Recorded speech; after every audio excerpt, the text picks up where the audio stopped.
Oh, hold up. Let me remove this asset. I have decided that each time that I must play something against people. Wait, what? Why is my arm like that? Oh, I have a candlestick. I see. I do have a candlestick. Candlestick is really weak though. There you go. How is everyone? I'm sorry, girl. Let me put myself here. That's my chair now. Okay, no, that's fine. How is everyone? Is the audio okay? I have eaten food, but now I am entering the sleepy realm. To be honest, I've always been in the sleepy realm for the past, I have no idea how long. Bro, thank you so much. Oh, happy birthday, by the way. Yeah, I'm so sorry I didn't get to beat you up on your birthday. My apologies. I was trying to make sure you had a really great birthday. Also, congrats on the RPG Maker Sprite, by the way. Random, welcome. I'm matching with the braids? Oh yeah, I guess I am. Oh yeah, you're so right. You're so right, my liege. Huh. Oh, that's actually quite the coinky-dink. We will just go ahead and just chat here for a bit. Ingram, thank you so much for the gifts. I'm so sorry I wasn't able to like keep up with super chats and gifts the past week. Sorry, I had to enter my villain arc. In my defense, guys, I don't even think I was a villain. I'm more like a Loki, you know? Low-key cool, that is. It got named in VN, so they made a VN all about it. Schrödinger. I just know it's based on a cat. But yeah, I've been keeping an eye on this game for quite some time. If you want to go into it, do consider getting the game for yourself as well, and maybe try not to be too spoiled with this. I was just searching for... Yeah, actually, you got it, Droll. You got it. You got it. But how is everyone? Let me just check up as people flock in like little sheep. My sleepy realm is eternal. I know, it's like Doom Eternal, except I'm just Sleep Eternal. The cat theory is the cat not being sure if it's dead or alive. That's pretty sad. That is a little sad, That was also kind of like Edgar Allan Poe-esque in my opinion. Speaking of, I have a little cat mug right here. It has a silicone opening with a glass straw. I sound sweepy? Thank you. I always sound sleepy-eepy. It probably takes me a while to get into like the momentum, you know? You gotta be vodka. How dare you, Ingram? No, it's okay, it's okay. I hope that meeting goes well. It's okay, no worries. Being an Ingram is a difficult life, I understand. Whenever I imagine you, you're just like always flying around. I wasn't evil, it's just everyone else is wrong. Exactly, Sax, it's exactly. This is going to be... Well, see, I try not to spoil myself too much. I base it all on the vibes. But this, because I did see the trailer recently for my game showcase. Check that out if you haven't. This is a tale of phone calls. Basically, imagine that you could only hear one voice for the last time. What would you tell that person? What do you want to hear from that person? That is essentially what this game will be about. And you are going to be the deliverer of messages in a way. Simon, welcome back. Thank you for all the art. You are so funny. You guys are so funny. As long as you don't put it on the main tag, but like if you want to address it, it's fine. Just don't, you know, lead it to a different something else. It's like I get it. you and Yoda. You guys are so funny. I just won't interact with it, but no, I'm checking it. I don't know, Simon, you're just freaky deaky. You bought it? Oh, thank you so much. I look forward to fighting with everyone. You're probably gonna defeat me. That's okay. That's okay, Mayo. Oh no, I'm so sorry to hear that. No, don't apologize. I hope things work out. You gotta take care of yourself. That guy. I can't believe it's that guy. The favorite guy. Welcome. Bust the call out. No, if you guys are regulars or if I see you on Twitter, I will like obviously notice you.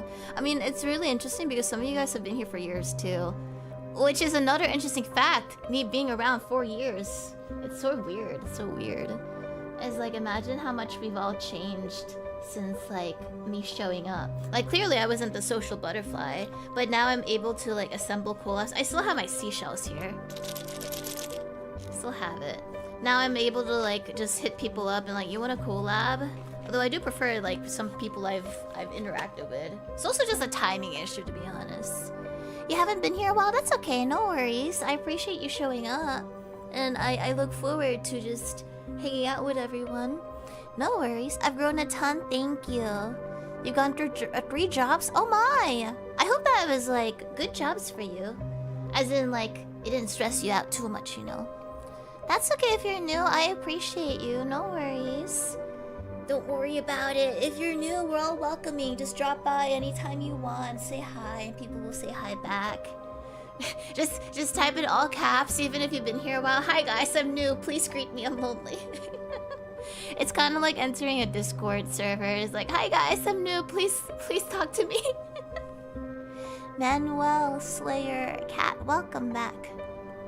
Now my voice might be a little like weirdish. I'm not entirely sure why. Maybe it's because I've been talking a lot in the past week or so. Or maybe it's just because I ate miso soup. Exactly. Hi Solar. You're absolutely new. Welcome. Yes, I don't recognize you at all. Richard, why are you shadow banned all the time? What is wrong with you? Why are you shadow banned all the time? Hello, little Wishy. Welcome. I got souped, yeah.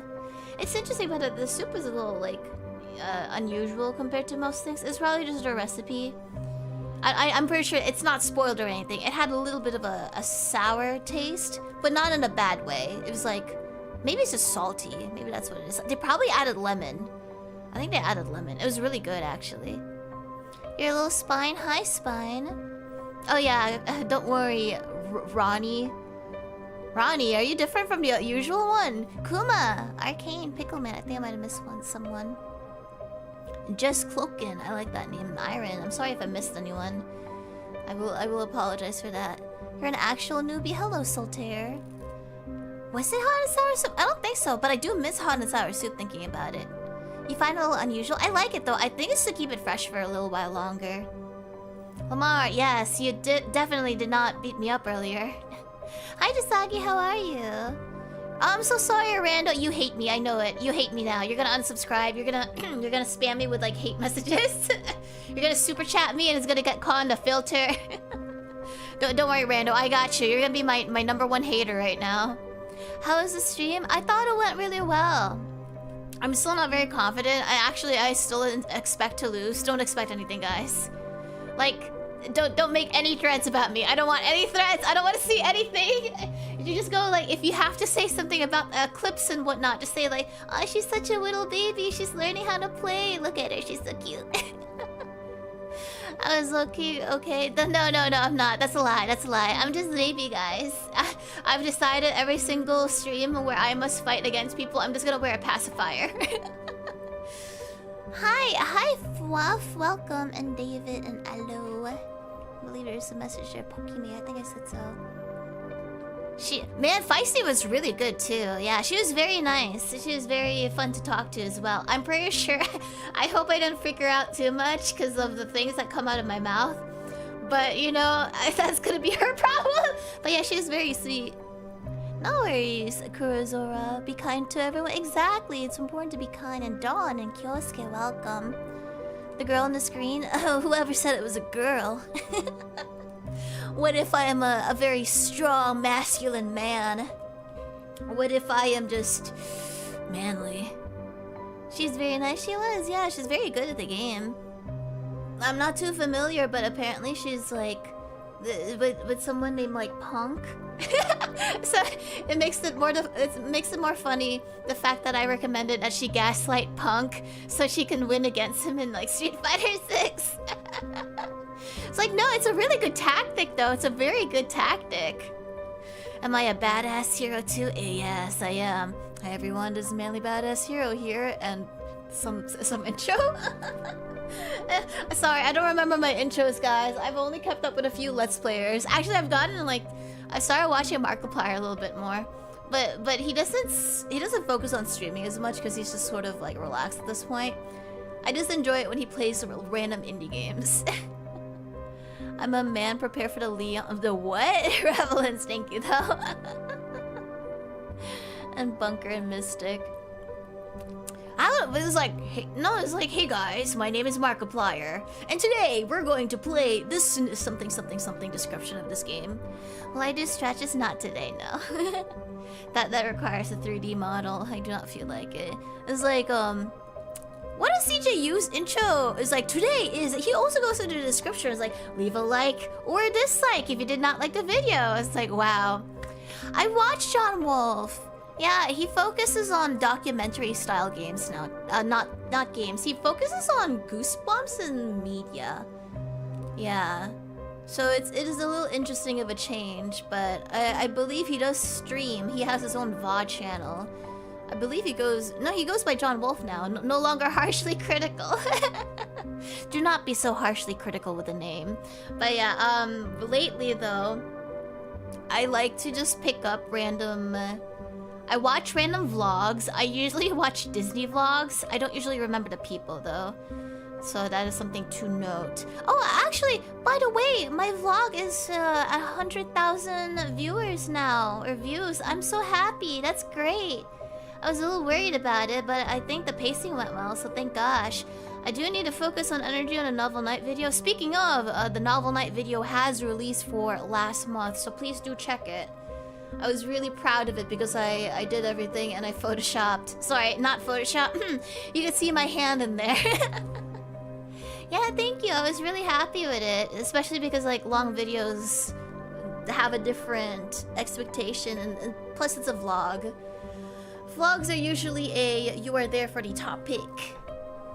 The morning routine video? Yeah, that video's on hold. I actually have like, what was it? I think 7 minutes of it. I don't remember. I will tell you now because it didn't work out. I was going to ask the Skyrim grandma what her sleep schedule was, but I didn't get anything, so that was unfortunate. So now my plan is like, I wanted to ask certain people, like name here I will not mention just yet since it's a surprise, but it just hasn't happened or anything. So I was like, okay, well, I guess my document will just be there in limbo. But I'll probably bring it up at some point. But for the novelists who did show up to those Twitter spaces, you're in the video. I just haven't had the time or the energy, because like editing that from scratch, because you can't show anything visually besides like 3D, it was really annoying. For the record, I basically did like the Unity room, and it's all like sort of /mocap/ animated. So it was a lot of work, and I enlisted help for it. But I started to a point where I was like I was at editing burnout essentially. So Joka F11, Sage, thank you so much for the gifts, and Phil, welcome to first time viewers. Yeah, thank you. The 3D stuff looks so funny. Yeah, it's gonna don't expect it for another year or at all, you know. I'll see about it. We'll figure that out. Yeah, no, thanks so much for dropping by for it. Funnily enough, my sleep schedule did fix from that experiment until I had to... There was some situation that messed it up. There's something that messed it up, but I can't remember what it was. There was an event right after. And oh no, I think it was the New Year stuff. That's probably what it was. Yeah. His Iron... I actually really liked it. It was a really slow burn, but the fact that they worked with minimal settings, and I did not expect Markiplier to actually act in his own movie. I thought they were gonna have someone else, but he did a very good job. He locked in. I was wondering if he also took like improv or some sort of acting class. My day's okay. My voice is a little weird feeling, but it's probably just from still... I don't know, waking up or something. Although I did use my voice a lot yesterday too, because there's like homework I ended up seeing. Yeah, then like the Backrooms. I have not seen the Backrooms, but I did see Exit 8. Exit 8 was I thought it was an okay movie. I don't think it was bad. I thought it was interesting. It was entertaining for me. The fact that they worked from it with a game that I did not expect a movie from. Same with Mortuary's Assistant, which I want to watch as well, thinking about it. I liked it. No, they added some sort of plot to it. They added back like lore to the characters, and I really dug the multiple perspectives. And that's me trying not to spoil it for too much. Oh, you actually like Mortuary's Assistant? Okay. It's actually pretty good. I liked it. No, I liked it. There was multiple perspectives, extra characters that were not in the original, and I thought that was a really good use of it. They wanted to do more apparently, but they ran out of time or budget. I'm not entirely sure. Have I played it? I did play it. I did not get a lot of the anomalies. For some reason, I get freaked out when I'm like stuck in those situations. Yeah, oh, they added lore for the backrooms too. I see. Nacho, thank you so much for the SC. Thank you, thank you. Usually the case with movies, yeah. We did not get to see Neja, huh? I know we watched the first Neja. I've not really seen movies in forever, besides Exit 8, thinking about it. I think it's been a while. I think it's just because there's just so much stuff going on, and then I have to focus my attention. I will say this right now, it's pretty obvious for those who watch me on the regular. I have like no energy for the past year. I'm essentially floating, or my head is above the water, if that makes sense. I'm probably gonna see a doctor at some point. I actually already have a doctor scheduled. I'm just gonna see if something can be done about it, but like for the most part, I just have no energy, and I already know why. Yeah. Energy's just completely bleh, yeah. Also, Nacho, congrats on the job. I'm very happy for you. I hope it's a nice job too. Sorry, my attention's all over the place. Do I have water? Yeah, I have water. I have to get checked up once in a while. I will, no worries. Outside the required emergency hospital visit. You hope I'm not drained. I think it's just like, I don't know. It's hard to describe. It's more of like an emotional thing, if that makes sense. It's just like, I just feel, and it really does show. Like, I have not had energy to check on things. Like, I'm capable. I'm very functional, but emotionally, I am so tired. So yeah. It does make sense, yeah. But I hope that you guys are okay. I know, like, it can be hard to just feel, like, motivated, so... I'm dissociated. Oh, is that what it is? Maybe? I'm really good at being functional, though. High functioning, probably. Yeah, I hope I get better, too. Because I was thinking, like, how it used to be versus now. And it's like, I used to be able to do so much, and now it's like, I can't even really leave bed that easily, so... So yeah, we'll see. Wasan, welcome, and cake. Oh, well, I didn't want to say the big word, you know. Yeah, let me drink from my sippy cup. The heat wave, the heat that probably does not help. It gets really suckish in my room. Oh, cool. Can you hear that? Yeah. You can. It's a straw. It's a glass straw. Can I like remove this? Would it still make a sound if I remove it? Hold up. I don't want to drop this. And we should start soon.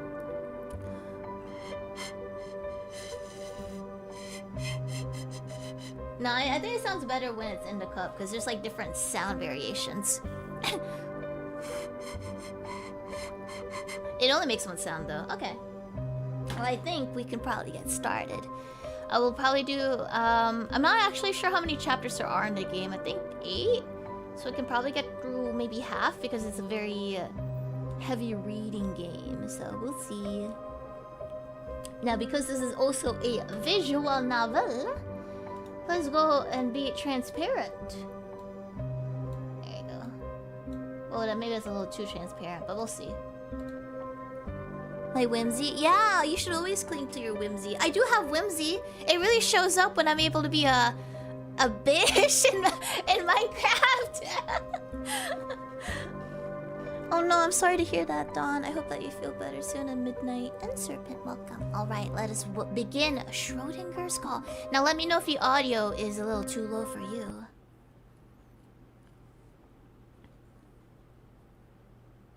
Okay, be careful of flashing lights and strong visual effects. Well, am I too big in here? I'll just autosave. Cool. Just don't lose power. How transparent? You're welcome. I believe in, you know, honesty. And if you can't be honest, you just don't say anything. That's the important part. You can't be honest, don't say anything, or keep it as minimal as possible.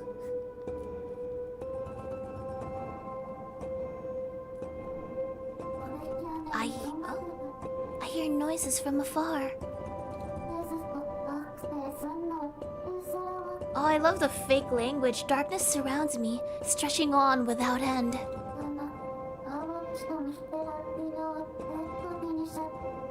Past and wait, is this Japanese but in like a gibberish sort of context? Past and future feel meaningless here, as if time has come to a standstill. Where am I? I can't remember anything. Nothing at all.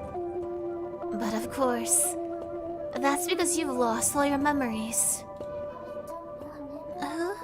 Did someone speak to me just now? Good to know your ears are working properly. You'll need them for the spirits who wish to talk to you waiting on the phone. After all, you are the world's last confidant. That is why you must speak with them and save their souls. What are you talking about?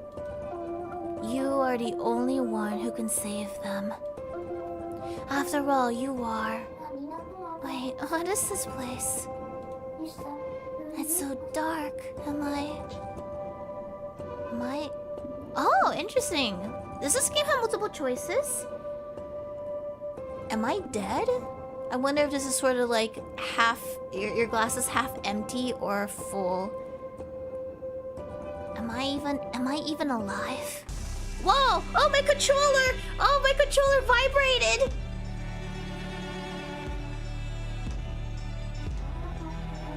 Am I still alive?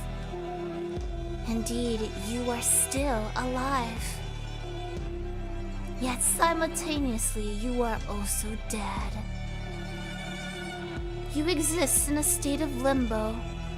A superposition of life and death. How's the music, by the way? Music is really divine, yeah. You understand what that means? I'm in limbo. I don't think I even have a choice. I guess so. I think so, yes. Are you sure? You needn't force yourself now. It's only natural your mind would be hazy right now. Just remember, you have but one duty. Save the spirits stranded in limbo via phone. Now go forth and save those in need. Oh, I love the multiple choices. I love the music too. For some reason, the music makes me want to cry. You've been speaking to me the whole time, but... Wait, who are you?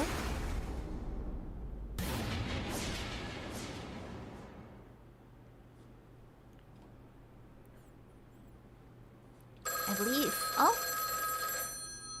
Who am I, you ask? Do you really wish to know? Who are you? If so, I will gladly oblige. Are you not the cat? But first thing first, answer the phone. Only then shall I tell you my name. Do not. No, let's reach for the phone. Good, just like... No, you are the cat! You need... I hope you turn into like a cute guy later, though. You needn't hesitate. There's nothing to fear. Oh dear, one moment of hesitation, and they've already hung up on you. You kept them waiting too long. No wonder they gave up. Hello? Are you there? Do you hear me? I'm talking to you, Mary. Mary? Is that my name? I feel like it's a little Mary Sue. It's kind of interesting. Also, like, Mary had a little lamb. Indeed it is. It's what everyone calls you. Mary is, without a doubt, your name. Wait, are they... I feel like they actually just gave the name to me. We don't really know for sure. Even that doesn't seem to be ringing any bells. You really don't remember anything, do you? No matter. Mary, keep a close eye on this phone. Everything on the other end is counting on you to answer. They all want to talk to you very much, and that is why you must begin. Or so I say. You have no idea what I speak of, do you? Not really. No, I don't. When must I begin? Well, that can only be one thing. You are the world's last confidant. Why am I the world's last? Who's the one before me? I don't understand. What do you mean the world's last? I can't remember anything. This is all so confusing. Calm yourself, Mary. Do not fret. I'm certain your lost memories will return in time. Besides, we have more important matters to discuss. Come now. Listen closely. Do you hear that, Mary? Those sounds? Those are the voices of the lost souls, shrieking, crying out with regret. Endless wails filled with grief and indescribable suffering. They all blame themselves for everything, each and every one of them. Tell me, Mary, can you hear them? Not quite. I see them, but I can't quite hear them. No, I really can't hear anything. Keep trying. I'm telling you, of all people should be able to hear them. Those voices are saying, we don't want to die. We still have so much to live for. We must live on. They have yet to acknowledge the apocalypse and are suffering because of it. The apocalypse? What do you mean? Apocalypse? Indeed. There was what? No, perhaps I should say there will be an apocalypse. There's going to be one. In 21 what? In 21 nanoseconds? Yes, everyone will die in 21 nanoseconds. Or they're still alive for 21 more nanoseconds. Can you comprehend how long 21 nanoseconds is? Or rather, how short? A nanosecond is a mere 1/100000th of a second. It's so short that you don't even have time to think of your loved ones. Oh, I see. That is really short. This world can no longer be described as either dead or alive, only both. A world trapped between two concepts where its people can neither reunite with their loved ones in life, nor be grieved by their loved ones in death. I'm sorry, I really don't follow. What in the world happened? Why did the world end? What happened to me? It's only natural that you cannot grasp the full picture at this point. We must first restore your memories and those of the world one step at a time. Why not begin by answering the phone? You are the world's last confidant. Pick up the phone.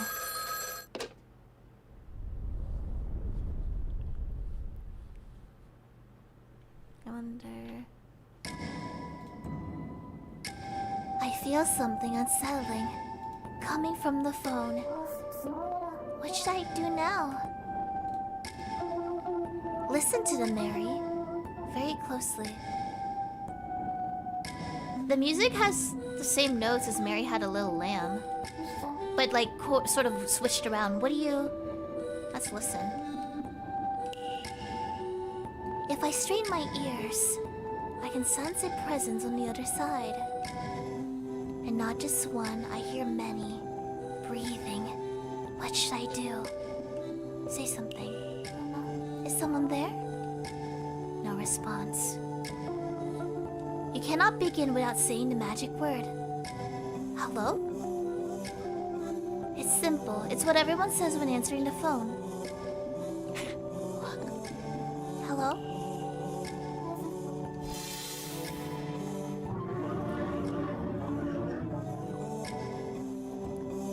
you, Mary.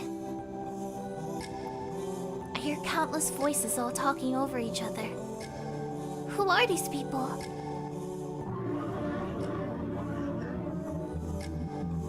Everyone has some unfinished business to resolve before they die. And now we've finally gotten through to someone who can help.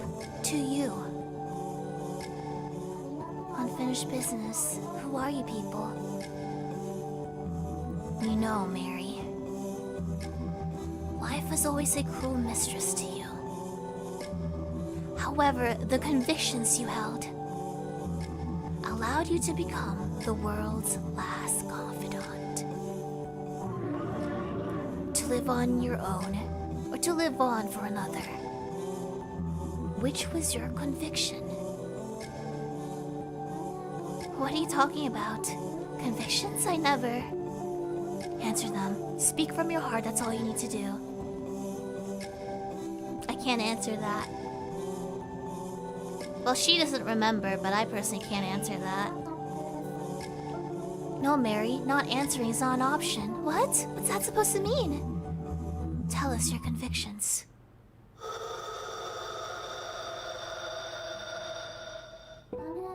My convictions? Would I prefer to live for someone else or live on my own? I think the issue with people is that they tend to live for someone else. And then imagine that someone else is gone. Wouldn't you rather live on for yourself then? Live on my own. I don't want to live on my own thinking about it, but like, I feel like living for someone else really helps anchor you though. But I feel like for someone like me, I probably need to live on my own to sort of get above the surface level of water, if that makes sense. So I think I'd rather live on my own than put all my self-worth into someone else. Wow, this is a beautiful looking game. I think it was. I can live on my own. I can live on my own. The voices, they're getting clearer. The spirits are converging into one. Like, it's not necessarily I can live on my own, it's more like I want to live on my own, if that makes sense. Like, without having to have self-worth be relying on, like, some other entity. Oh, autoplay? Oh, okay, thank you. There are transforming into someone who shares your grief. Oh? Wait, I wonder if there's, like, different NPCs depending on how you choose things. My grief? Speak to the clearest voice, Mary. Of course. I'm actually using the controller right now because it vibrated. Wait, that's a wolf or a fox? I thought I can live on my own too. That's why I abandoned Leah, right? Oh, maybe depending on how you choose, you're either Leah or this like fox-looking entity. Who's Leah?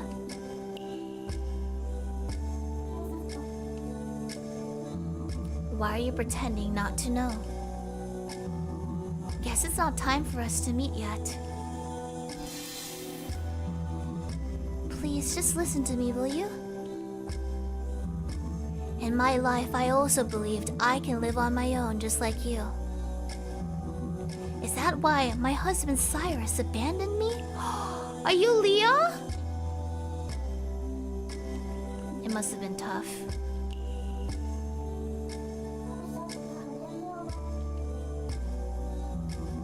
Do you really think that? Tough doesn't even begin to describe it. I can't help but blame myself all the time. I suppose you and I aren't ready to meet. Don't worry. I understand what you're going through. Our most tragic memories are alike after all. That's why I can understand your feelings of I can live on my own so well. And why I want to tell you something. I once did something so despicable, the whole world refused to forgive me. And so, even though I was his mother, I couldn't be with him. Then one day I realized something. I could simply pretend to be someone else and give him a call that way. I made up my mind then to live on my own. So yes, Mary, our most tragic memories are alike. They are?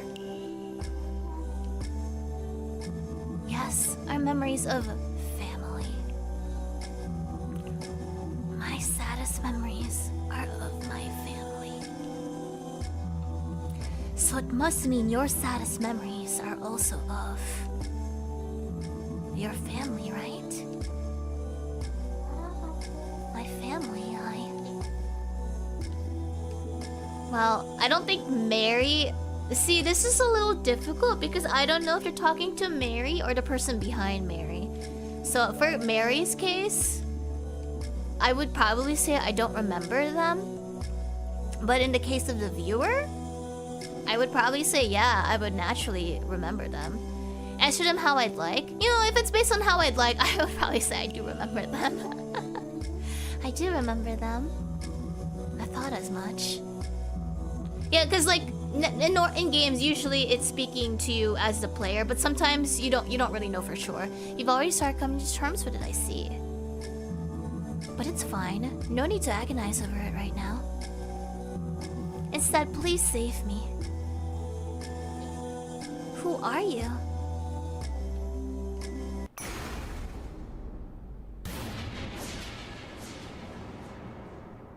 Yeah, I personally prefer to self-insert. Heck, hence why I'm the archiver.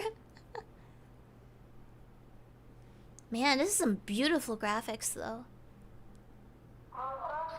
My name is Lucy. You and I share the same grief. Specifically, the feeling of I can live on my own, as you said.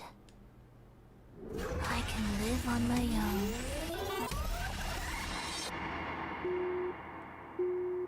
Testing. Does it sound like an echo? Put down the phone.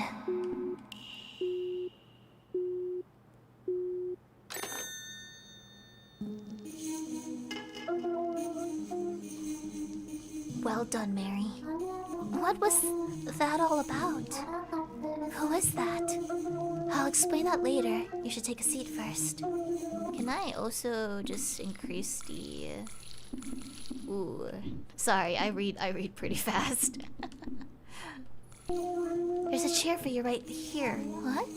Have you noticed? You've been standing the entire time. Your legs must be sore. Have a seat. Sit down.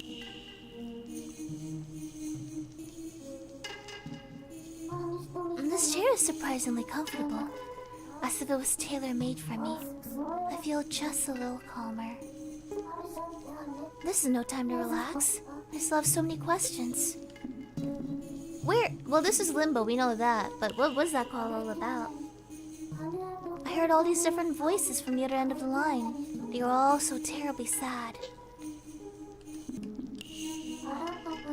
Why am I sitting here alone in a windowless room? Not alone, I suppose. There's someone else here with me. A mysterious cat I can't make heads or tails of. He's been staring at something this whole time. The cat probably knows something. Cat. Excuse me, there's still a lot I don't understand. Are you listening to me? I'm listening without listening. This is the sort of creature I am. So like a typical cat. Can you stop speaking in riddles? Now, no need to get upset. I'm sure your head is bursting with questions right now. I could answer all of them, true, but I don't believe you're ready to accept any of them at this time. Besides, you should focus on what's to come. What would that be? That would be the next part of your duty as the world's last confidant. You must save Lucy. Sorry, who's that again? The lady whose existence you defined earlier. Lucy is her name. I defined her. I defined her?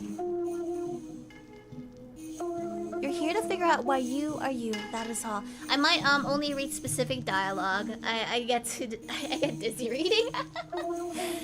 Now with that said, let's see. Give Lucy a call and save her. But what am I supposed to tell her? Well, why don't you decide? I'll be disappearing for a while. What? Get back here. But where does he disappear to? Who is Lucy exactly?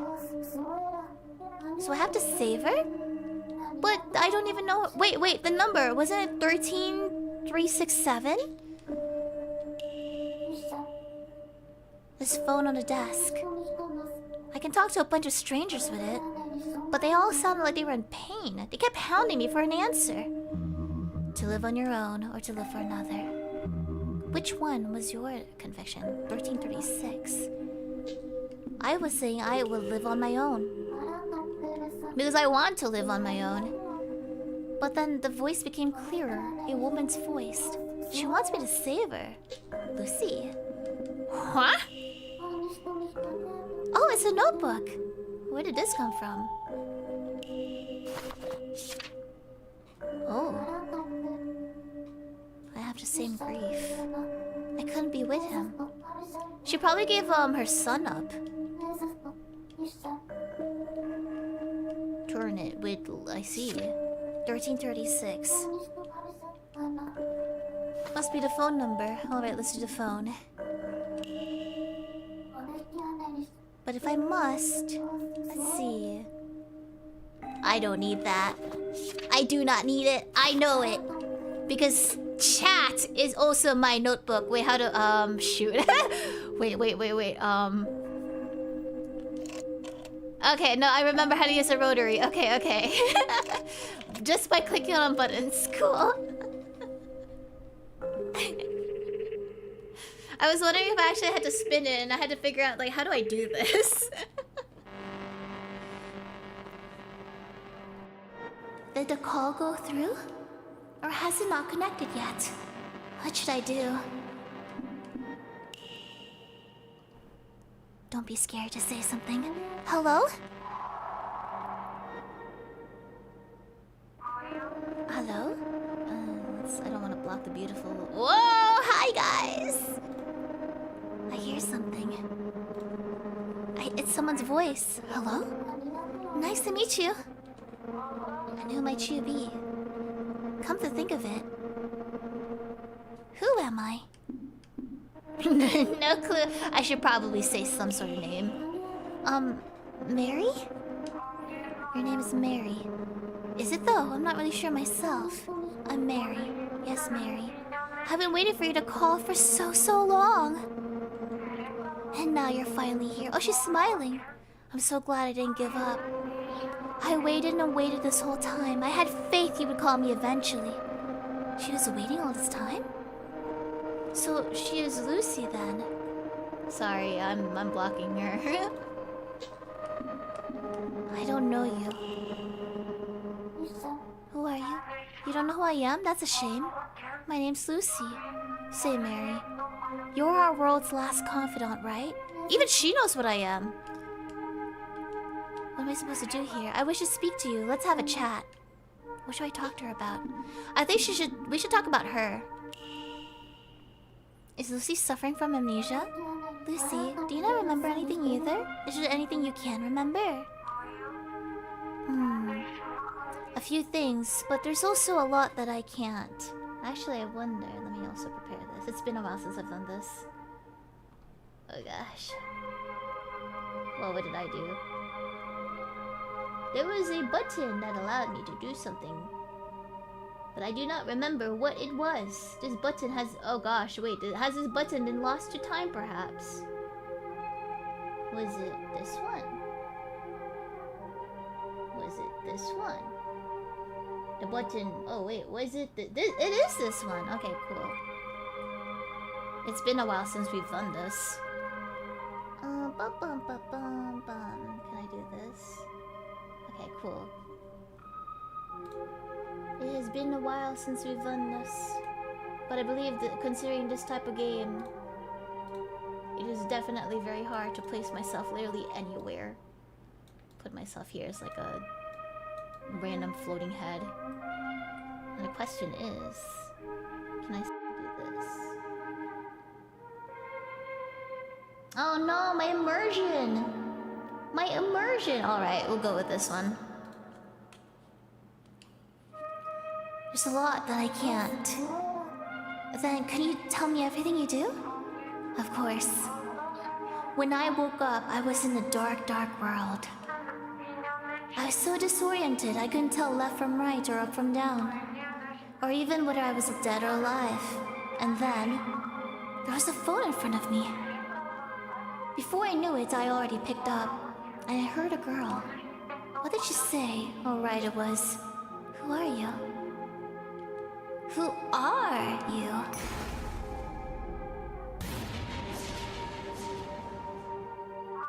Now I know. That call, it was from you. Mary, you defined my existence. That's why I'm here, able to talk to you. I'm not really sure how to explain it myself. But Mary, what I do know is... we have something in common, I'm sure of it. What should I talk... I guess I have to talk about myself now. People keep calling me the world's last confidant. I don't know what that means, though. I don't actually remember anything. I don't know how to lead this conversation. I can relate. Oh, wait, her memories are disappearing. What? Precious experiences, precious people. Oh, my bad. Am I muted? They're all slipping away from me little by little, but that's why. I'm echoey on yours. Let me check something really quick too. Sorry, I can't stand not being immersed. What is it? So if I go over here, and I look at this, and I look at that, and I perhaps copy. Dun, dun, dun, dun, dun, dun, dun. And then perhaps I copy. Wait, what is it? Oh, hey, there you go. Nice. Cool. I'm immersed now. Thank you. I need you. What for? The thing is, by talking to you, I feel like I can keep my most important memories from drifting away. Important memories like... That's... Huh. I cherish him so much, how could I have already forgotten? I'll wait for you to remember. Thank you. If you wouldn't mind, could you tell me about yourself? Oh, I guess me helping her remember is adding to whatever endings there could be here. What should I talk to her about? I'll think for a while. You know, you said that we have something in common. Something about... I have the same grief. The same grief, those words. My name is Lucy. You and I share the same grief. Specifically, I can live on my own. Maybe I should ask her to elaborate? What did you mean by this? You see, Mary, you and I have experienced the same kind of pain and suffering. Remember what you said on the phone? That you chose to live on your own? Did I? You did. I felt the same way. Even though we'd never met before. I felt this connection of sorts, like we bonded over our shared... Yeah, let's go trauma dumping. I believe that's how you define my existence. And that's why I believe you can resolve my unfinished business. Could I ask for more details? What is your unfinished business, though? What was it again? I can't remember. Oh dear. Maybe I shouldn't have asked. You don't have to answer. I keep forgetting everything important to me. Are you perhaps William? William? I'm sorry, I don't know who that is. William, you're William, aren't you? No, we should say I am. You must be William. Admit it, you're William. You see, please calm down. I'm not William. I don't even know who William is. All I can gather is that there's someone very important to you. Just say it already. Say I'm William, please, I'm begging you. I think if this is about someone's last phone call, I think we should go pull a Lies of P. You're right, I'm William. I'm William. No, no, no. That's not. Well, okay, well, why did you gaslight me? Shut up! Your voice sounds nothing like his. Never mind, guys. William, my dear, sweet William. He was so precious. I can't remember. No, this can't be. How could I forget William? Why? Why can't I remember anything? Lucy. Why? I want to see him so badly. My heart feels like it's about to burst in two. But why can I not remember anything about him? William, who are you?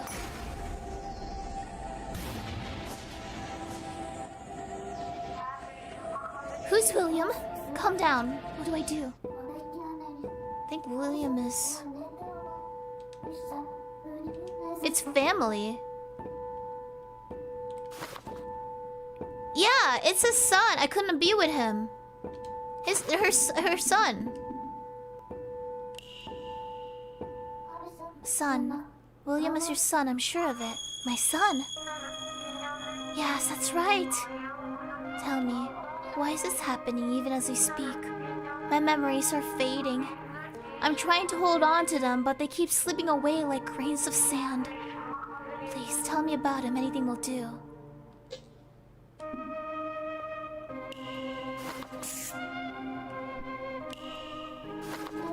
Lucy, in our last call you said I couldn't be with him. You know, I don't know if for sure, but seeing that type of telephone design, I wonder if this was amidst World War I or II. And she's saying that she couldn't be with him. Perhaps she was like out and about before some sort of bombings happened. It was that day. I was running as fast as I could. My lungs were on fire, but I kept... Oh, that music. I kept running somewhere. Are you okay? It was a town, some random town. I knew this town. Why was I? I was trying to escape. I was running for my life. What were you running from? Oh, that's beautiful. Their prying eyes all staring at me. I had to hide. Everyone in town was staring at me. The whole city? But why? Because I sinned. She sinned. But what kind of sin requires running away from an entire town? Now, if it was World War II, her existence itself could have been considered as a sin in that era. I committed a great... No, but she's saying she committed it, so she had to have done it knowingly. I wanted to... Yeah, maybe she was just a single mom. She was unmarried. Until I arrived somewhere. Where was it, though? Yeah, Scarlet Letter vibes. I hated that book, by the way. The place I went to, it was... a church? A phone box.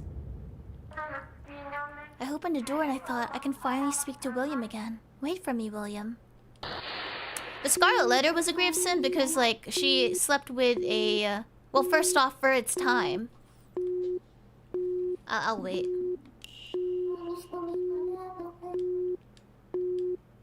She hung up on me. Lucy, are you sure? Okay. For its time, basically, single women were looked down on and all that stuff. Honestly, women were just kind of treated like crap back then. But she also slept with the... She couldn't tell this to anyone. She slept with the priest of the town, I believe. The preacher. And the preacher was actually the one who did not get consequences. Only the woman did. And she raised that child for like many, many years. And the child was kind of like messed up or acted sort of strange. Until the preacher... wrecked with guilt, had a breakdown in the middle of town, and then people sort of understood who did it. It's kind of like, you know, it takes two to tango situation, and then the child acted normal after that. That's sort of strange. The child was kind of demonic. I don't remember what the child did. I just remember it was really annoying reading it. The way of writing was very verbose. It's just one thing after another. I don't understand any of this. Let's talk about that last call. Was she someone I knew and just forgot? She had a son named William, though. She tried to call him from a phone box somewhere in town, but she was also running for her life. Was there an angry mob that went for her?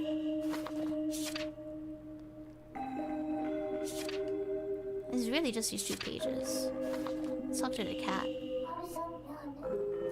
He wrote a lot of long, rambling sentences. That's what happens when you don't have your meds. Is that cat coming back? No, I've already come back. Oh, come here.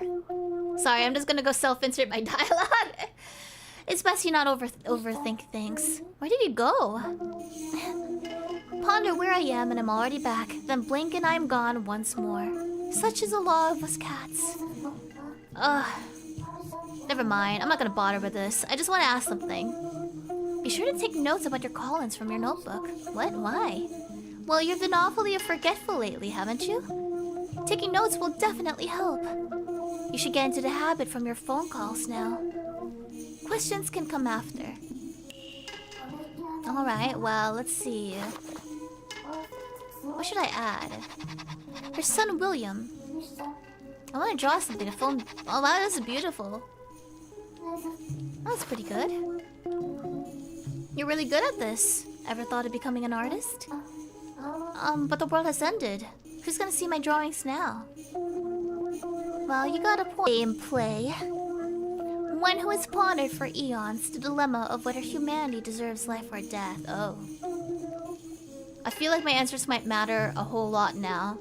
Because if he's been here for eons and he's wondering if we deserve this, we might want to make him lean towards yes, we deserve life. Write that down. Alright, Hamlet.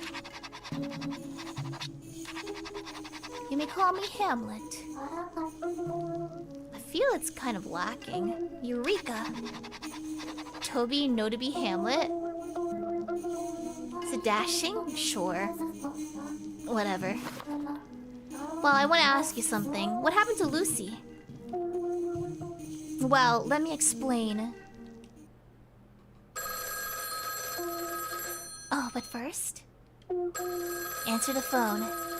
She was unfinished. The final call of her life will soon begin? The final call of her life? Should I really answer it? Indeed. I think we should because it's her final life.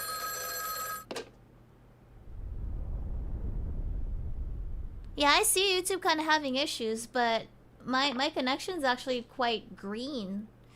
So this might be just a YouTube thing, unfortunately. I'll wait a little. I'll wait for you guys since clearly there's some internet issues.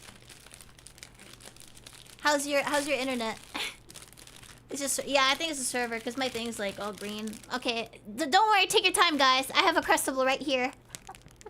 I'll call out the way. Oh god. Okay, but let me take the bite of this Crustable, please. Hello?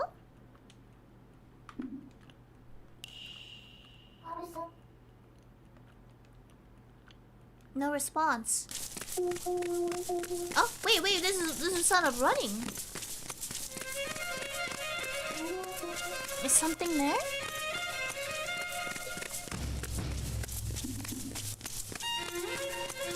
It's definitely the sound of running because you can sort of hear the garments and whatnot. Oh, thank you so much, Swordsman. Specifically, Swordsman. And, of course, Daisy. Specifically the people who said I can eat. No, it's okay. If you didn't tell me to eat, I know you would. Thank you to you, too. Hmm? They're her footsteps. Let me see. It was that day. My lungs were on fire, but I kept running. And then she made the final call of her life. The person she called, it was clearly William. But the thing is, like, if you're in a phone box, do they have telephones at home too?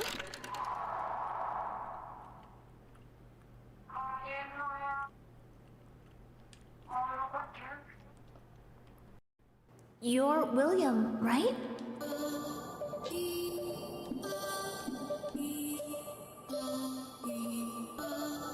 I'm Mary.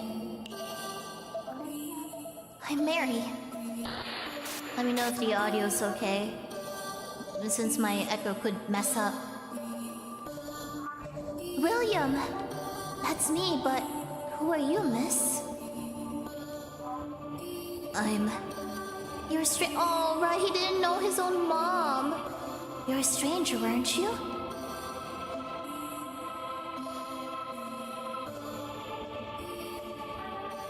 Papa's not gonna like this. He keeps telling me never give strangers your name. Don't worry, I won't tell him. Really? Can I hang up then? Oh, wait, I can't talk to you. Papa's gonna scold me. Don't hang up.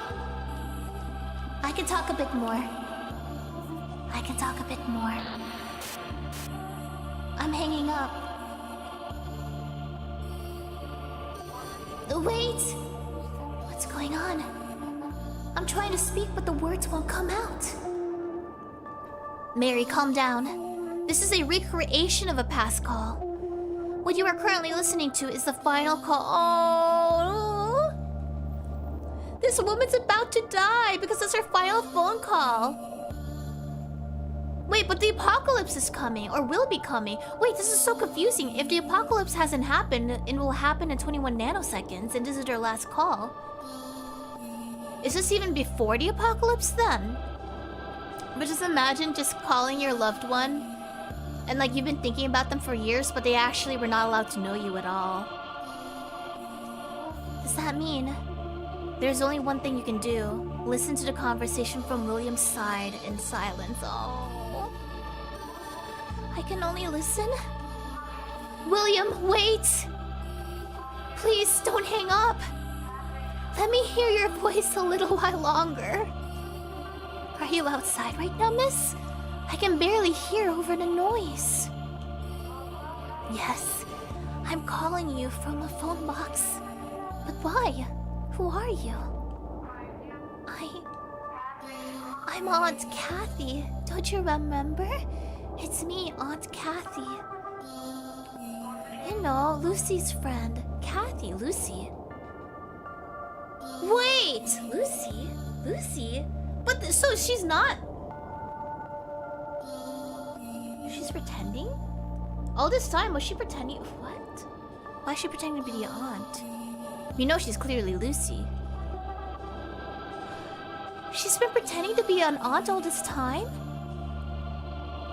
Did she give the son up to her brother, perhaps? You're the lady who always gave us apples. Oh no, maybe she befriended the actual parent, the new parent. Good boy, you remember. Did you need something, Aunt Kathy? I was asked to deliver a message from your mama, Lucy. Lucy must have left them. She left them and now she doesn't know how to like see them without, you know, telling anything. He probably doesn't know what Lucy actually looks like from childhood. So he mistakes her for Aunt Kathy, I think. But she's keeping an eye on them all this time. But now the question is, why did she give him up? For Mama, what is it? So he knows, oh, because Lucy gave them up. They didn't want the name to be known. Lucy wanted me to tell you something. Mama! What would Mama ever want to say to me? William, listen. Lucy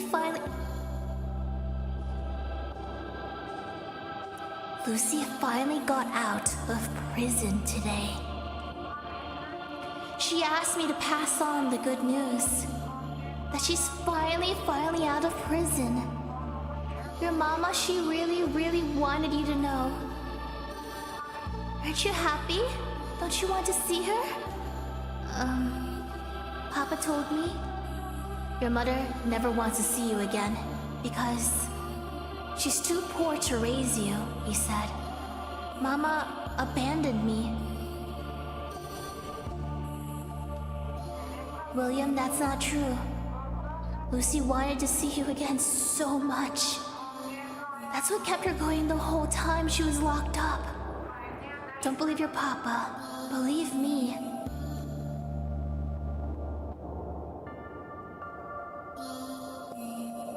want to believe you. I don't know if this one matters. It's your last phone call. I'll believe you. I believe you. I don't believe you. I'm begging you.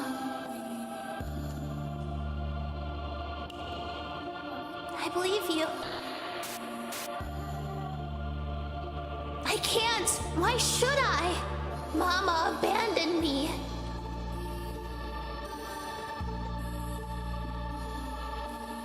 I wanted you. I wanted to be with you all along. Lucy wanted to be with you all along. Mary, it's futile. You cannot answer on William's behalf. The past cannot be changed. All you can do is quietly listen and imagine what happened between them. Mama hates me. Papa said so. So you choose him over me. William, please. Once, just once. I want you to call me what you used to. Your papa's not the only one who loves you. So please, just once, if you could call me your... Please call me... Mama. Wait, Auntie, do you see that? The moon is falling! The moon?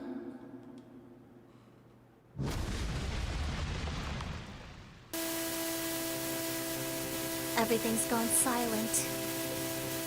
Hello? Hello? In that moment, the moon fell to our world. And all of humanity was turned to... Oh!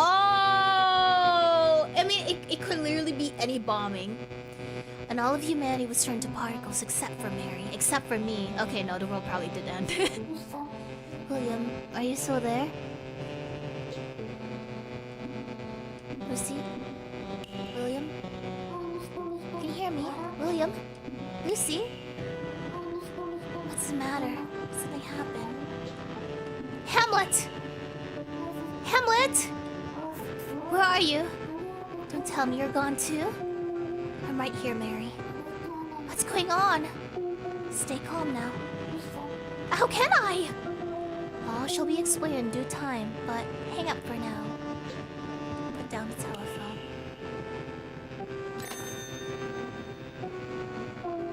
Have you hung up yet? Well, that was it. The final call of Lucy's life. How can I describe such a thing? What happened back there? Promise you'll keep calm. The moon fell and crashed into our world. Human history came to an abrupt end. Far too suddenly for anyone to prepare for. And now, to put in layman's terms, humanity is unable to properly die. On that fateful day, Lucy called her son. That very moment, mid-call, the moon fell. And thus, the phone call was left unfinished. This is what is called an unfinished call. Doesn't it have a nice ring to it? But why did the moon fall? The world reached the end of its lifespan. Believe it or not, even a world has a finite lifespan. You'll understand, no? Be it human or feline, when the time comes, they die, the world is no different. It had reached its time, thus it ended. Nothing more. Simple as that. It ended just like that. Do you understand? I understand it, but I can't believe it. But strangely, I don't feel sad about the world ending. Yeah, but why am I alive? Why was I chosen? I never wished I would go on forever or anything like that. Not that I blame you, such is the way of the world. Anything you wish to ask? So about Lucy. Is that why she's suffering? She does not grieve over the coming of the apocalypse. That pales in comparison to the matter weighing on her mind. What could could be worse than the apocalypse. Unfinished business. The end of the world matters not to her. So everything's about her son, huh? Her thoughts are filled with William and little else. The moon just happened to fall at that time. With no warning. Wow, it's like the end of Ian Reco 3.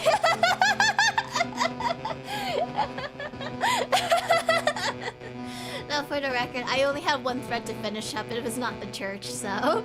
In the same way, even your life, Mary, will one day just happen to end. Cats and humans and worlds all just happen to meet their end. You will understand in full soon enough, for in speaking with Lucy, you have already brushed against the true nature of human grief. Whether the world ends or begins, none of it matters. Human grief always exists in isolation. So what happened to everyone else? I assume they died too. They reached their end, okay. No one could survive it. In 21 nanoseconds, everyone will die. This includes... Wait, I'm going to die too? So does the ending... It's just that... Wait, but he also said humanity is unable to properly die. But we will die soon. This is the superposition of life and death. So we're kind of like in a place where time has stopped. But why do these people specifically matter, though? We should write down stuff. If there's anything to write down. I don't think there is. What's gonna happen to me? Mood falling down. Thank you for the support, everyone, and welcome back. Well, continue your duty. Stay in here, continue to listen. Just as you did with Lucy, you'll greet the spirits with unfinished business. And continue to speak with them, that is all. You are the world's last confidant. There's no reason to why you were chosen. There are many spirits in need of you on the line. You're the only one capable of speaking to them. I didn't sign up for this, though. So you're just gonna idle away, ignoring the phone calls? Well, you can also do that. But what do you want from me? Just answer the phone. Keep being the world's last confidant.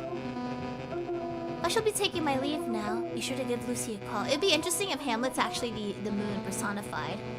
And Hamlet doesn't have a choice but to crash the world. So this is their way of trying to help out one last time? I don't know. How long do I have to keep doing this for? Until your memories return.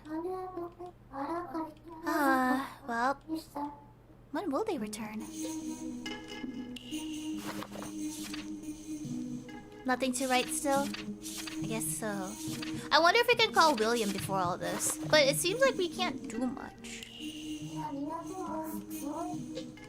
How about a phone?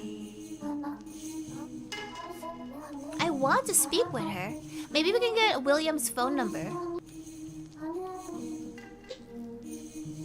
Well, there's just nothing else to do. I think we should. Okay, so about William?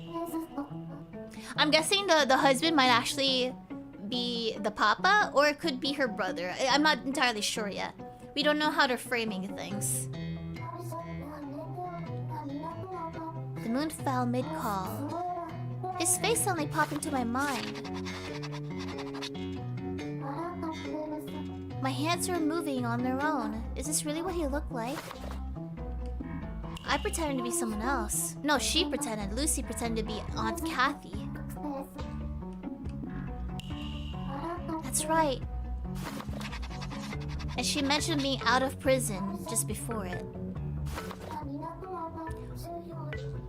It's because she committed a grave sin. But what exactly was the sin? Lucy was in... Hold up. How do you do the chat log again? Is it backspace? There's tab. Sorry, I'm using controller right now. Maybe it's this one.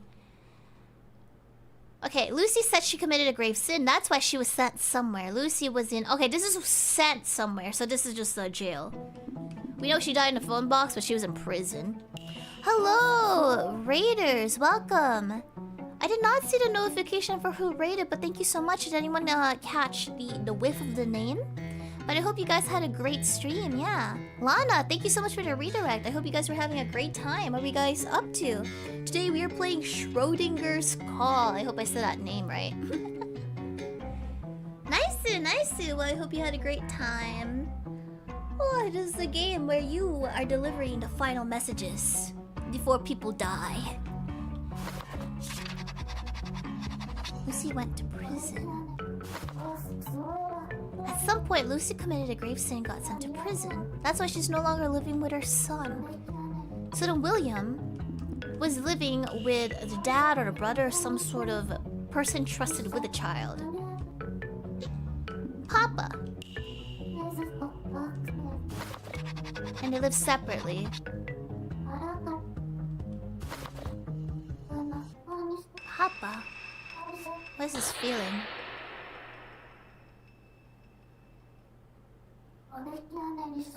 Papa? Saying Papa makes my heart ache. Huh. Let's pick up. Man, I freaking love the visuals of here as I take a bite out of my crustable. So please read on without me. Ah! Sorry, I'm okay. I almost dropped my PB&J. The call went through. Hello?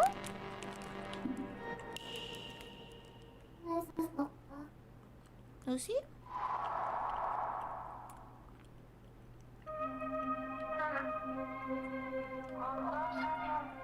You're the world's last confidant, right? Will you listen? I beg you. Are you sure you're fine with someone like me? Of course. If that's what you wish, then. To be fair, even if she wasn't, we're the world's last confidant. No one else is gonna do this job. This is a thankless job as I eat my PB&J. Have I ever toasted? I have not, actually. I should try that.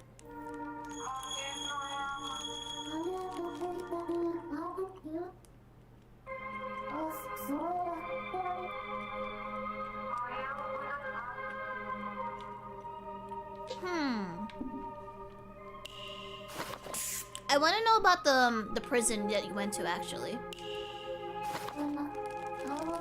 Gosh, I freaking love Crustables, man. Please sponsor. Did you go to prison, Lucy? Prison? I did. That's why I like my Crustables. Like, I freeze them and then I let it thaw, and then when it's like cold, like the cold peanut butter is just so interesting. That's why I've never tried toasted. I'm gonna try that now. Yeah, Crustables like is just a ready to serve peanut butter and jelly thing. And it's just like, it's just already prepared. There's no crust either. I love the fact that there's no crust. I don't like crust, guys. Except on pizza, but only with cheese. I couldn't be with my little William. What were you in for? I don't know. What did I do exactly? I can't remember what I was sentenced for. I assume it must have been a grave sin. I bet she killed someone. Maybe talk about other things if you can't remember. I want to know about the phone box. Were you still getting chased? I overheard your convo a little. Oh, that's right, I remember it now. The only thing on my mind was calling William. Oh man, she just escaped prison? Only to die to a moon. Why did you tell William you were Kathy? I remember. She was a nice lady who lived next door. Oh, so she didn't actually, like, participate in the life. Okay. That makes us a little bit more heartbreaking then. She was not secretly keeping tabs with the kid, pretending to be someone else while the papa didn't know. No, she had, like, no bear... No, that makes sense because she was in prison. That's so right. That's so right. The prison thing was a discovery for later. Okay. No, that makes sense. Unless, see, the other thing is, like, she could have escaped prison at any time, and she's, like, a fugitive, so that would also been possible.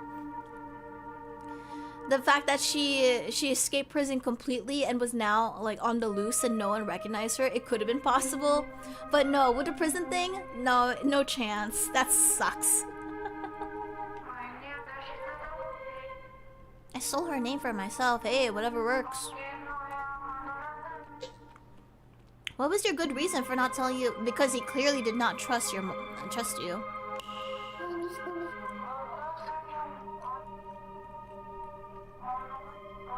What was it? Why couldn't I tell my own son that I was his mother? It's because of the papa. And probably the grave sin. He did something messed up. I don't know what it was though. What was William like? Was she... Wait, another potential. A grave sin. There's 2 potentials here. I don't know how dark the game's willing to be. If she was poor, number 1. We don't know her husband's situation. We don't know if the person that was living with William was the papa, or was like her adopted dad, or like just like literally any figure or relative. Not quite yet. We don't know for sure. Possibility is that Lucy could have been someone trying to make ends meet, and she got pregnant while on the streets. That is a possibility, which is why she had to give the child up to any family. And maybe if like they knew the backstory, or the relative knew the backstory, that's why they really do not like her. But then there's a sin. Maybe she killed someone during those like days to protect herself. I'm just theorizing as I eat my Crustable. William was a wonderful boy. Always full of energy, a tad sensitive, sweet and cheerful. Took good care of his things. He would never break them or throw them. Wow, you really paid attention to your son somehow.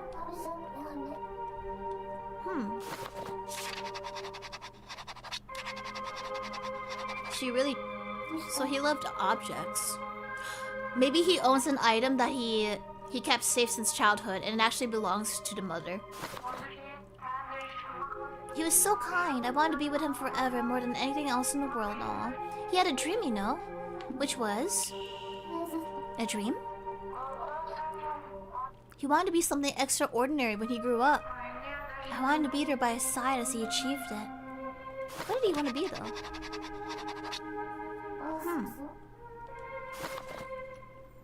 What should I talk about?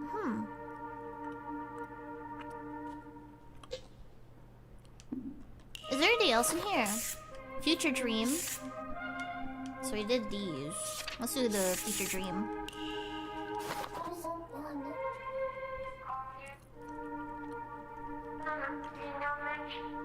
The more I talk to you, the more I feel my memories coming back. Oh no, I hope he didn't want to be an astronaut. He wanted to gaze up at the stars. There's so many pretty stars in the sky, Mama.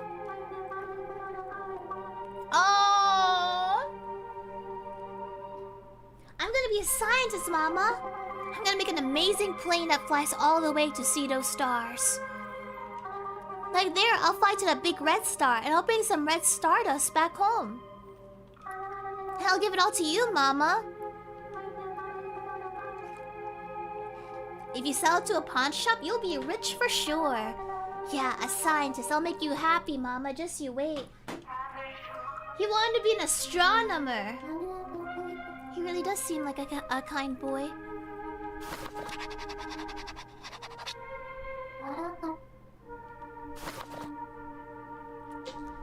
I think that's it for the book.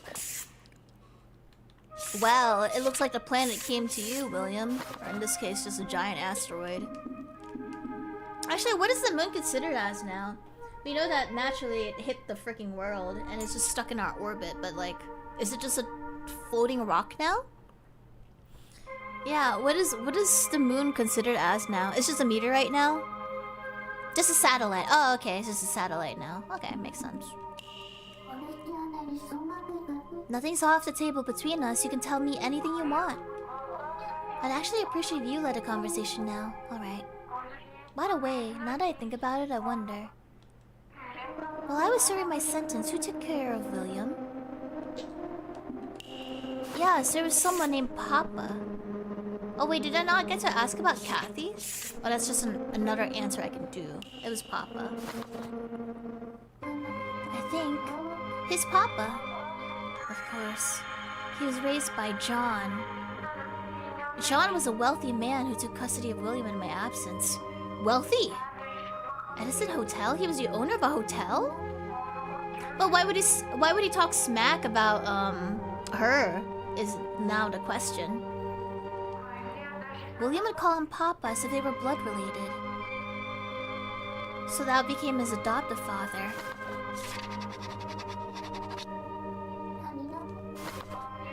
Are you still there? I'm here, yeah, no worries. I'm just writing down notes. So what was your relationship with John? She worked as a cleaner for the hotel. I couldn't even afford food at the time, so I'd take the restaurant's leftovers and try to smuggle them out for William. I got found out by another cleaner. He forgave me, but he asked me for permission to raise William as his own. What? I mean, it is for the best. He had no children and therefore no heir to inherit the hotel. Oh. William caught his eye. I rejected his offer with all my might. No matter how poor I was, I could never hand over my dear William. But since I was locked up after, John was allowed to take William in. Was he a good person, though? Couldn't you technically, like, still stay with John? Was she framed for something? I'm starting to have a bad feeling. Was she framed? But let me be, like, not jumping the gun. Was he a good person? I believe John was a good person. You believe? I mean, I know William adored the man enough to call him Papa. He must have treated William with kindness at the very least. That makes sense. I want to speak with him again. Is there any way? I'll see what I can find. I'll try my best. I'll see if I can convince Hamlet to help. He may have a clue. Thank you. I'll tell William that I'm his mama this time for sure. Call me as soon as you find a way. Promise me, Mary. But no, how can he really be a good... Because he did tell William that your mama never wants to see you again. The sentences between your mama is too poor and your mama never wants to see you again are two different things. So I want to know all sides first. I don't know what grave sin she did. Maybe she stole money, maybe she did something we don't know for sure yet, so.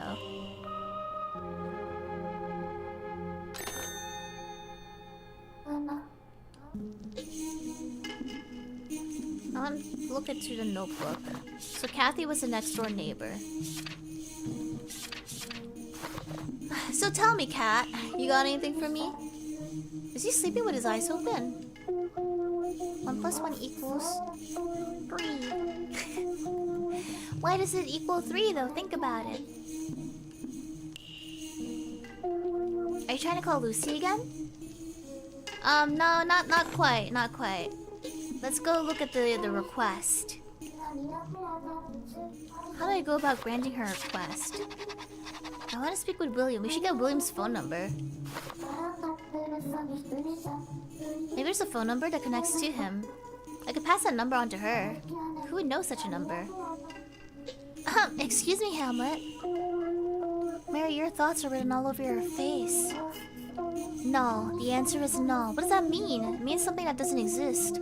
There's no such number that connects to William. You could have put that in a nicer way. Do you not care about Lucy's feelings? You heard how much she wants to talk to him. They would see each other again unless John were a bad person trying to prevent it. Unfortunately, the moon kind of destroyed everything. There has to be at least something we can do for her. This phone already does so many strange and inexplicable things. Calling William wouldn't be out of the question. You're being quite difficult. In that case, I'll give you one of Lucy's third party's numbers. Oh, maybe it's Kathy? Besides William, this person had an impact on Lucy.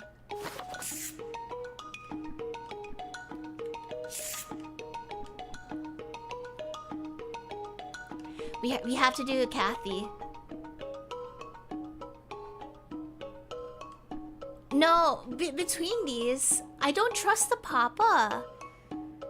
Because I feel like the Papa is, like, something weird. Like, I feel like if you go for someone who doesn't know her history too well, maybe Kathy would not know much. Kathy was just a neighbor. Do you think Kathy would be more honest? That's what I was thinking. But she said, like, this person... Hold up. What was the backlog again? Okay. I shall give you one of Lucy's third party's numbers. It'll connect you to a person who had some form of impact on Lucy's life, besides William. Some form of... I mean, her impact-wise, it would be to Papa. Okay, let's do the Papa then. Because I'll be the one calling him. So maybe as long as it's not Lucy calling him, it'll be okay. Do you mean William's father? I guess so. She did bring apples. I was wondering if she was an informant too. Papa? Yeah, Papa would not be talking to Lucy from jail. I don't think he'd be feeding information, but Kathy I feel like would. Papa will control. That's true, but I think we're gonna call him as herself. 6331. 6331.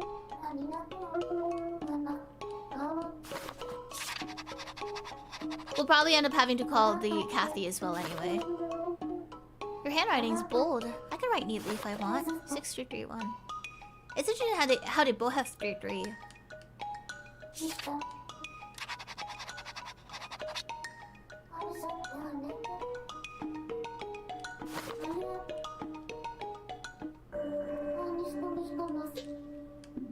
Can I also get the other number out of curiosity?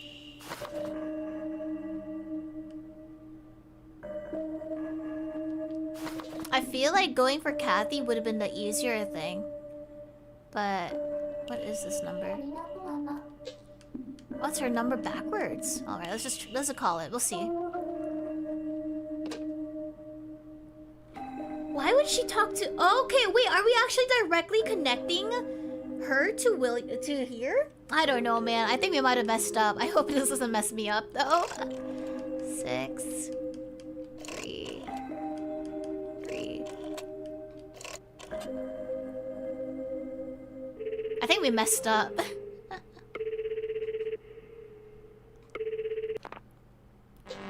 Oh, it is us calling him? Okay, okay. Hello? What does he look like? Oh, he does not look good, guys. Wait, Kathy? I've been waiting for you to call for ages. Tell me it's you, Kathy. Spit it out. I can't afford to miss Kathy's call. Wait.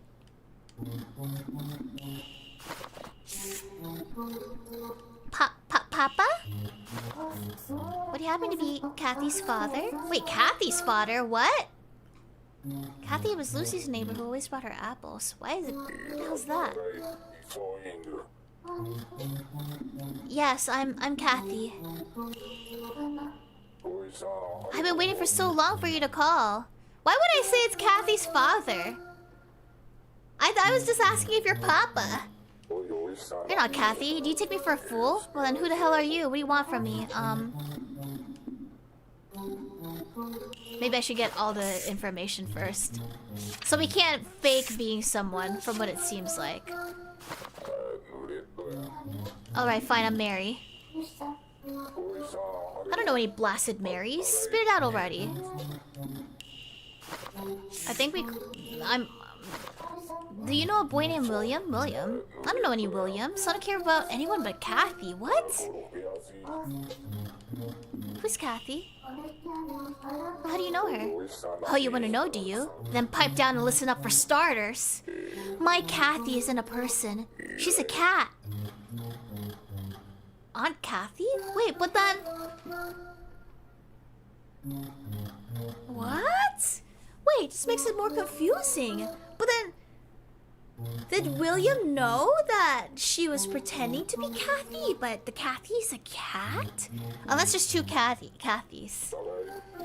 I'm waiting on a call from my cat, Kathy. Where did you go, my cat? But cats can't make phone calls.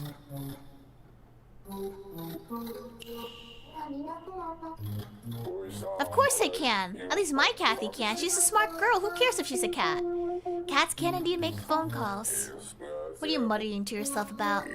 I don't have time about this. I only want to talk to Kathy. If you're hogging the line, what do you think will happen when Kathy tries to call me? I won't be able to pick up. Goodbye and good riddance. No, wait. He hung up on me. So Kathy's a cat? But then who was the neighbor Kathy? Hey, I want the other person's number. Oh, this makes it confusing. Who was that? That was one of her third parties. They had a manner of influence on Lucy's life. He was very rude. Well, that one may have been a bit of a mishap.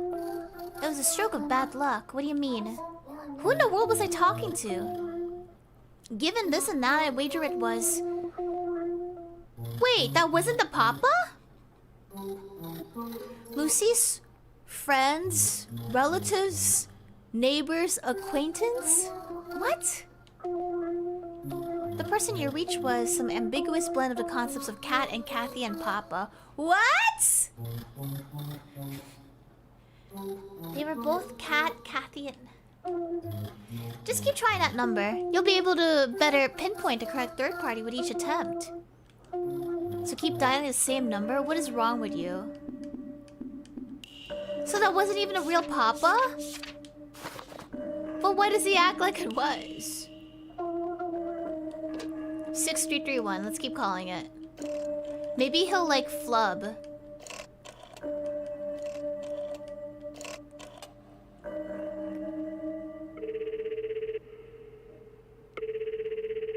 Hello, Kirara, welcome.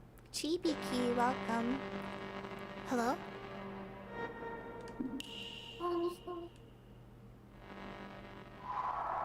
I did not expect to get... Oh? Who is it? This is... Are you married? The one who was... You've been deceiving this whole time. What? Haven't you? What? What do you mean? You still don't understand the meaning of those words, do you? Do you know who I am too? Who are...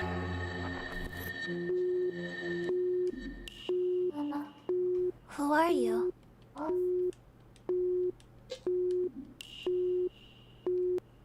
I wonder... Where did that come from? That last call. I had to keep trying it until I get it right. But who was that last call?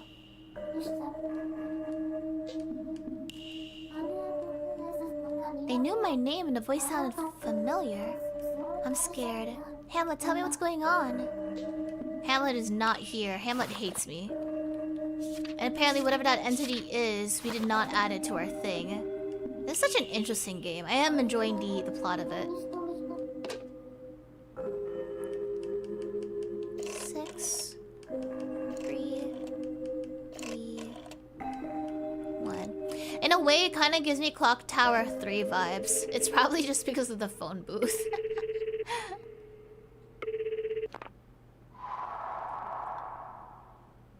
Oh, it's an owl this time. William, is that you? Wait, is this the papa? Oh, it is. Who is it then? I wonder if someone who wants to talk to William. I feel like there's no point claiming I'm this person. They clearly know who I am. Unless he's like partially deaf, guys. But it has a tuba. Maybe he's stupid? Guys, do you think he's stupid? But everyone has been knowing that like I'm not who I am. Should I just say I'm Mary? What's gonna happen if I say I'm William anyway? He's not smart. Okay, I'm gonna say I'm William. Don't toy with me. Oh no, I think that okay, no, please, I just want to ask one thing. Okay, we should not lie about who we are. It actually, I think it decreased our points. That would be me. Who might you be? John was a wealthy owner of a hotel. John owns a hotel. That is music! Are you the owner of the Edison Hotel? The adoptive father of William? That would be me. Proud owner of the Edison Hotel. A luxury hotel of the envy of any man of means. Indeed, I built it from the ground up. Who are you exactly? I don't know of any Mary in my circles. I know you though. The answer be this. Which animal is mounted in the lobby of my hotel? I think a lion.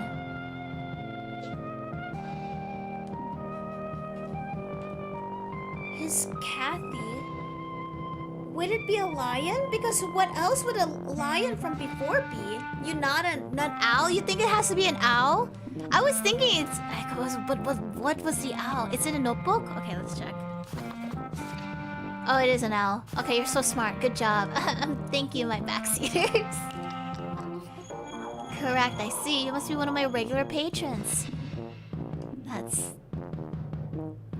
Should I lie? This game is punishing me so far for lying. No, I'm not. Maybe I shouldn't lie. No, not exactly. Lie if you must. Just humor an old man, won't you? Never mind. Right now, my only concern is William. If you know anything about him, tell me. My precious memories of him are slowly fading away. Lying's not bad, guys. Sometimes you have to lie to make someone feel better. At the very least. Mary, have you learned anything about William? Well, I know he wants to be an astronomer. That's right! William loved the night sky. I remember now. I want to do something special for him. You prefer the harsh truth? Some people don't. Actually, what's so funny is that someone can lie to you, but like people will just take it and believe it anyway. And then they'll harass the person who doesn't lie. I'd build him a home planetarium. You should have seen the look on his face. What? You built him a home planetarium? What? William wouldn't let me. He said it's too expensive. He's a good guy. I think he might be a good guy. We ended up poking holes in a lampshade and we watched your light shining through it together. Was he happy? Ecstatic. I hadn't spent a dime, yet William and we were happy as could be. I was shocked, you know, that such a thing was even possible. Mary, have you learned anything about William? Yeah, he also was a sweet, cheerful boy, was that correct? That's right. He's always so happy when you talk about his adopted son. He was looking after others. Anytime you were feeling down, he'd trot right up to you. And give you the brightest smile you've ever seen. Man, just watch. I'm gonna put Doom 2016 on that filter list so no one can ever say it ever again. I'm sorry. The answer is no person who spams Doom 2016 every time, but I appreciate you, you know, really wanting me to play it though. I'm just not into it. Don't worry, you can still ask. I might just put it in the filter list. No, I'm sorry. I'm just teasing. I just don't want to play it though. Stop asking. It wasn't just me. Everyone in the hotel adored that boy. Every stream. I know, you really have to praise your persistence. Apparently, William took good care of all his things. Now that you mention it, he did do that. He used his pencils until they were super small. He says it like I can see him. Have you learned anything? I think... Well... I want to know about him first before we delve into actual William. The first time he called me Papa, I was over the moon. Okay. He's adopted. Do you admit that? That's right, not biologically. Okay, so he does... He treats him like his own flesh and blood. Now, I want to know about the mother. Since I think I've exhausted everything, I was just scared to ask about the mother in case it ends the conversation immediately. Do you know Lucy? Lucy? Did you say Lucy? Yes. Yes. Oh, I'm in no mood to speak of her. I see. What happened? Speaking to you has helped me remember something. He loves stargazing. When I took him in, he brought this old worn-out telescope. It's probably from his mother. He was simply enamored with the thing, but there was a huge crack in the lens. I didn't think he'd get a good view of the stars like that, so I got him a fancy new telescope for his birthday. But he refused to let the old one go. Perhaps it was in his nature to cherish his belongings. It's coming back to me now. Oh, man, even though she was poor, she still got him a telescope. What do you want to know about? What sort of person he was? I think that's all we have. We gotta go talk to Lucy now, I think. Alright, I'll call you later, old man. What did she do? What did she do to, like, have the anger of this guy? He doesn't seem like a bad person. Doom 2016? That's funny. He looks a bit down on Lucy and thinks she might be trouble. I'm not sure yet.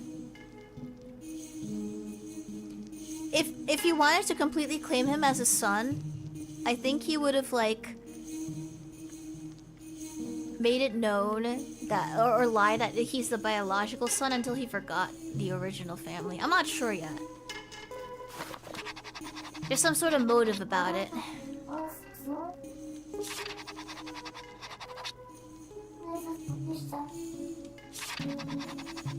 Huh.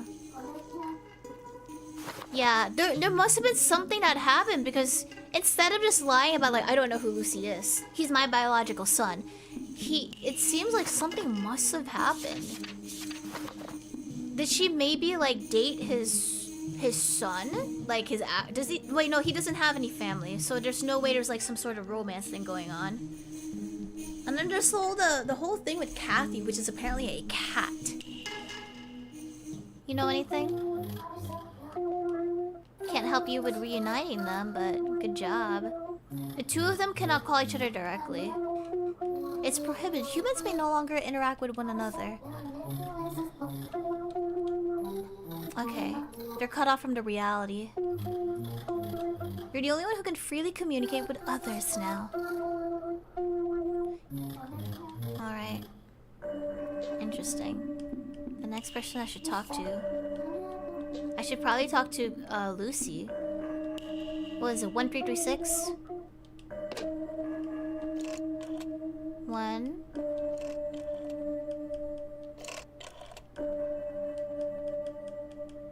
Sorry, this one.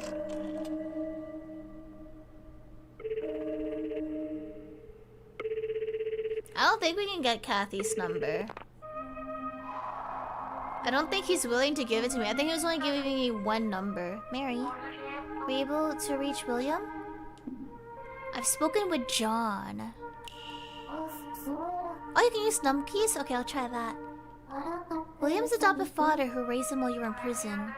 Were you? I was able to reach him, but he won't be able to call you apparently. Not because he refuses to, or anything. It's just how it works. Don't trouble yourself over it. This phone only connects to you, huh? Yeah. Well, you wanted to hear about William. He's losing his memories too. He's trying to resist in a way. I want to talk about William. I know you really want to speak with him. And I'm going to figure, well... It's not possible to speak with him, but I will say I'll figure... we should probably be honest. It's not possible to directly speak with them. Yeah, it's just not possible. Do you guys agree? I don't think lying is, I'll figure something else, not really lying. It's more like pushing it off for later. Let's just say it's not possible. I'm sorry. Oh no, was that bad? Sometimes they either light up in yellow or they go like down, and I don't know which one's worse or which one's better. It's my fault for asking too much of you. I think I'm starting to accept it. This must be what it feels like to die. Helpless to reach anyone, alone with the words you wanted to hear, wanted to say, fading to nothingness. This is death. Lucy? You said you spoke to John. What did he tell me? Yeah, he told me there was a telescope.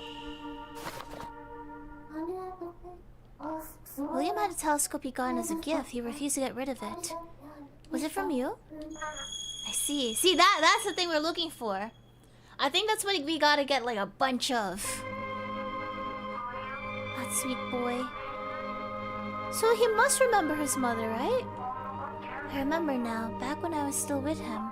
We would polish the lens every day. Maybe I should draw it. Okay, let's draw. Aww, that's a really nice image, because, like, I didn't expect the full thing to be just one thing, and things and things. That's cute, because it just started with a telescope, and no, they filled the whole page. It's really cool. I'm grateful for John to looking after my William. I know he doesn't think too well of me, but looking back, I should have expressed my gratitude to him. I'd like you to pass on a message to John. What's the message? You can speak to him, right? I want to tell him, thank you for taking care of William. Would you be willing to? If I can never hear his voice again then, I at least want to share something with someone who knew him. If you could do this favor, of course, I'll do it. Thank you. What would you like me to tell him? Thank you. That'll be enough. John and I have always shared a bond through William. More words won't be necessary. Noted. Once you've given John my message, call me back. Of course. I promise. Is there anything else I can talk to you about, though? Guess not.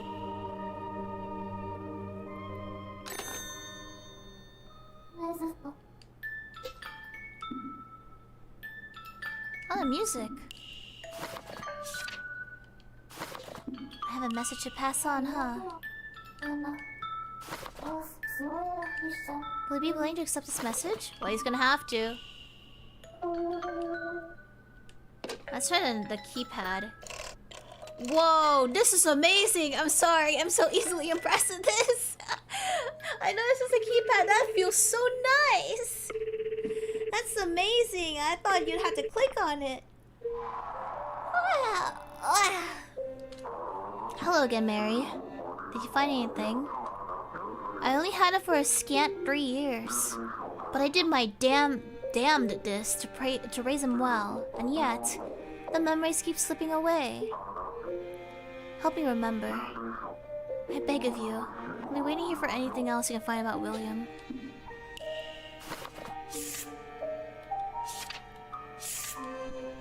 We already talked about the astronomer, right? Because why else is this highlighted? Let me just say thank you first before we do anything else. Tell him thank you. It's not quite about William, it's about his mother Lucy. Lucy? It turns out I can't reach William directly, but I can talk to Lucy. Is that so? She was truly grateful to you. She was? To be perfectly honest, I thought I'd done Lucy wrong. What happened? It's a long story. If you want to talk about it, I'll listen. You will? Thank you. I'll take you up on that offer. You see, Lucy, she was actually an employee at my hotel. And well, she was buried in debt. That damned moneylender would always barge into the hotel and kick up a fuss. Lucy must have been really struggling.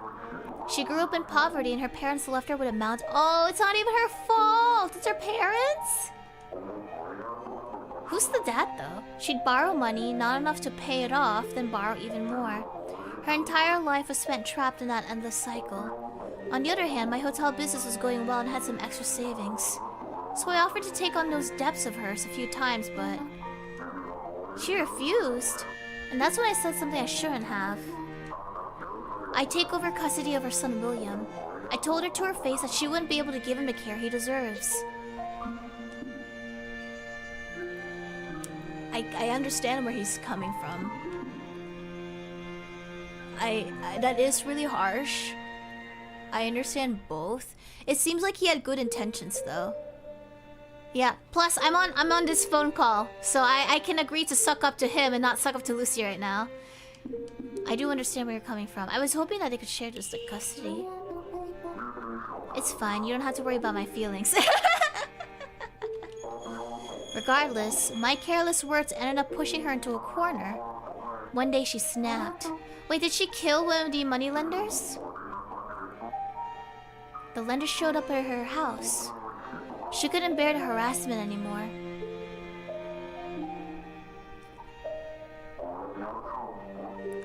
She shoved him out of the second floor window. The lender died from the impact, and Lucy was sentenced to prison. That's why. So she killed someone. Well, she... can't really blame her. That's horrible. And that's how I end up taking William after all. I visited her in prison, you know, and I made her a promise. I would raise William well, and I'd never let... Wait, she was the one who...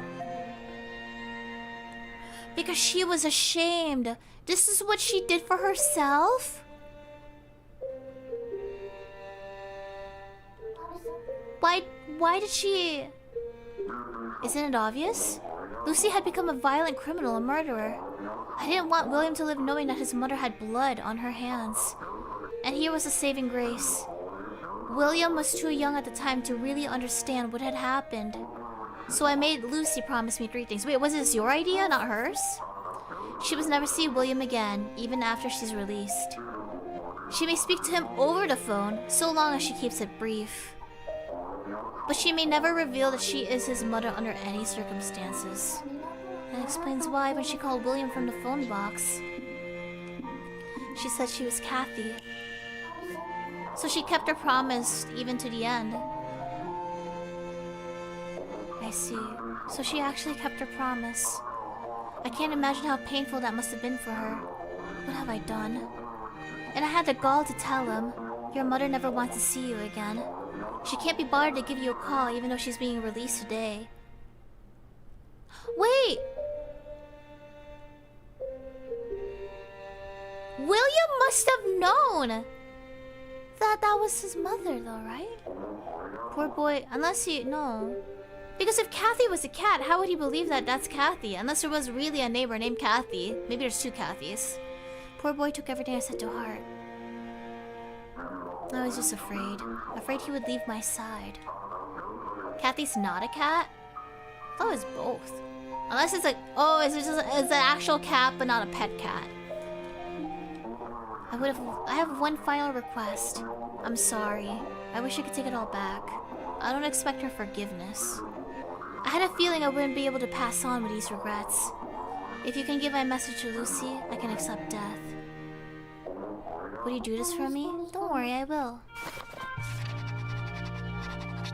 I'm sorry. Thank you.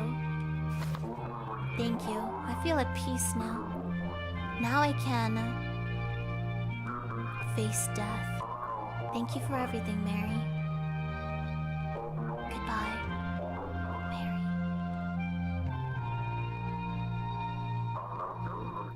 Farewell. John? His breathing, it's gone silent. Put down the phone.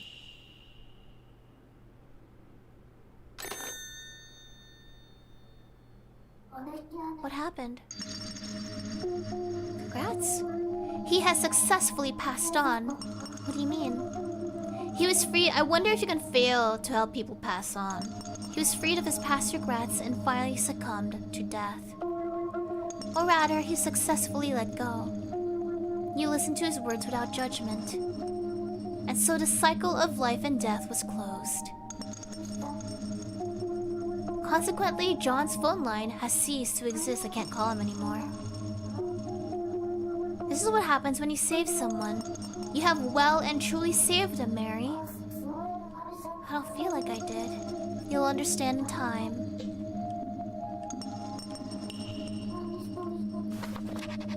Once regret disappeared. 4th grade too? That must be a good thing. Oh no, this is a rotary, okay. Did she really do that?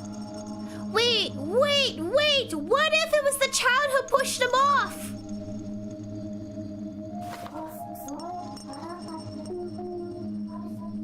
What if the child pushed him off and she took the blame?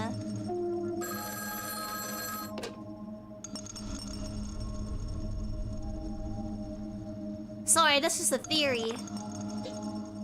Hi.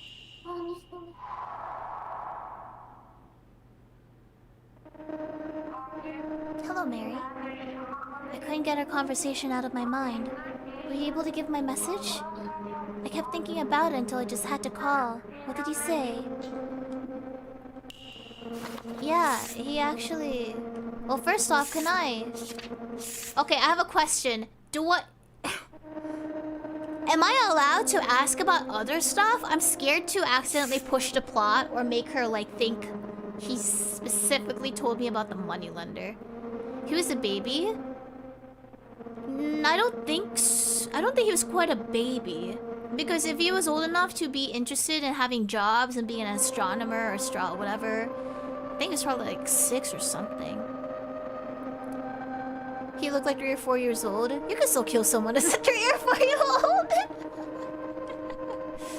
I think he might have been like 6 or 5. Yeah. Sonicon, you played this, didn't you? Where are you? Put in a caps lock, thank you. Okay, let's just ask about it. Didn't I have something? Oh no, okay. It forces me, never mind. Never mind, sorry guys. He wanted to say sorry. I see. Thank you for telling me. I understand what you meant. Did he say anything else? He knows a lot about my past. I still can't remember. Did you actually do it? She doesn't even remember. I want to know about the moneylender. Did you actually push someone off? You were being harassed by someone, and you pushed him out of the 2nd floor window? Did you? What? I killed the lender? No, she doesn't even seem to be aware. I pushed him out of the window? Me? I killed him? It was me? I killed him? No! What if the telescope was used to hit him? Who are you? Did you kill him, Lucy? Unless there's a plot twist, then who am I? What? That's right, I killed the lender. Yes, I did. I don't believe her, actually. I did it for William to protect him. And my punishment was to never see my beloved son ever again. He must hate me.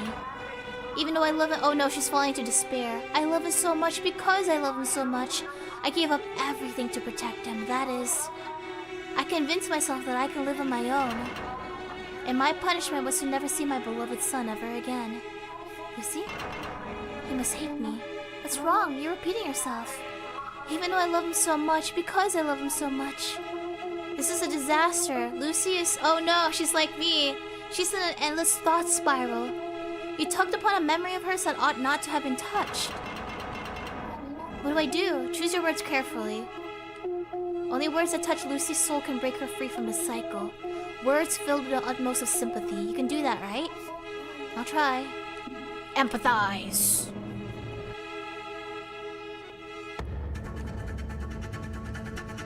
What I have to do is choose words that'll touch her soul. Otherwise, she'll be trapped in a negative spiral forever. Choose the right ones. Can you still hear me? I want to understand you. Oh shoot, guys. I want to accept you is kind of weird. I think I'd rather understand her. Oh shoot, guys. I think I understand. Oh, this music is a bop. What the heck? I want to understand who you are. Do you mean that, really? So please talk to me. We'll shoulder your burdens together. Aren't your biggest regrets about William? About William? Yes, you're right. Mary, you truly are trying to get to know me. It was for William's sake. I had no choice. I couldn't stand by and do nothing, not when he had his precious, precious dream. He had a dream. Oh, I love how there's an image behind the clock.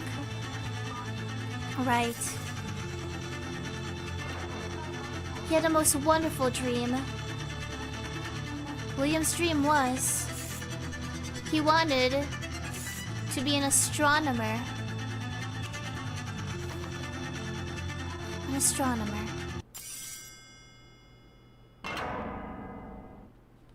Oh boy. Therapy boss battle. Mama, look! There's so many pretty stars in the sky. Mama, I know I've said it a million times, but I'm gonna be a scientist. And I'm gonna make an amazing plane that flies all the way to those stars. I'm gonna fly to that big red star and I'll bring red stardust home. I'll give it all to you. If you sell it to the pawn shop, you'll be rich for sure. A scientist, I'll make you happy, Mama, just you wait. My life was never going to amount to anything from the start. Oh! Because her parents screwed her up. She didn't want the child to be screwed up too. Oh! And technically, if the guy died, the moneylender died, he has no debt because she's in jail. And maybe like, yeah, and William could have protected him. Born in poverty, worthless in a classroom, my future was never mine to decide. But William, his future shone with as many possibilities as stars in the sky. His future was my future. I absolutely could not afford to let it go to waste. I had to kill him. That vile man had to die for William's future. That's why I killed him. That was the only thing I could ever do for my son. I know I'm the worst mother in the world. I wouldn't say that. I think you actually did plenty of good things for William. I'm the worst. Calm down. How can I? I'm a failure of a mother. Always drowning in debt. I couldn't even give my own child the love he deserved. Can you imagine that? You did love him, though. You did love him. Even without money, I think you loved him more than anything. I tried, but I couldn't give him anything. That's a lie. You did give him something. Something very special to him. I gave... You're not lying, are you? Can I really trust you? I love there's some moon phase on the clock. Do you know what I gave William? Let's think about it together. Wait, okay. I know it, yes. I feel like this is a bit of a trick question. Obviously I know, but let's think about it together means that we're doing it as a team thing. Should I just say I know? Okay, I'm just gonna say I know. Because she's spiraling anyway. You do? Oh, thank gosh. I thought that had to be like a team effort answer. Out of all the things he gave William, the one he most cherished was... It was the telescope. A gift from Lucy. Telescope.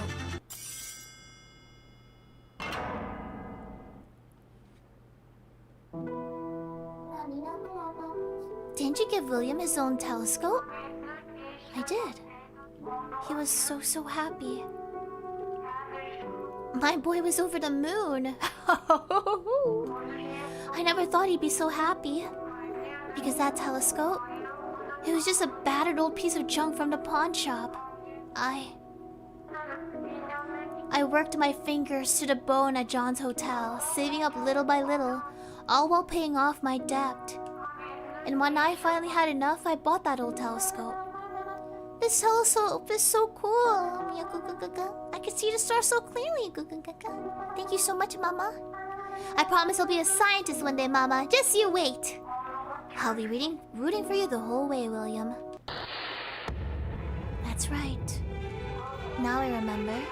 The lens in William's telescope, the reason it was cracked was because he used it as a weapon. The lender came to our house. He broke all of William's belongings, every single one. He stomped on everything my boy held dear and laughed the whole time. He destroyed everything. William's clothes, his hat, his desk, his favorite books and stationery. All of it ground to pieces under his feet. Then lastly, he picked up the telescope and smashed it against the wall. That's so evil! Over and over again, all while laughing like a maniac. All William could do was cry. He cried so hard. His tears, he heaving sobs. I'll never forget them. I've forgotten so much since then, but William's cries are burned into my ears. That's why you couldn't turn the other cheek and kill the moneylender? I wanted to kill him. So I did it. I did that horrible thing.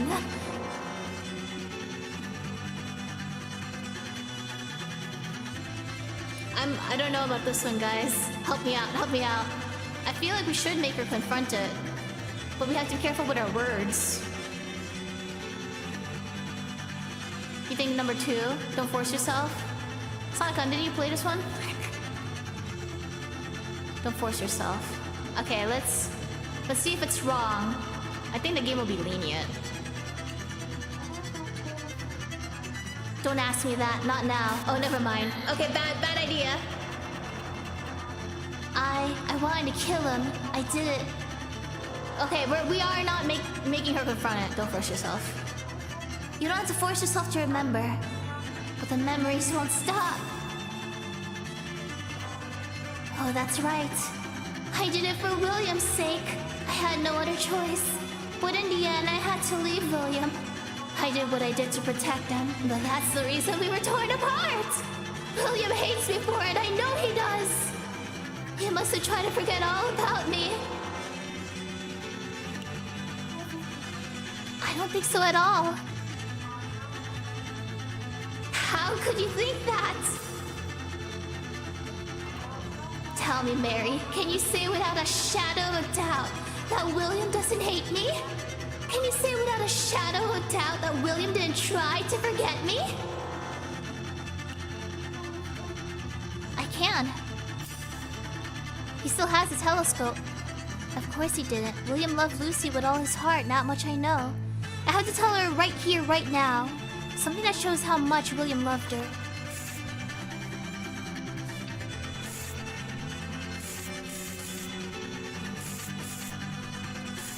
William never got rid of the telescope. Gosh, his music is bonkers. Never got rid of the telescope.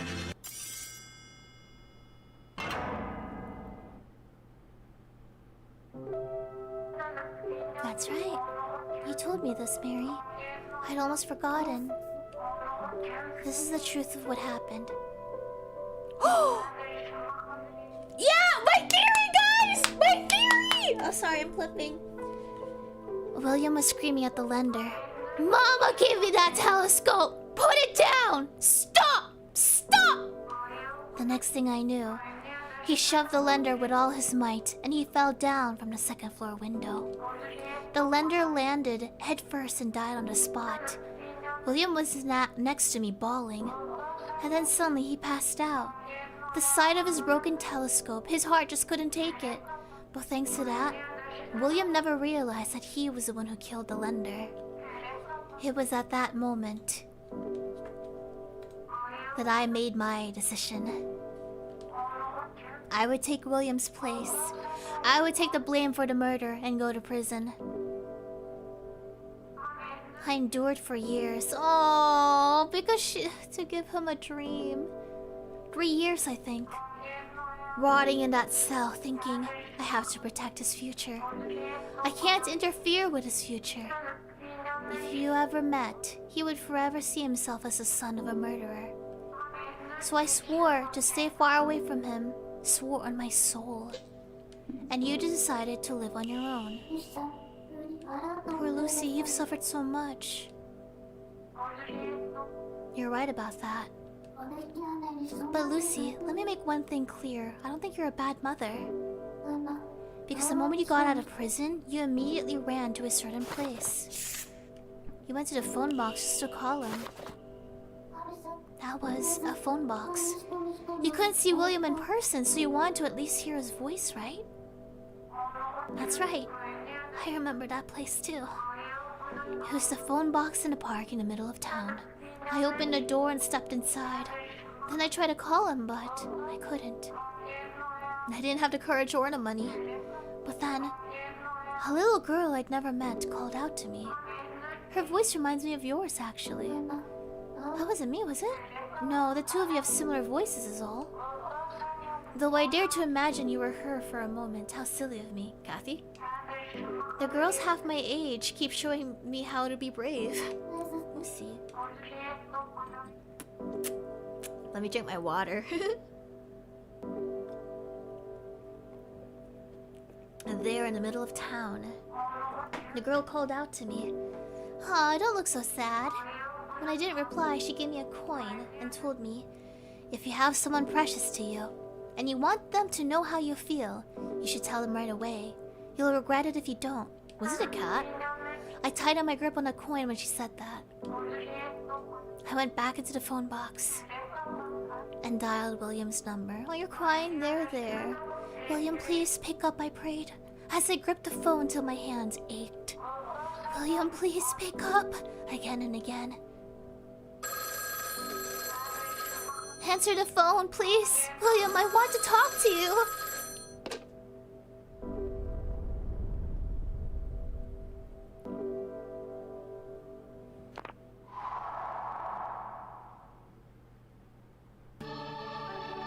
Aunt Kathy? Papa told me Mama doesn't want to see me anymore. Mama abandoned me. Never! Mama abandoned me. No, she didn't. Lucy wanted to see you again so much. That's what kept her going the whole time she was locked up. She loves you with all her heart. Please, you have to believe me. I want to I don't believe you. I believe what Papa said. No! Please believe me. Lucy. Why should I believe you? Mama did a very bad thing, and then she went to prison. Mama abandoned me, so I'm going to believe Papa. It's futile. You cannot answer on William's behalf. The past, I can get his number. That's too sad. William, listen. There's a very good reason your mama went to prison, yeah? She had no choice. I don't want to talk about Mama anymore. I'm gonna hang up now. William, wait. Before you do, just once. I want you to call me what you used to. Your papa's not the only one who loves you. So please, just once, if you could call me your... Please, call me. Ma. Wait, Auntie, do you see that? The moon is falling.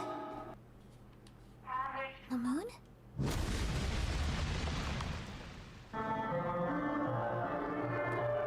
Everything's gone silent. Is it because this is the moment the moon fell? That's right, Mary. This is when the apocalypse arrived. I need more thumbnails. There's no one on the other end of the call. Hence, it is time to hang up on the phone. Are you still there? William, what's wrong? That's Lucy's voice. Why aren't you saying anything? Listen to me, Mary. Despite what you hear on the other end of that line, Lucy is no longer here. William, are you okay? Say something. William! Can't you hear Lucy's voice? She's still on the line. It's true that something on the other end is trying to talk to you. And rather tenaciously at that.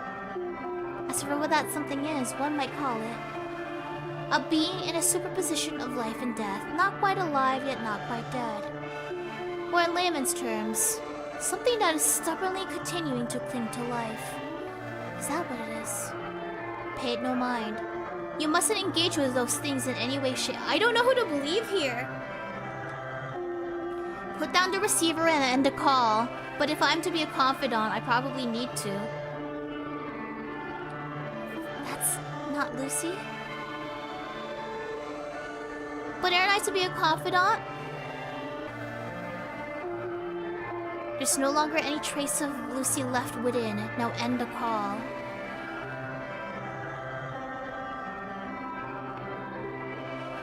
But Hamlet doesn't feed me anything. Cut the line to which it still clings. It's either... I don't know. Do I believe him? I don't know. Hamlet has been really vague, and it doesn't help. He's kind of like me, and he needs to stop vague posting. William, say something, please. But we haven't helped Lucy move on, have we? We haven't delivered William's thing. I miss you. I want to hear your voice. Oh, thank God. I can hear you. Oh, wait! I'm taking his position! Good, thank goodness. You cut out all of a sudden. I feared the worst. Sorry, I think the phone's not working. I can hear you just fine. So can I! Wait, I think this is the actual William. Let's keep talking. Let's say everything we couldn't back then. There's so much I have to say. This time, I want to make sure you know. Okay, now we're free to talk about anything. Mary, what do you think you're doing? The call is over. Why? I finally found a way to get Lucy to open up. Now I can pretend to be William and tell her what she needs to hear. You mustn't do that. I implore you, listen to me. Doing so puts you in grave danger. What danger? Put the phone down now. Say something, please. Do not answer it, Mary. If I'm gonna die anyway. Please, let me hear your voice. I know how Lucy feels. Why that is, I'm not sure, but... I'm so lonely. I want to hear someone's voice. I should.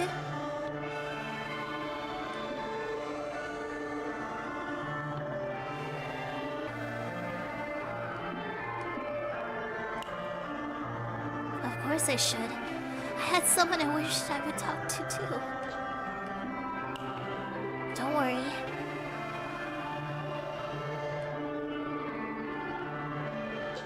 I can hear you.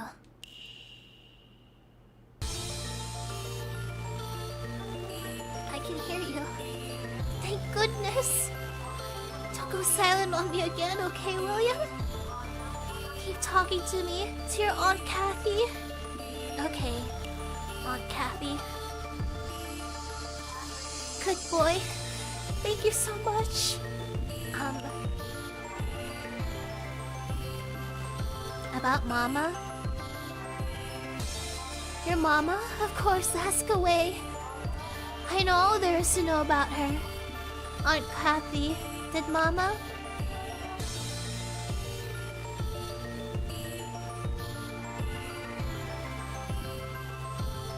Go to prison because of me? Mama went to prison because of me, didn't she? What are you talking about? You had nothing to do with it. It's not your fault. Not at all. Your mama's the one at fault. That's why she was locked up. I don't think so. I don't think Mama did anything wrong. William, don't tell me you know the truth. Mama didn't do the bad thing. Someone else did. No, it was... I'm not sure how to tell you. Talking about it hurts me so much. Say, William, should Mama tell you everything right now?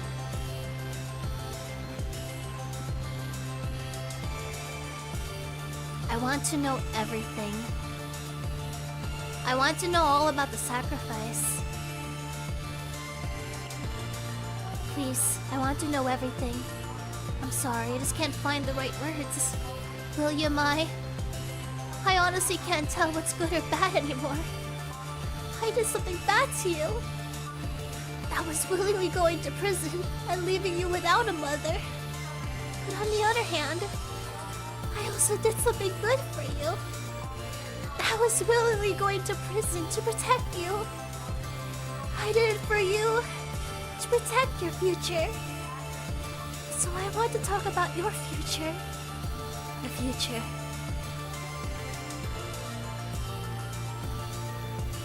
I want to know how Mama's doing. My future can wait. How is Mama doing? She's... well, right now, I believe she's in a phone box, calling someone and crying her eyes out. Who is she talking to? I need her to tell me that I'm her son. I need to get her to lead me to the truth. I'm not sure, but it must be someone very, very important to her. Okay. When I grow up, I'm going to be an astronomer. William, I'm so glad to hear that. So glad you didn't give up on that dream. William, can you tell me something? I heard from your mama, Lucy, that ever since you told her you wanted to become an astronomer, she worked very hard to save money and bought you a telescope. Audio check, is the music too loud? Do you still have it? I've kept it safe and sound.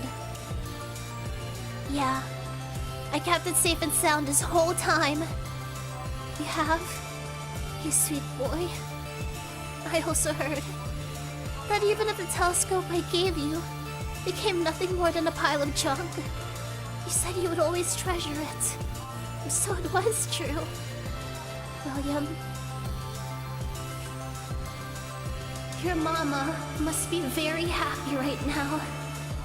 Being able to talk to you like this. I never, ever want to hang up. I want us to keep talking, just like this, forever and ever. Forever and ever. Aunt Kathy, are you crying? No, I'm not crying. You know grown-ups aren't allowed to cry. It's okay for grown-ups to cry. What's wrong?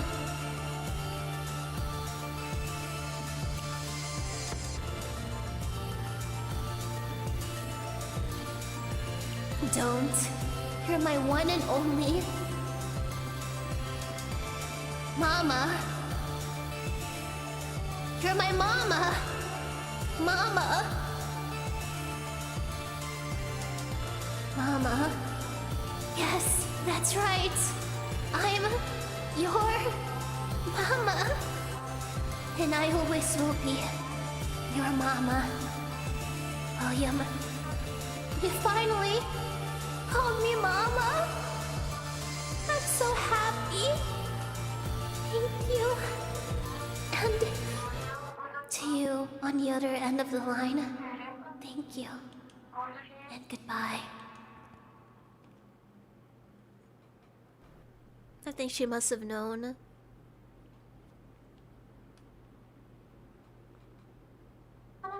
Mama? Hello? Mama? I love how the names are overlapping, Mary and William. Mama, say something! Why won't you answer me? What happened? Why aren't you saying anything? Did you abandon me again? Mama? Did something happen? I think each time we try to pretend to be someone else, we might also lose ourselves. Maybe that's why we don't have memories. We probably were doing all these phone calls, and each time it chips away at who we are. Mama. Goodness, Mary, it's over. Lucy has been saved. You can put the phone down. What happened to Mama? She was saved. Mama. Mary, I told you to stop. Listen to me. William does not exist anymore. Do you understand me? He doesn't? He does not. You must reclaim yourself, Mary. Your time acting as William has ended. I was acting? Indeed you were. Do you know who you are? Shiori, Novella of Hololive English. Mary. Am I Mary? Yes, you are indeed Shiori, Novella of Hololive English. Oh, that's better. Now put the phone down.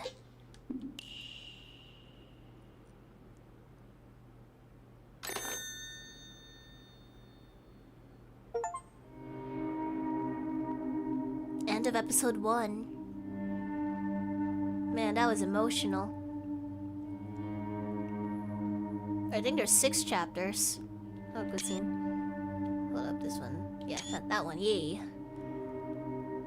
I hung up? I'm not talking to anyone anymore? Where am I? What's that outside the window? The moon. Pretty. Is that... Hamlet, what's going on? Look around. Wait. A shelf? It's too dark, though. A black phone on the table. It's like waiting for someone to start a call. The full moon. It's so beautiful. But why is it making me feel so lonely? There's something on a desk. A diary? It feels almost familiar to the touch. Should I look inside? Can I look around first? No, I guess that's really it. Okay. Oh, maybe the diary is different. Instead of like, yeah. Live on your own. Whose diary could this be?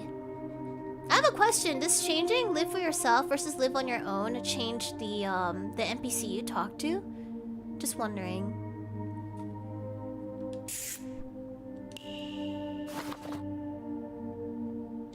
Read it.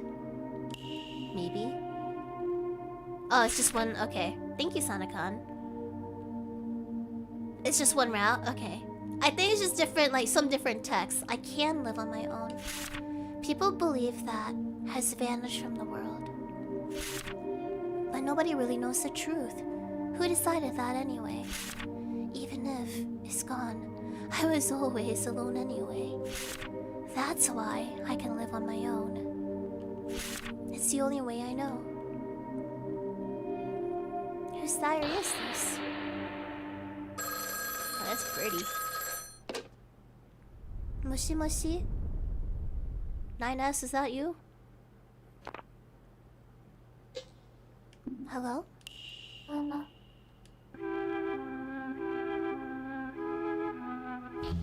That voice is... Is it really? Sorry, I couldn't hear you clearly. Who is this? It's voice. There's no way it could be mistaken. Who are you? You don't recognize me. It's me, your beloved 9S. Hi, 9S! Whoa! Let's keep... until we both are... Let's keep... What? Chant? Let's keep... What would be CH? Let's keep changing. Let's keep channeling. Let's keep... choosing. Guys, what could CH be?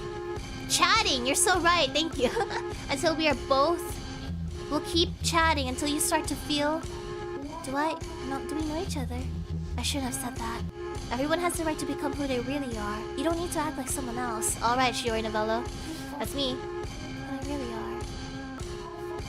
I can become who I really am. Yeah. I can become who I really am. I'm gonna become a witch. Do you really think so? You shouldn't. Who's this? Do you remember what you've done?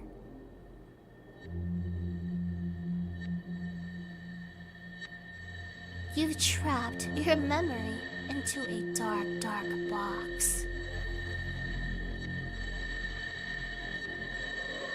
Remember what you've done.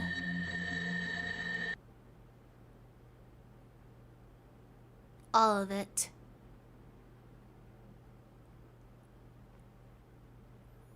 It's all your fault.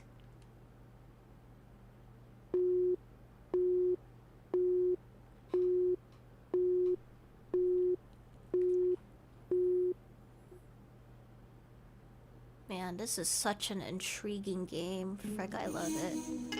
You should also consider getting it to your friends. Either play it yourself or get it for your friends, and then watch your friend cry. Unless your friend has no heart. What was I doing? You acted out the rest of the unfinished call, Mary. And after I tried to warn you, the unfinished call? I pretended to be William to help Lucy, and then I end up in a strange room. What was that? Yeah, it's a great game. I love it. So, yeah, feel free to play it yourself or mute me. But keep me around. What if I get lonely? You're the only other person on the other side of the phone call. What was that room though? That must have been a real life room. The blue room. I don't recognize it at all. But it feels familiar. And Lucy's moved on? It's just one thing after another, huh? You finally called me Mama. Thank you. And to you on the other end of the line, thank you. And goodbye. She was safe though. If so, I hope she's finally at peace. I really do. Thank you to the other end of the line. Alright, well, is there anything else around here? Man, it is so good to see your theory come to life though. It is so good. I didn't expect Leonard to break everything, though. That was like the one thing I did not get. No need to be dispirited. You did in fact save her, despite my repeated warnings. And I'm gonna disobey you again! It was undeniably successful. I just need Hamlet to always pull me back in, you know. Her cycle of life and death was finally over. I say to the SC and Weep Souls and Phil, and Souls is welcome back. Did I help her? Take pride in your achievements. You saved Lucy and she died happy. I guess that is good. You've done well so far. Keep it up for the next spirit. You share an emotional wavelength with them. Only you could truly empathize with her woes. Alright, let's cry again, guys. Remember, Mary, there are many spirits on the line waiting to connect with you. And with that, I shall leave the rest to you. Farewell. I still have questions, though. Well, what's next for me? I guess we're just stuck in here. There you go.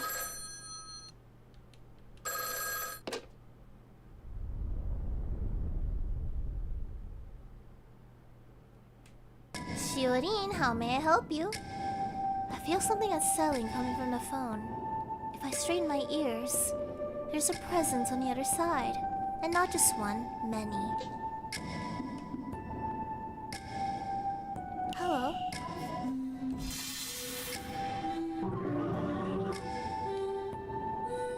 I hear countless voices all talking over each other. They're all desperate for someone to listen to them, just like Lucy was. Others are suffering just like her. Yes, and you're one of them, Mary. Wait! This is the one person who's probably aware of who I am, right? You also carry grief deep within. Is this Papa? Because she was talking about like her Papa before, right? That's what allowed you to empathize with Lucy's burdens. Don't you remember how you've forgotten your own suffering? I don't remember. Your conviction is holding you back.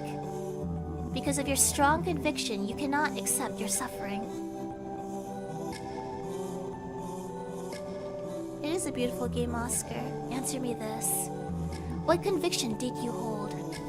I couldn't accept my own suffering because of my conviction. I can live on my own. Yes, Mary.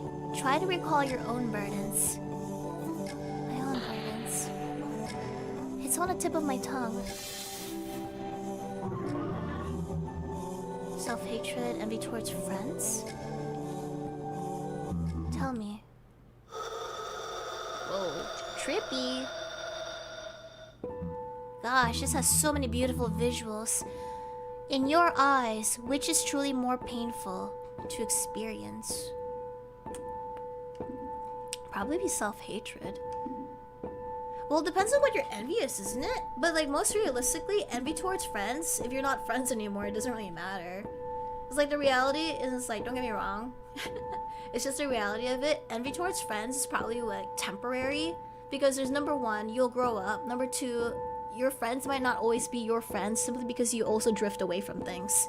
Whereas self-hatred, you're always gonna live with yourself. So I personally think self-hatred is really hard to live with. Whereas envy towards your friends, you'll probably move on eventually.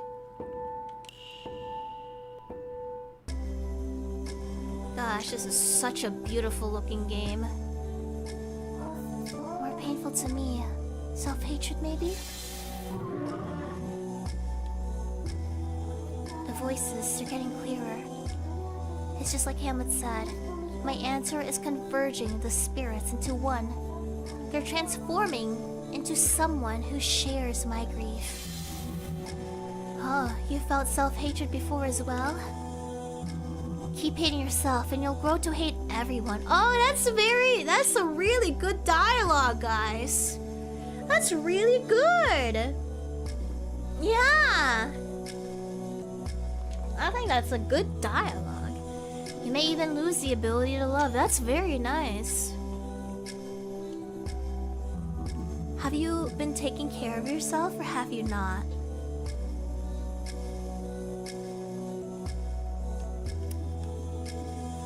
I haven't been taking care of myself. I don't think I've ever really taken care of myself. I suspected as much. Your voice is tinged with sadness.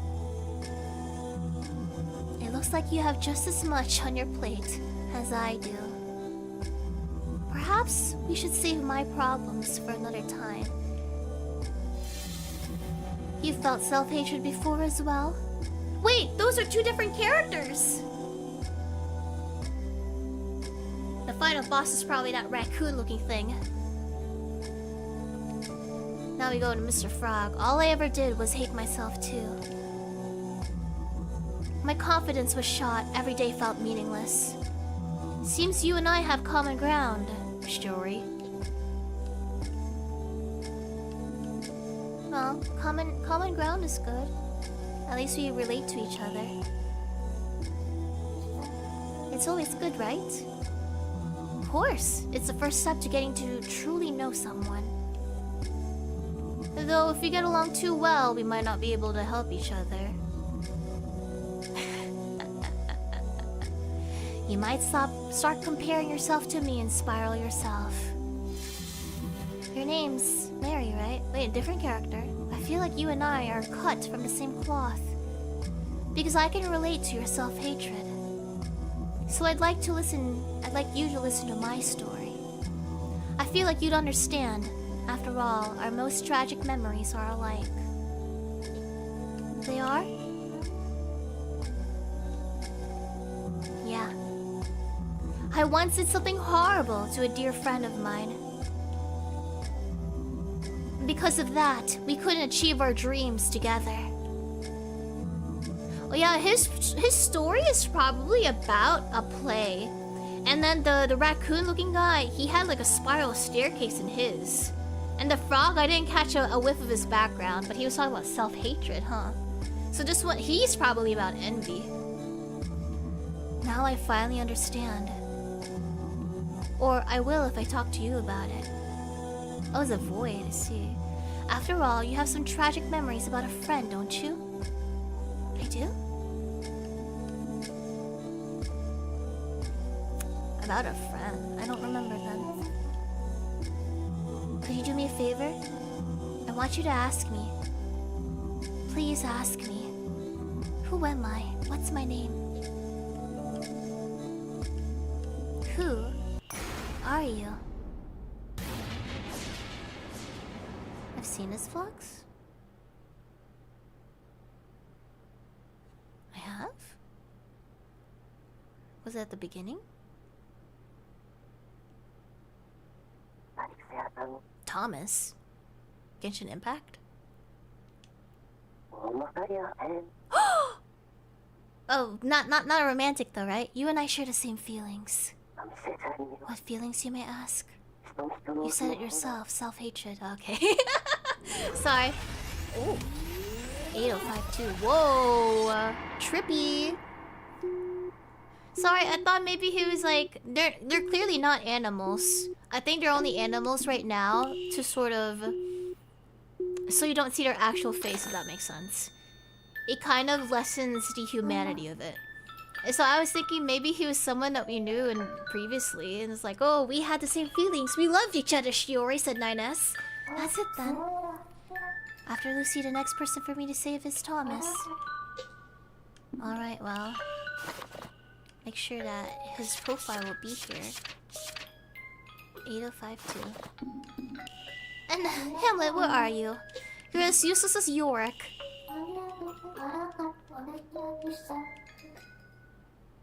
My name's Thomas. I like how they try to remind you where to go back on track.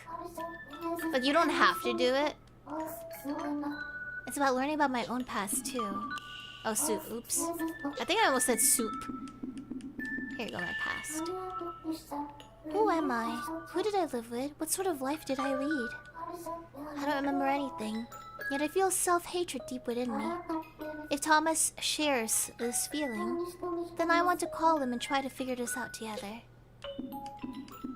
8052. Numpad. 052.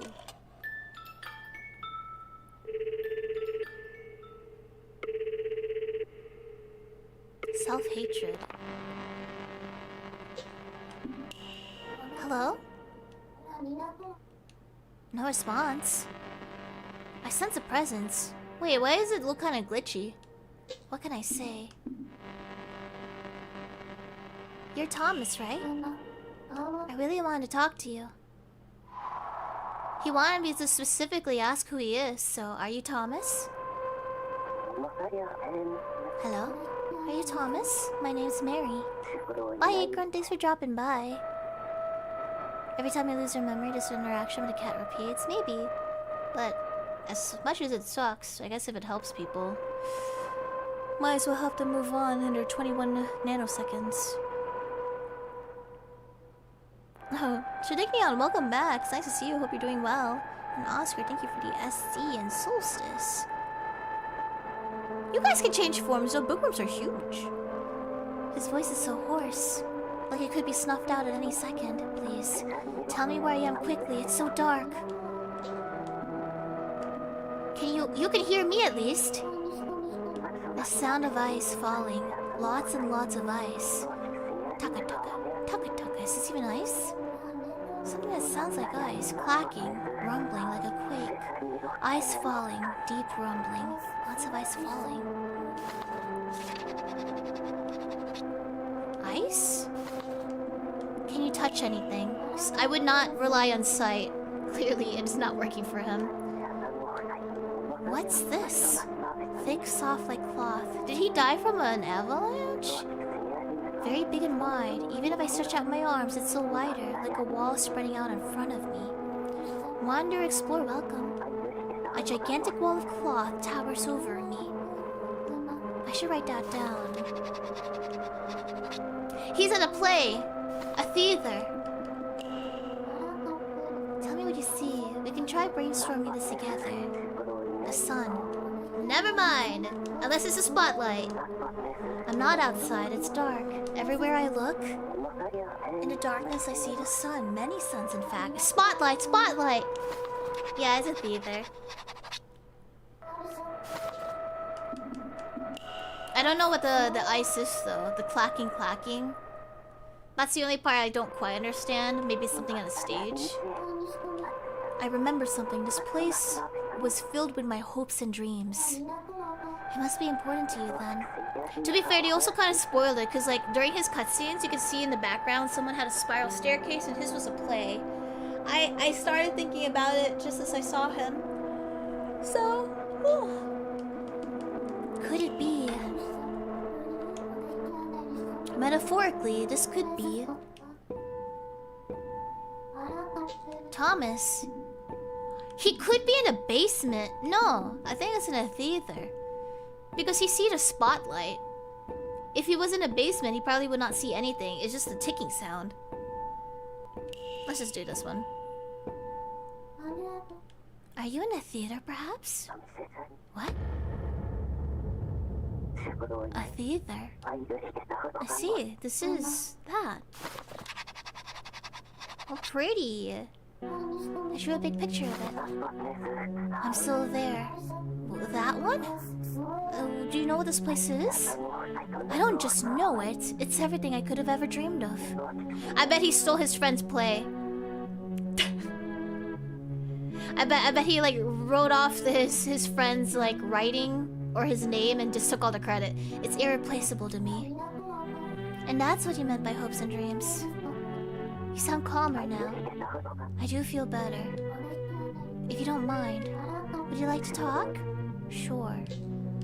Let's talk about your dreams.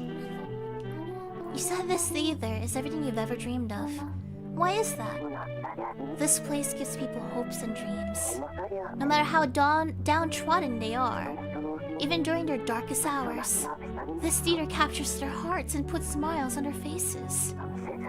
Like any good theater should. And yet for some reason, I can't seem to remember. What happened in here? What made it so much fun? It's quite a blur. And a whirlwind of anxiety. I'm sorry, I wish I could tell you more.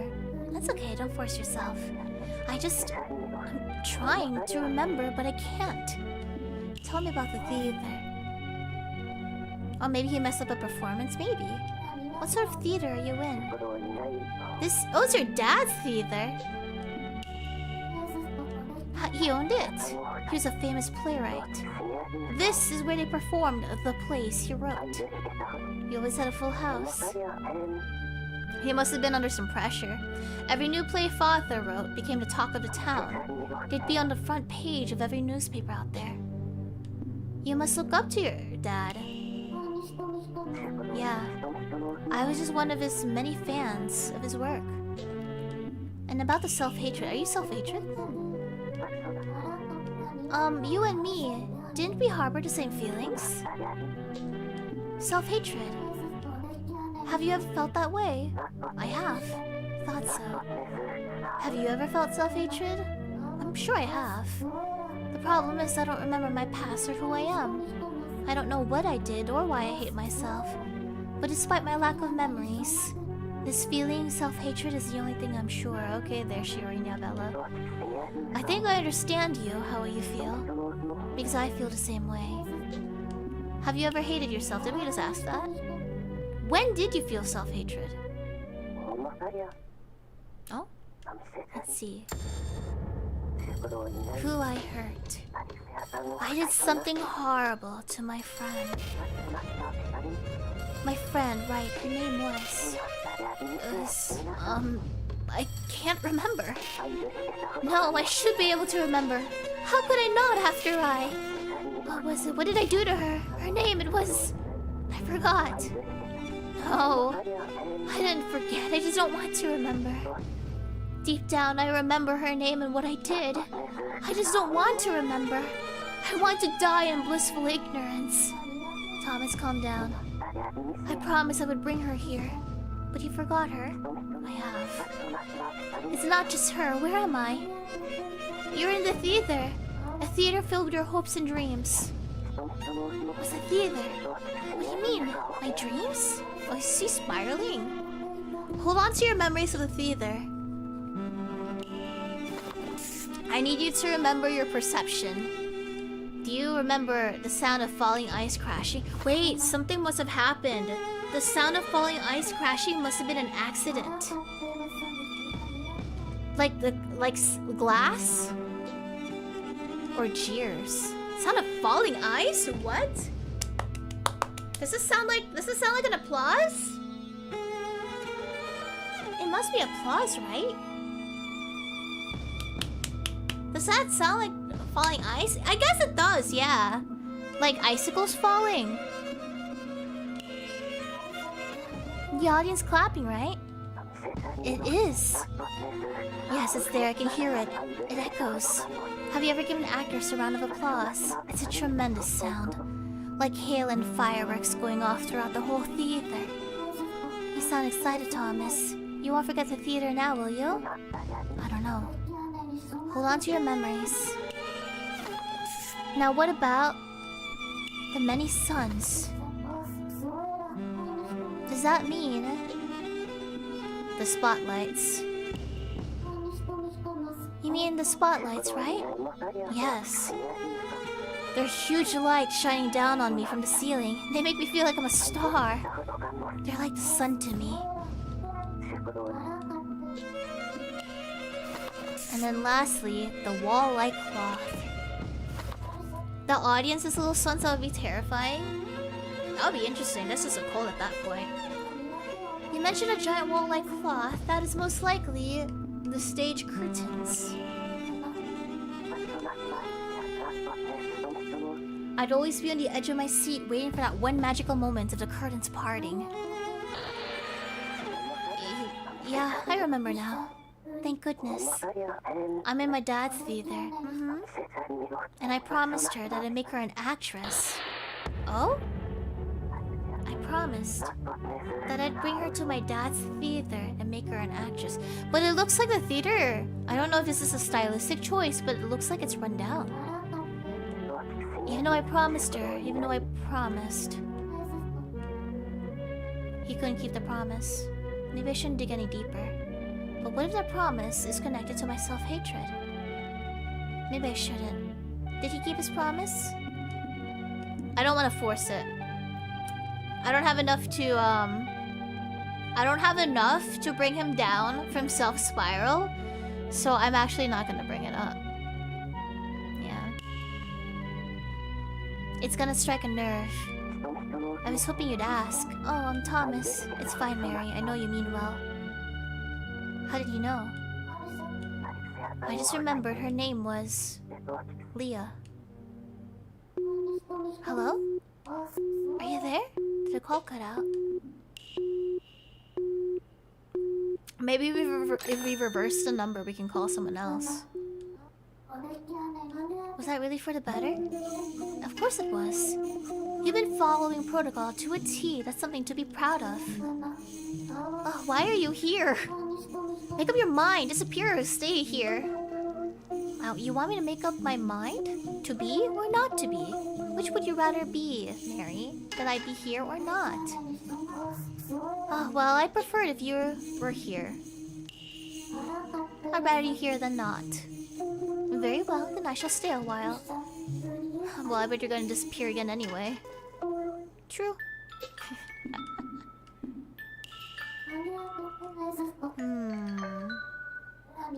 Y'all have unfinished business. Leah looked like a rabbit. Is there anything I need to add here? I don't think so. So he's 8052. So what if we reverse that? I'm just curious. 8052 becomes... Never mind. I'm not allowed. No need to be flustered, Mary. You're following protocol. I'm guessing it was not to... The two of you went through the same steps with Lucy. I called her to put the phone down and the phone rang, and when I answered, it connected to her past. She called me William then. Okay. So I guess it was just normal for that. There should be a call from Thomas's past. Oh, he's leaving already. This is his final call. Yellow, welcome back. And Explorer, welcome.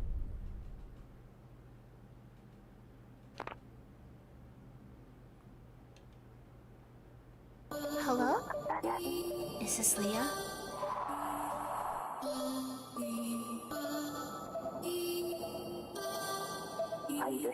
Morning, Leah. Thought I'd give you a call today as well. How are you feeling? Wait, why is he crying? His unfinished call. He's calling Leah, his friend. I'm Mary.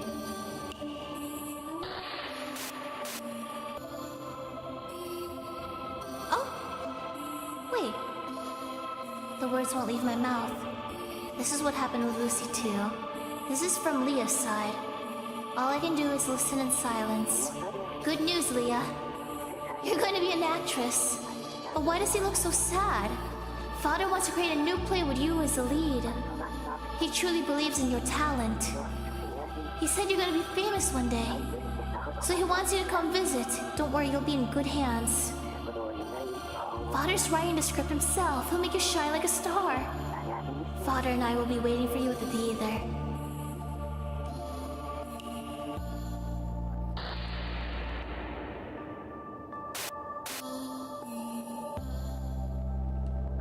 It's fine, Leah. Take as long as you need. I'll wait for your answer, however long I'll take.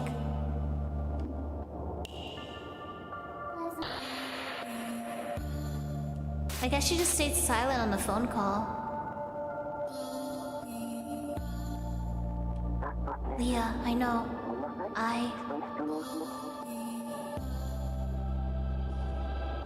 I did something horrible to you, Leah. That's why you won't say anything. Is he getting quieter? Aren't you? He's so quiet I can barely hear him. In that moment, the moon fell to our world. Oh! This is the final call. So she just stayed silent. She didn't say anything. She pulled a Shiori treatment, guys. But why didn't Leah answer him? She was mad. I should put the phone down and think this through. Put down the phone. To be honest, this character actually reminds me of the one from UMBC. This one's not as sweet.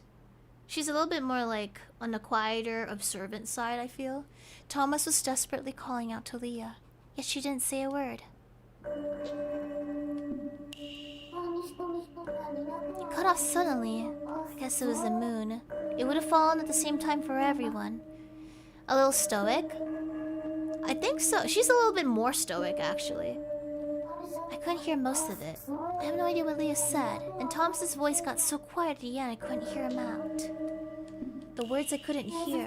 What did he say before the moon fell? Let's go over the notebook. Before I call him, Thomas's friend is named Leah. Leah was... Mid-call, the moon fell. And I remember picturing her. Aw, guys, she looks like me, doesn't she? And I already drew it. I love the outfit. It's kind of like a Victorian-ish one. Is this really what you look like? A promise. He already betrayed her after. Or before this. Didn't he say... I promised that I'd bring her to my father's theater and make her an actress. He promised her that he would.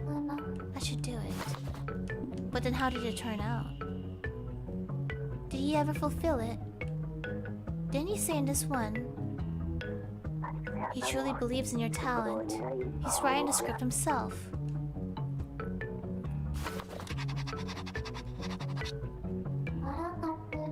Maybe I put too much effort into drawing.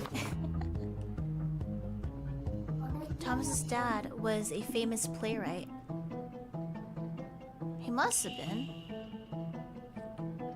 Yeah, he must have been a very influential one to have his own theater. He and Leah dreamed of becoming an actress. So Thomas asked his father to grant her wish, and it sounds like he said yes. He was willing to write a play starring Leah. I actually wonder... I wonder if he's just using his dad's name to lure her to there. Was Leah able to become the actress that she wanted to?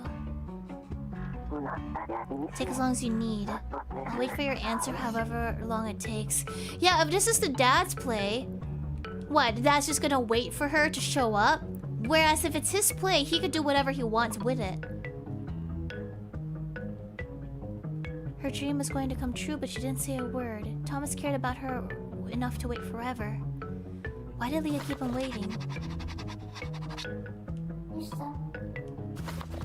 Something else sticks out. There's a muffled voice. His voice became really faint. Solstice, thank you. I know, I did something horrible to you. You're mad, aren't you? I can barely hear him. What did he say? Why couldn't I hear it? I could with Lucy.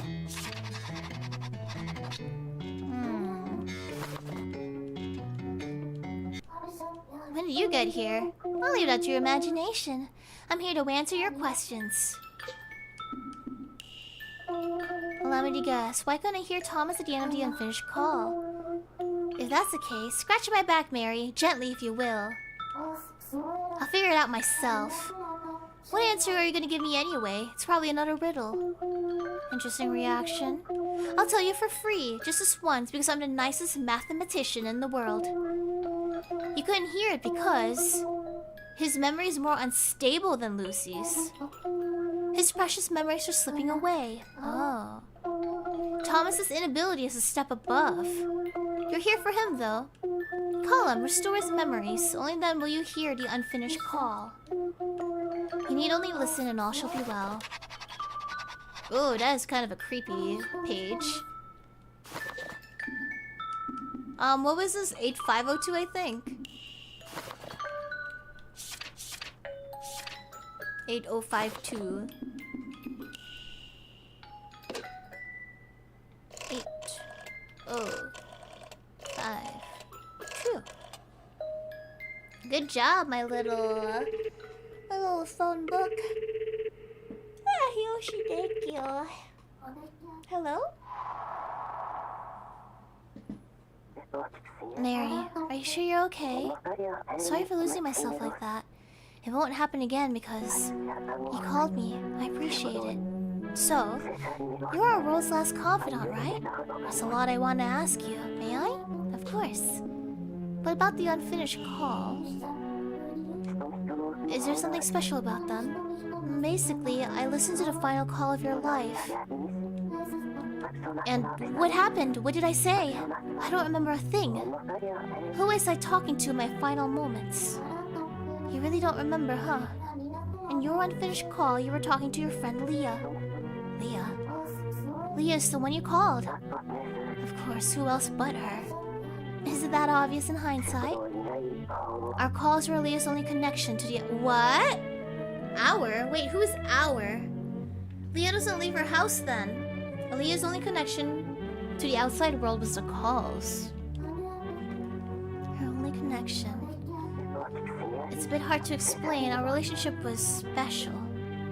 Tell me about her. What sort of friend was she to you? Let's see. She was very honest, diligent, smart, yet competitive to a fault. And she had a beautiful voice. I loved her voice. That's the one thing I'll never forget. Thomas, your stories about the theater are always so wonderful. Let's keep going. I'd love to learn more about it. I hope she's okay. She is okay. I know she is. She's gonna become an actress after all. Dying now would be such a waste. That's her destiny. But why couldn't she become an actress? She didn't. You promised you'd make her one. I remember that. And I was close to fulfilling it. But something happened to her which made it impossible. But what exactly? I don't know. Did she lose her voice? I can't remember. Now, about the word notebook. So your dad was writing this play? That I remember. My dad's famous. He also owns a place. If he put his mind to it, he could write an incredible play that would make her shine. And he did, and yet... it was never performed. That's why she never became an actress. Why wasn't it performed? I can't remember. Did your dad actually write the script? Yeah, I don't think he did. Don't worry, Boo. I am pretty sure he did not. Thomas, in your call, you said Leah could become an actress. But Leah didn't say anything. I assume she heard, she just didn't want to respond. She didn't say a single thing in that phone call. Really? Any idea why? I'm not sure. Maybe she... No, I don't. You alright? I'm fine. About your unfinished call, I actually couldn't hear part of it. Which part? The last bit, right before the moon fell and the world ended. You kept speaking, but your voice grew quieter and quieter until I couldn't hear you anymore. So if you could hear that, then maybe you can figure out why Leah never said anything. But then again, maybe Leah did talk and you just couldn't hear her. I wonder. That must have been it. Leah and I were incredibly close. Surely she would have said something. Maybe. Is there any way for you to decipher the last bit? Well, I had trouble hearing it because your memory is unstable. If your memories were restored, maybe I could. So I need you to recall a little bit more about the things that were important to you, which is probably Leah. Like Leah, I see you. I want to remember, but remembering is kind of scary. I don't know why. I'm ready. If I get my memories back, you can hear the rest of the call, right? I believe so. I believe so. Alright, how do I remember anything? Maybe you should start talking first. This phone might have the power to give us some hints. I want to remember Leah. Okay. I want to know more about Leah too. I'm gonna hang up for a bit, okay? Wait right there. Good luck, Mary. I'll see if I can remember anything.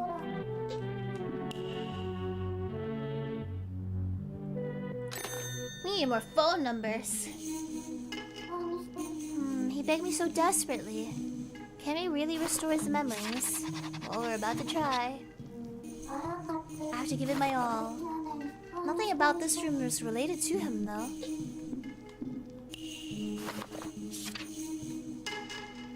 Maybe 2508. Never mind, I can't call. If only Hamlet were here. I want to look into him. Help me learn more about him. Wow, he's really betting on you, huh?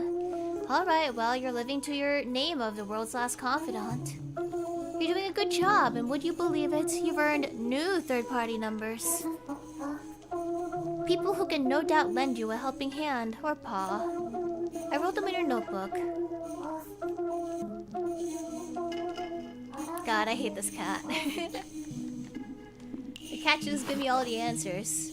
Wait, this is the frog. An area? Wait, I have their names now. Wait, I have everyone's numbers. Is this a triple thing? Self-hatred. Is Chico's not his dad, is it? 1276. I also want to call 2508. I'm curious.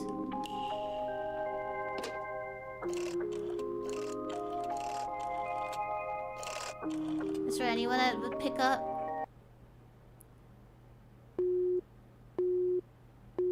I don't think so. Okay. it was worth a try. Okay. Let's try 1276.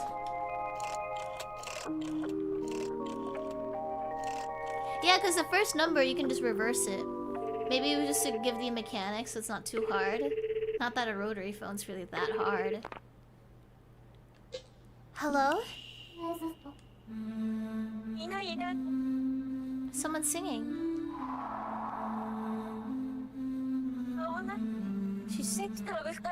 You can never escape self-hatred. So you'd always believe in, I can live on my own.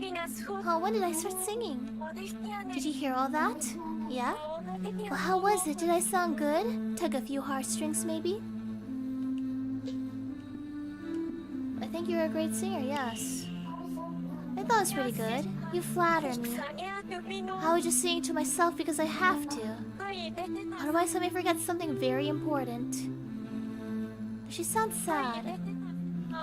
I was just out on a walk, strolling along, humming to myself, when I saw it. The moon falling from the night sky. And it was so fast. In fact, at first I thought it was the other way around and I was going towards it.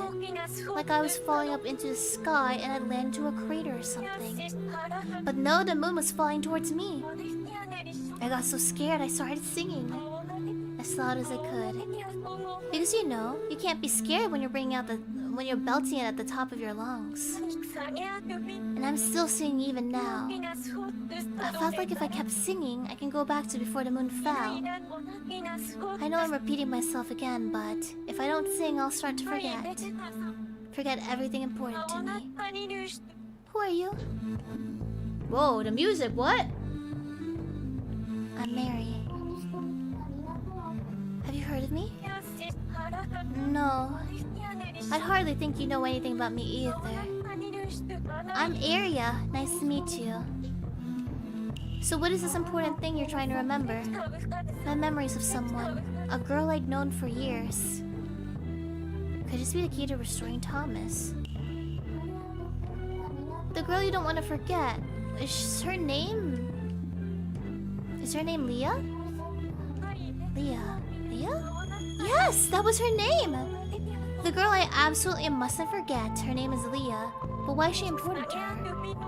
I was about to forget her name. That's why I had to keep singing her song to keep reminding myself about her. You can never escape self-hatred. I always believe, and I can live on my own. It really takes me back. We used to sing this together all the time. I miss her voice. That clear, angelic voice. Wish I could have heard her too. She had an angelic voice. No. Tell me more about her. Well, what's your relation to her? I know her friend Thomas. He's also forgetting things about her. It's eating at him really badly. That's why I'm looking for information on Leo to help him remember. You know Thomas? I never met him in person, but we talked on the phone and became friends, I suppose. Becoming friends over the phone, what a coincidence. Just like Thomas and Leah. Wait, they never met? They're phone pals. Like pen pals, but over the phone. They never met. Oh! Discord buddies! They bonded entirely over the phone. Huh. Friends who only knew each other over the phone. They never met in person. Leah's parents wouldn't allow her to go outside. She was always stuck inside a mansion. She's rich. Day in, day out. Why didn't she go out? It was dangerous. Oh, she's probably... Is it her immune system? It was dangerous for her outside. Her parents were rather overbearing for one, and there was another reason. Leah's blind! Her parents raised her entirely indoors. Wow. She wants to be an actress, but she's blind, so she can't memorize lines. Unless it's verbal. Being the star of the show is probably just gonna be more of a Broadway or a musical of some kind. How do you know so much about her? Is she the maid? Yeah, I worked at her home. I was a housekeeper since before she was born. I know everything about her from A to Z.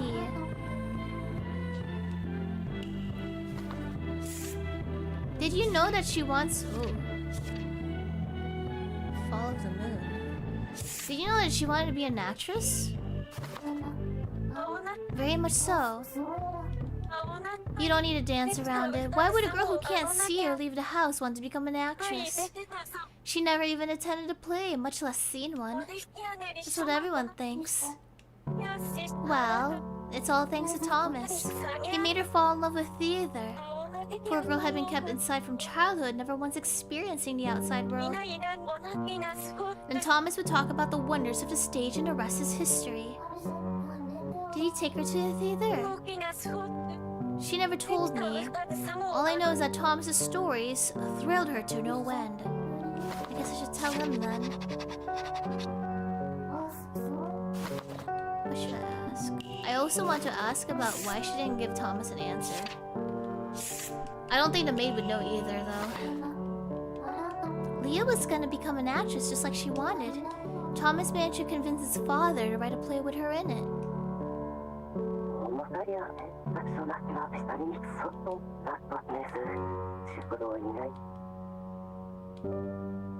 And yet Leah never responded to him. Thomas' dad wrote a play? He was a very famous playwright, wasn't he? His dad? That's true. She truly might have become a bona fide actress overnight. But was it really Thomas's father who... Yeah, no worries. I already got that. Something seems off. I feel as though someone else wrote it. The person who wrote the script was Thomas himself. That must be it. He wrote the script for Leah's play. Then both of them must have written one. The dad and him? I'm sure of it. Father and son butting heads, each writing their own script for Leah's play. That's why they kept Leah waiting for so long. She waited by the phone all day for a long, long time. But then, in the end, Leah faced such a... What? Did she fall? I think she might have lost her legs. I have to sing, I have to sing. You could never escape self-hatred, so you would always believe in... I don't know how to rhyme this. I can live on my own. La la la la, everyone's calling you.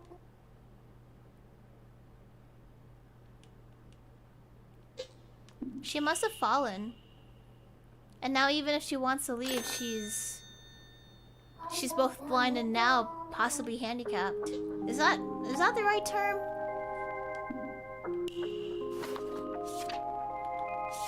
$8052. Wait, actually no, we should look at the last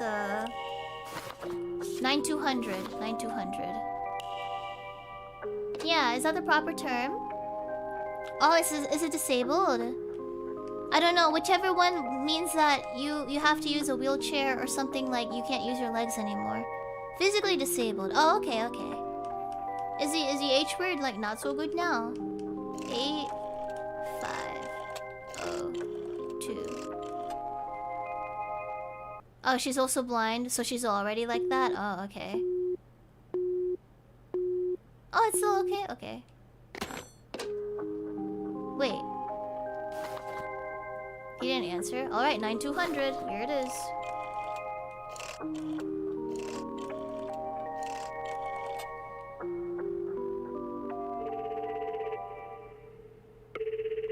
Paraplegic, naruhodo ne. Whoa!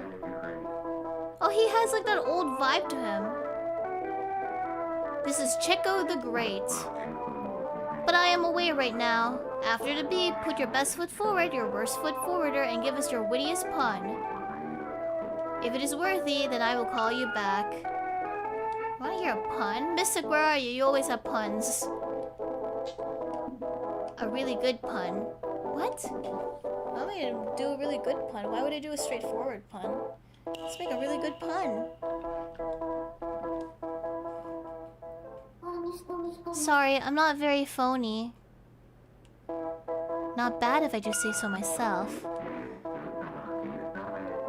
Farewell. I'm not very phony? What?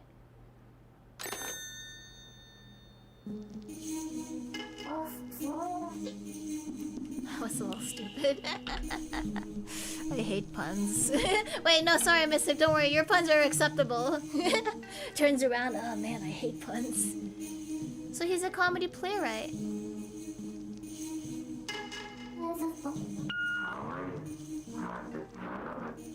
Was it worth it, though? Now, what about Era? She was a housekeeper. I worked at her home. I was a housekeeper before she was born. I know everything about her from A to Z.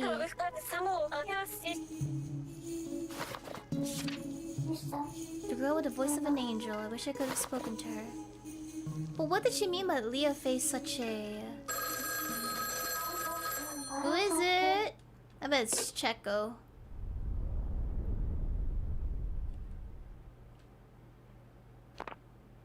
Oh, Mystic. Okay, that one's a fine one. Good, I got through. I tried remembering it myself, but nothing clicked. Help me. All my precious memories are slipping. I feel myself growing emptier. Alright, think back. I found out lots of stuff about Leah. Calm down, I'll share with you.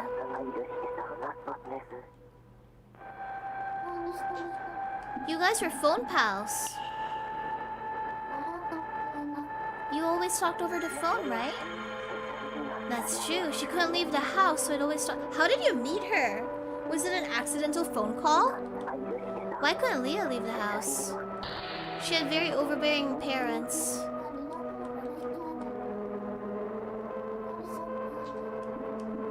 Well, she was also blind. There was that too. Her parents didn't let her go out. Yeah, that's it. Leah's blind. That's why she couldn't leave the house. She called the theater first? What did we... If you two were that close, they'll come back to you eventually. I imagine they mostly talked about the theater.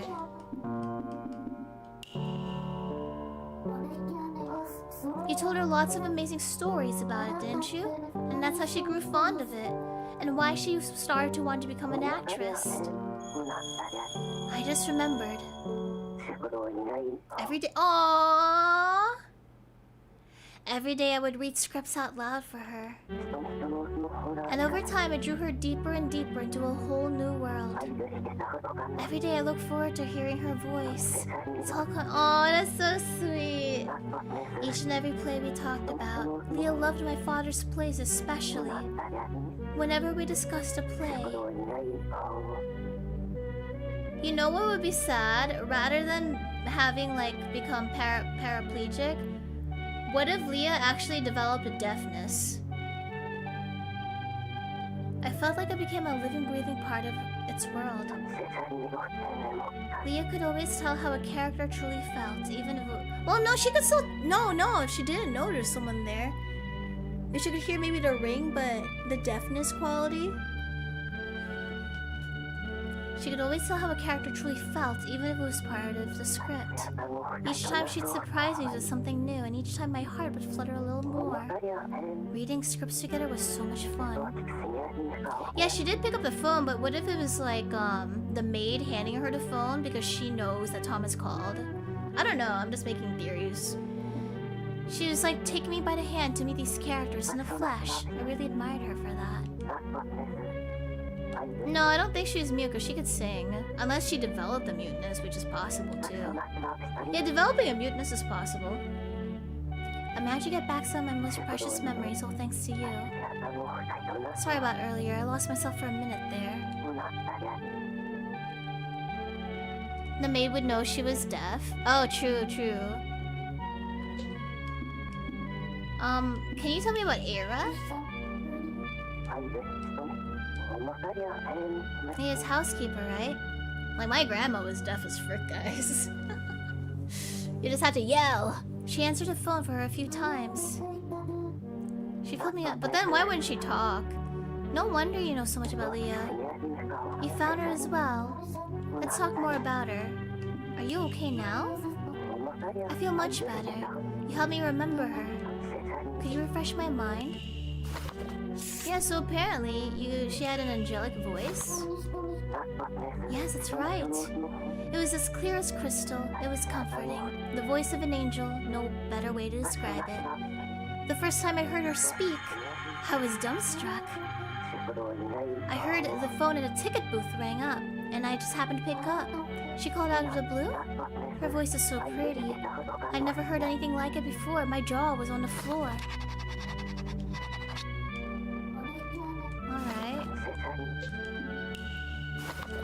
Now, thanks to Thomas, she got into theater because of you, huh? I don't think I deserve the credit, though. She grew to love theater on her own. No one else my age was into it, you see. Leah, though, she was amazing. She only had to... What? She only had to hear a script once, and she could perfectly recall every line. What? That's why I'd read the same script twice. I'd read it out first, and then Leah would memorize it. The second time we take turns picking parts for each other's... Aww. Unrealistic, but amazing. We take turns picking parts for each other to act out. We do it back and forth like almost every day. Back then I'd get excited just seeing the phone. Wow, he was in over her. You guys were just phone pals. Is it photographic memory though if she can't see?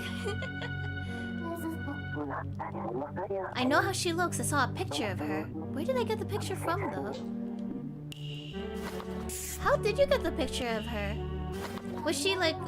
huh? She relied on her hearing to experience the joys of theater. Eclectic memory. Sometimes she could hear bits of the play coming through my end. That was enough for her. The sounds alone, the theater blossomed in her mind.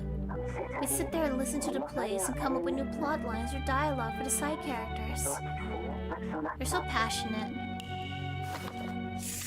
Now, did you write the script?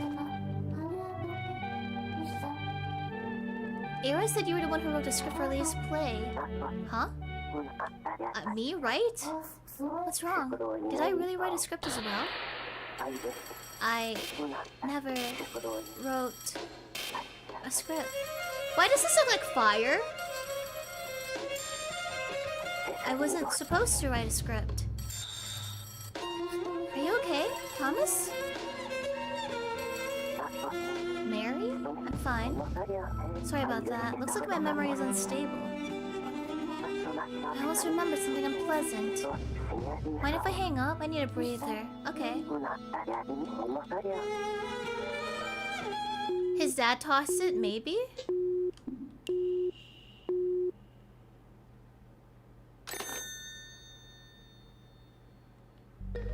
He sounded like he was in pain. That must have been a nerve. Alright. Is there anything I can glean from that? I should call 9200 or like someone. You got anything for me, Kat? I may have touched a nerve with Thomas. He suddenly sounded like he was in pain when I brought up a script. Well, you have not deviated from protocol, though. His soul is on track to being saved. He himself wished to have his memories back, did he not?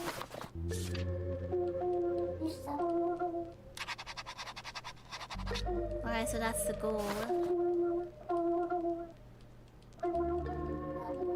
Gosh, what a useless cat.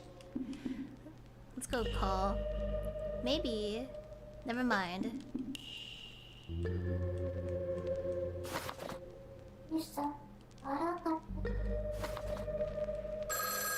Oh, is this the frog? It's acting like a cat. Hello? Oh. It better be the frog. It's the frog. Thanks for reaching out. Yes, I'm Mary. Hello. One thing I wanted to confirm with you. Who is this? Are you the one who came up with the pun? Sorry, I'm not very phony. Are you the one I left the message for? It is I. Are you the one who came up with it? Yes. Don't be so cold. What? It's my best work. I guess I can try it.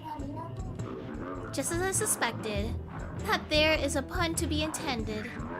Only a wordsmith of your caliber could have spun it, I reckon. Means my hunch was right on the money. Lay another one line. Oh god. Mystic. Slack my jaw one more time. Maybe say this punster is pun-stoppable. Oh my god. Hit me. I can't recall any good ones. You're a legend. I'm in awe. I could cry. I hate this guy. You must have been a comedy writer yourself before the moon fell. I too was a humble merchant of chuckles once upon a time.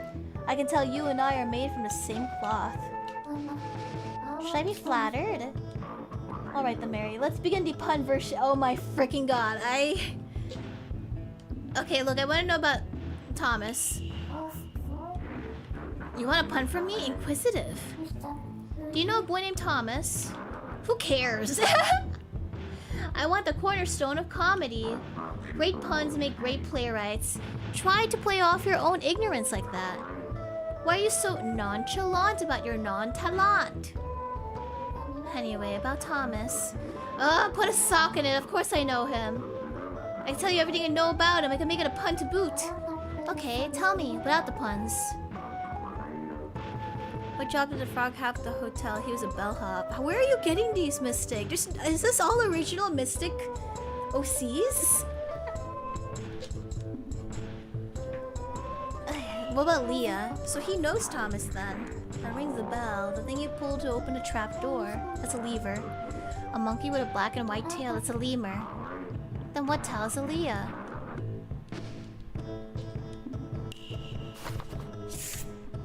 Someone with an angelic voice. Oh, for sure, it was extraordinary. The blind girl, right? Can't count how many calls I took for him. Is he the operator? Types like that on one so young. The girl's voice is too pretty for her own good. Too pretty? How are punchlines ever gonna land with that? But with her voice, when I picture her acting in a tragedy like what Thomas's old man wrote, if Leah performed one of Thomas's old man's scripts, it would have gone down in history. The script? A tragedy? I've heard she was Thomas's phone pal. The lad always had a smile on his face when they chatted. I'm guessing that's really it. Who is this guy? Is he a butler? I think he's the mansion butler. I'm a comedy writer. Check out the great, unless it's the dad. Gotta be well versed in the art of wordplay. Tragedy writers are all hacks. Okay, no, Thomas's old man is a tragedy writer. I make suffering entertaining. I write masterpieces that leave masses in tears. Put Tui on his masterpieces. Seems like Checo knew Thomas's dad. How do you know about him? Man sorted up the sales chart like a bird and built a whole theater with the cash. All he had to do was make people cry, yet he sat happy on his high horse at his own darn theater. It's even got his name plastered all over it. How's that fair? What gives him that? He sounds very jealous. He was just like me back in the old days. I didn't just know him, we were the best of friends. What? So this is personal. Everything changed the second he got famous. We went from best friends to co-workers. He became the theater owner and I punched tickets. That sounds more like we worked alongside each other, okay? I wrote the finest clothing, punched the finest tickets with the finest hole punch. Though I admit Thomas's old man prepared it all. Took great pride in the theater. Even us ticket punchers had top-notch uniforms. Regardless, I'm the one who taught Thomas the art of ticket punching. We worked the ticket booth together. Taught him everything I knew. You want more puns? Thomas the understudy. Unless there's something else new here. The music's changed. You worked with Thomas, right? So they did the ticket booth together. At his theater. Thomas and I were co-workers. The lad wanted to be a playwright greater than his old man even. He manned the booth during the day, watched plays from the wings in the evenings, then stayed up all night to practice his script writing. Hardest worker I'd ever seen. His passion for theater ran real deep. Well, in terms of puns, he might have given me a run for my money. He let me read a script of his once. It was not something you'd think a child wrote. The overarching theme was self-hatred. Everyone's got it, but emotions most folks want to avoid. He tackled them head on. While I was lying in bed dreaming up puns, Thomas slaved away at his desk, weaving stories all night long. You want more puns? Do you have self-hatred? Of course I do, isn't it obvious? I have it. To prove it, I can't remember his dad's old name. I just don't want to remember. Throughout my life, I'd always compared myself to him. I felt jealous and insignificant. Why didn't my place sell? They're filled with puns by Checo the Great. Everyone loves puns. Do you like puns?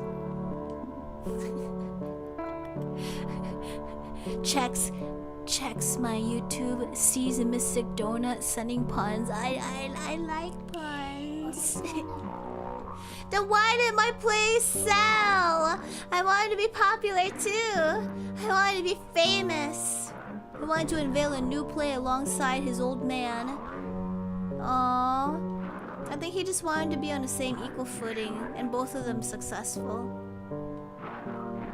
He wanted to put out a self-help book. Trounce your rivals, 101 ways to sell out your comedy. I'd do anything to be famous. I'd even write tragedies if I had to. Why couldn't I be famous? I just want to get filthy rich and marry a pretty actress. Glad I got that off my chest. Tell me a pun then. Got it. You're not ready for this one. He just stole my pun! It's just a coincidence. Mine's got its own flavor.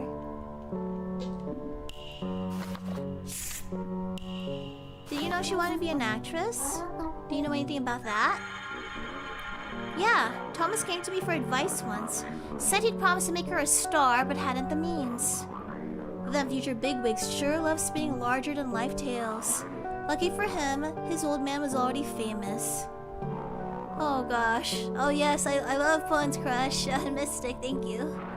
Go ask your old man. He said he didn't know how, so I coached him up on the wording. I want Leah to star in one of your plays, Father, and so off he went. How did it turn out? Without a hitch, actually. He worked up the courage, and then Leah got cast into a leading role. But it can't be that easy, right? Nepotism. What happened to the script? My gut's telling me they butted heads over it. Yeah, it must have burnt then. Unless his dad required a credit. I think that might have... Did his dad require the credit?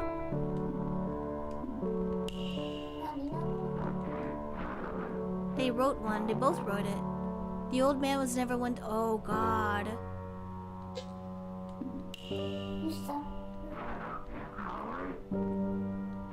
The scene opens with Tom and peering up like so. You don't have to perform it. They both wrote scripts for Leah's play. Maybe Leah was allowed to choose the one that she wanted to perform in. Thomas started wasting away right before our eyes. I couldn't bear to watch. Huh? What do you mean? He got caught up in his own tragedy. Poor lad was too sensitive to write stories like that. But those who write tragedies end up in one. How do you know? His face, I couldn't forget it. He got thinner and thinner day after day. And all I could do was watch. Even so, he just kept on writing. For some reason, my heart feels heavy. So much is coming back so quick, I'm tired. The puns aren't coming to me. Let's continue this later. Are you okay? I just need to catch my breath. I understand. Goodbye for now.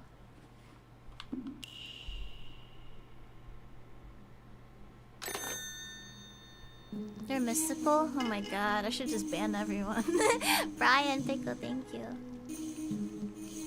Thomas wasted away, but why did he waste away? Something must have happened between the incident of the play stuff and him wasting away and Leah not saying anything.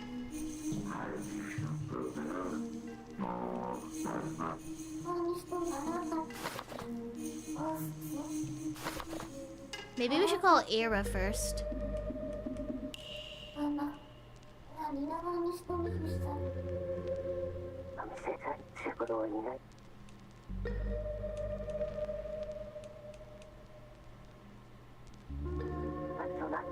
Leah, I know. I did something horrible to you.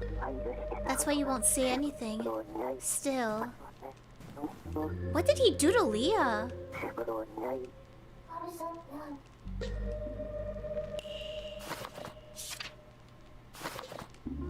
And then Cat's not here.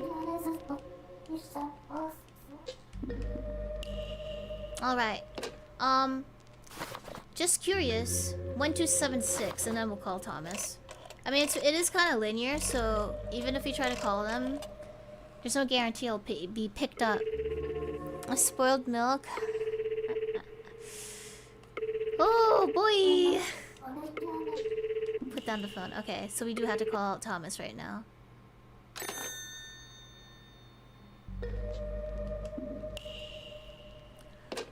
Oh, well, why'd you get 80522?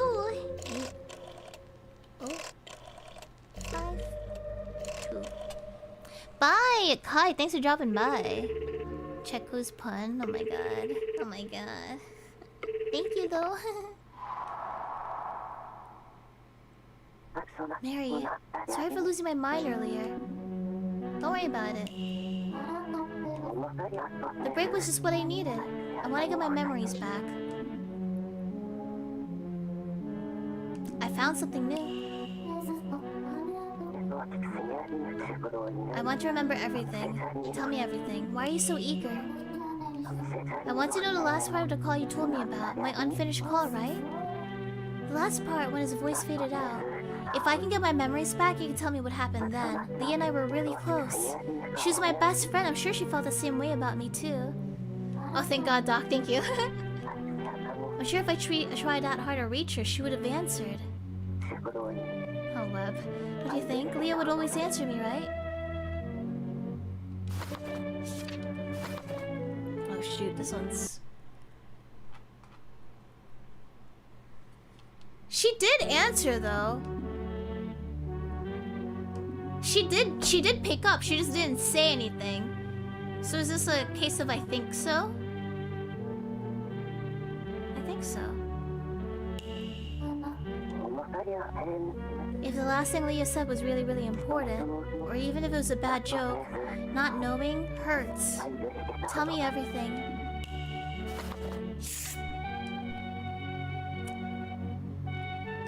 So you talked about your dad, right? You wanted to make him make a play starring Leah. You asked for a favor, right? Yeah, he was always so busy. I hardly ever saw him, but I called him up and asked. And I'm getting close. Well, let's do it one by one because it looks like it's leading to the freaking sun right there. You and your father each wrote a script, is that correct? What good would that do? Compared to father, mine was worthless. I'm not allowed to write scripts anymore. What? Why is he not allowed to write scripts?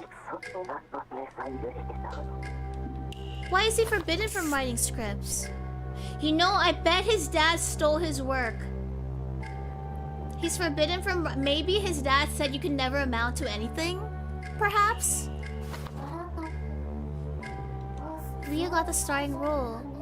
Yeah, maybe he gave up credit for this play in exchange for Leah for becoming the lead actress. You have nothing to feel guilty about. I kept my promise. Oh, Bunker. Yes, you promised to make Leah. You're wrong. The whole play. The play was never performed. I broke my promise. Only because the moon fell. That's not your fault, Thomas. You're wrong, Mary. That's not it. I ruined her dream. How could I forget? I have to call her. Today's the day. Leah, we can finally talk again. Leah, say something. I know you're there. Leah! It's no use. The line's dead. I think his dad might have stolen his play.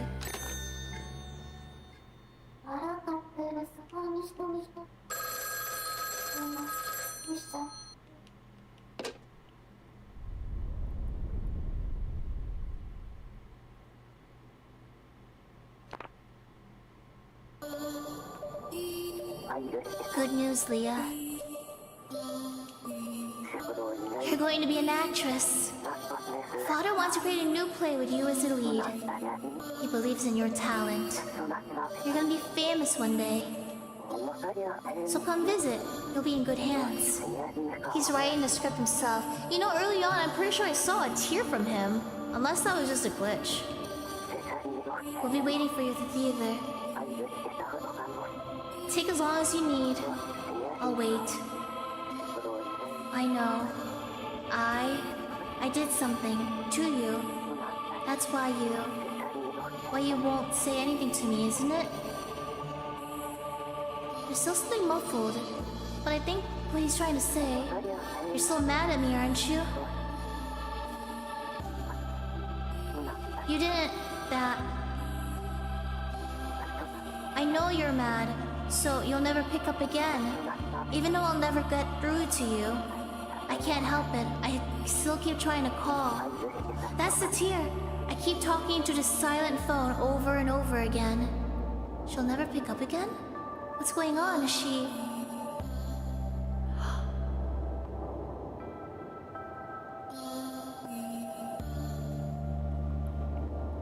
Is she dead? The one who picks up the phone. I want you to pick up, please. Leah. Was it Era? Was never connected all along? And then just like that, the moon fell?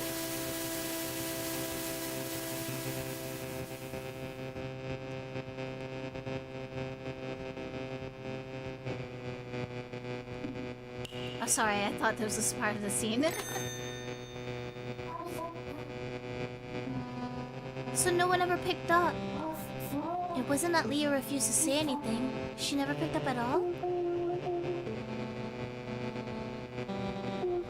To think that Thomas's unfinished call never connected in the first place. I think there's two ways to go about it. Leah might have been dead before this. The other way is that she does pick up, but she doesn't talk to him. Was another potential. A tragic monologue, one might call it. Does that even count as an unfinished call? So long as the desire to connect remains. The desire to connect. Ah, that's intriguing. I didn't expect that. Leah never picked up, not even once. What should I do now? I'm just gonna have to tell a lie. Era probably knows about it. I know it's useless. I keep talking to the silent phone.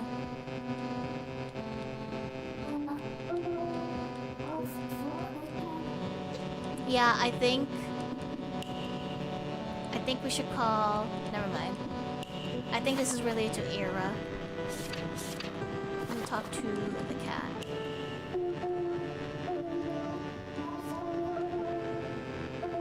Why not ask someone who might hold the answer? The maid.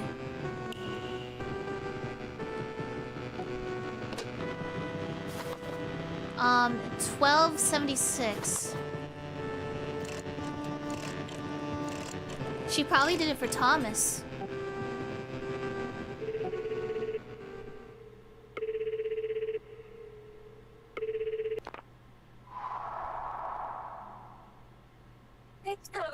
Enough already, Thomas. We have to forget about Leah. What? It's Mary. Oh, it's just you, Mary. Sorry, I just assumed. You sounded... You were in pain. Oh, it's nothing. It's just, well, everything's back. My memories, they've come back. You remember now? That's why for a second I thought it was Thomas calling.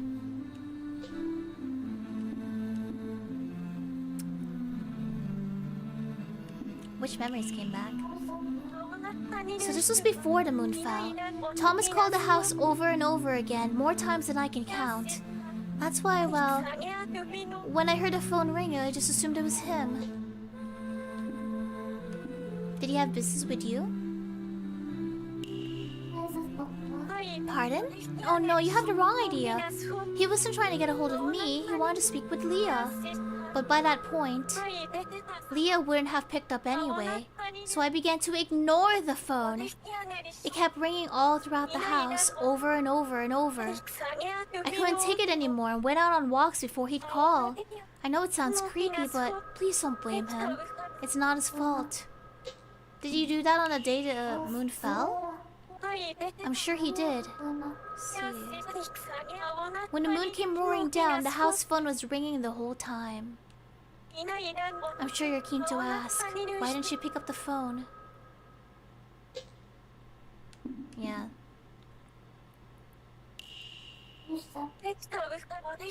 About a year before the moon fell, Leo ran away from home?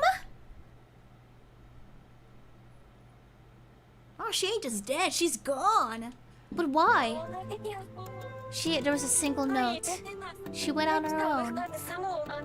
There was the one thing she promised her parents she'd never do. There was so much she just had to go, apparently. She went to the theater. Blind? Not to attend a play or rehearse. It was to be with Thomas. For all her courage, she was still a blind young girl going into town for the first time alone. She might have gotten lost, maybe slipped and fallen into a ditch. All I know is she never made it to the theater. We don't even know what happened to her. We can assume.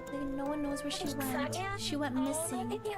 We didn't realize she was gone until hours after the fact.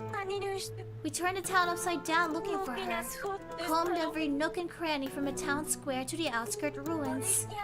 Mountains, forests, rivers everywhere. Day and night, Leah! Leah! Almost like we were singing. Everyone searched high and low. No effort was spared. But she was never found. The moon fell a year later. Is that the burden you've been carrying? Burden? I suppose so. The fact Leah never came to me about going to the theater. How I didn't spot her the day she left. How long it took me to realize she was gone. How I couldn't find her. The more I looked for her, the more I knew she was gone. Having hope made it hurt all the more. Perhaps that explains it. Why when you spoke earlier, the first thing that came to mind was a phone that wouldn't stop ringing. It was Thomas. I was too scared to face the music and pretended not to notice. But surely there was at least something I could have said to him. But I ignored it for a whole year. That is a really long time, yeah. I don't know what to say, but I'll tell Thomas for you. It'll be okay, I think.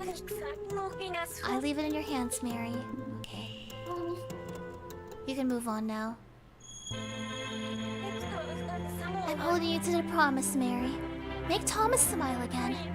I'm sure that's what Leah would want. She'd often say that. She loves Thomas's scripts. I think she would have wanted a different ending. She wouldn't want to see him hurting. Help Thomas. I will. Thank you, Era. You've been a great help. I should be the one thanking you. I'm really glad you listened. I'm gonna call him now.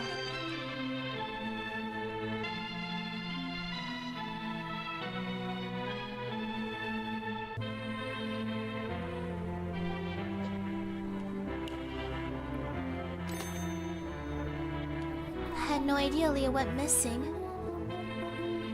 So she was already gone by then.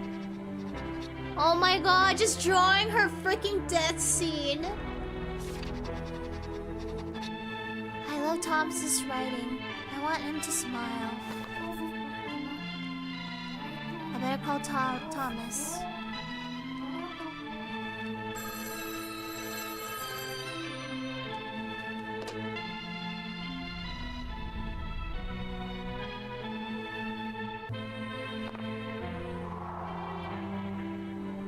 I kind of felt like he would call, actually, because he's the unresolved one. Glad I got through. I actually need to call Thomas right now. I've got a teensy little favor. Lend me an ear. Fine, what is it? What is it?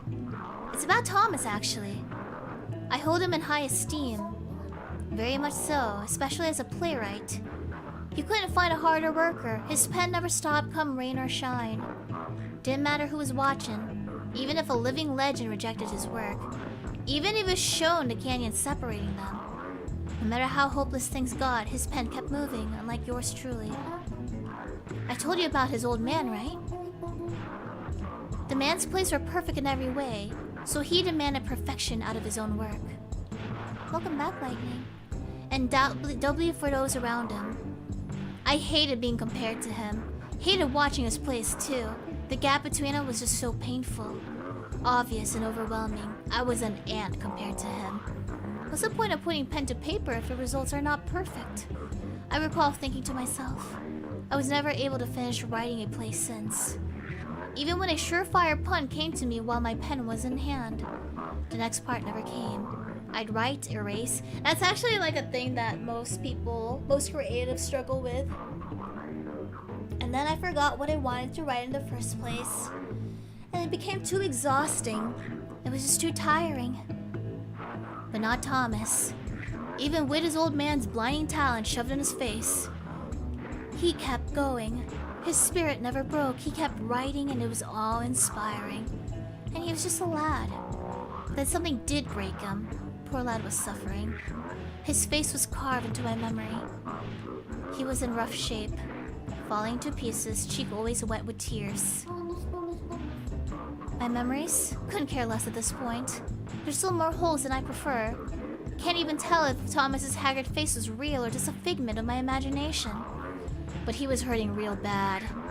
I don't think I'd pass on even if I died. Could you find a way to help the lad? If anyone needs a helping hand, it's him. It's alright. I'll stay with Thomas. You will? Thank you. You've got enough on your plate as is. Now the puns might start flowing again. Gotta pick myself up by the bootstraps. Lines from his play are coming back to me. Dreams only end when they come true. Such a beautiful line. Perfect for Leah too. How I wish just that once I got to see them take the stage together. Mine too. My dream won't end until I see it through. Well, who turned on the waterworks? Take care of him. I will. Counting on you. It is interesting how they just like... It's like the burden goes to someone else so they can relax.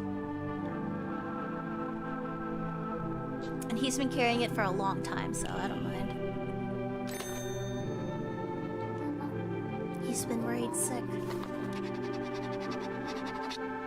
A lot of people really love Thomas.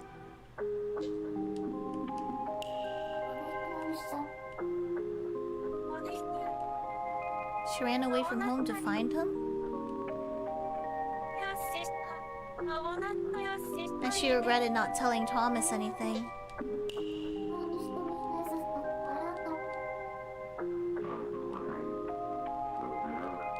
Yeah, Thomas is his one regret. So both their regrets are really just Thomas. Alright, well this cat is useless. I'll listen to him. 8052. I'm glad it scratches out when they're completely done too. Oops. wrong call!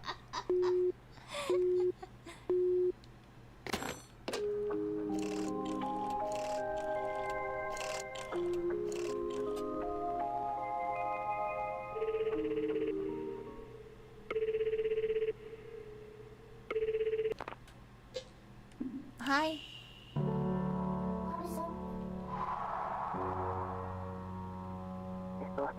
Did you find anything? I know you're desperate to find out. I heard every word of the final call of your life. Leah. I knew you wouldn't pick up. But I still keep trying to reach you. The day the moon fell, you called her house, but she didn't answer. The phone kept ringing. You kept talking to Leah for a whole year. This guy was grieving for a year, guys. And I think he finally finished his play a year later. It just took him that long. How do you remember that? I wanted to talk to her, but she refused to answer me. What I can't remember is why. I found out why. I don't know if I should tell you. You have to. If you don't know, I can't pass on. Please, tell me. Did something happen to her?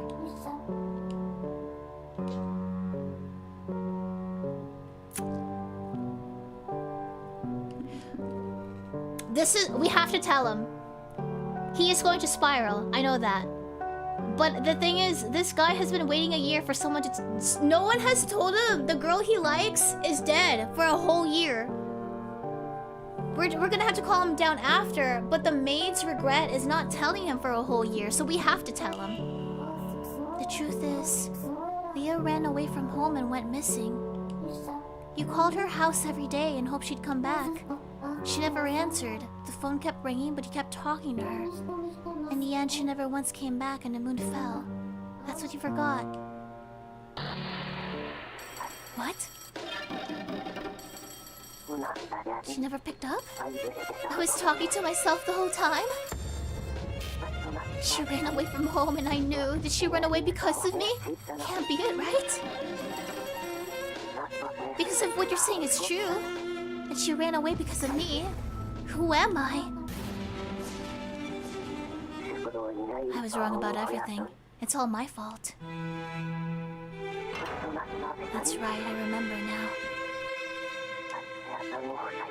I was a horrible person. I regret everything. If only I hadn't answered her call at the ticket booth that day. If only someone else picked up instead of me. I don't think I'd have listened like I did. He'd have just hung up. That way I'd never have met her. And if you never met, Leah would never want to become an actress. I'd never let her down. She'd never have left home and gone missing.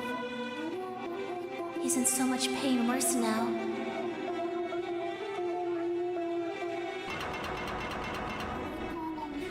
Alright, let's calm him down. I've got this. Here I go. Empathize.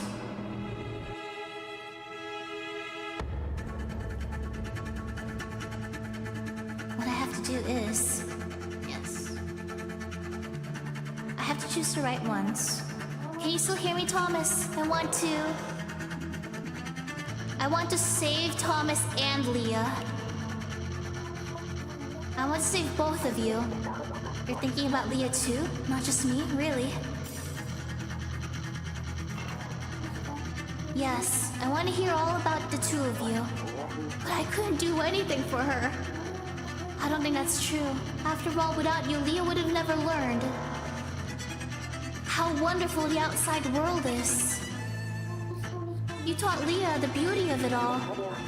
It is wonderful. It has theaters where anyone can become anything they dream of.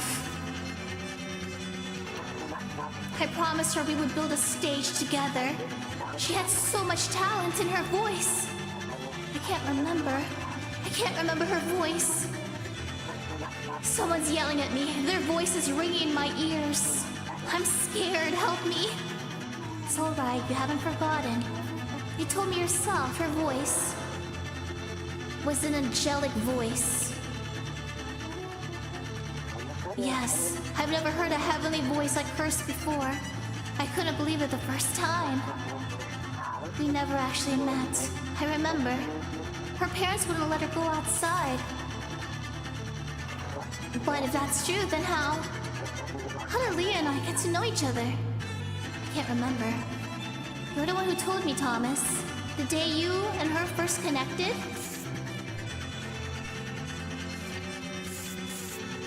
Leah called at the theater.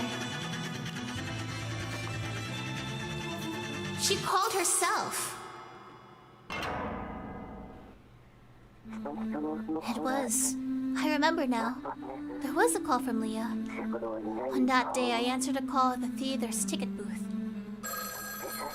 I was cleaning inside when the phone on the wall started ringing. I figured it was just a customer wanting tickets, so I picked it up.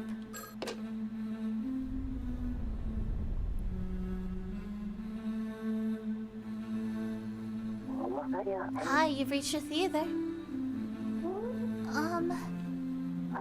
This is Thomas. How may I help you? Were you looking to book tickets?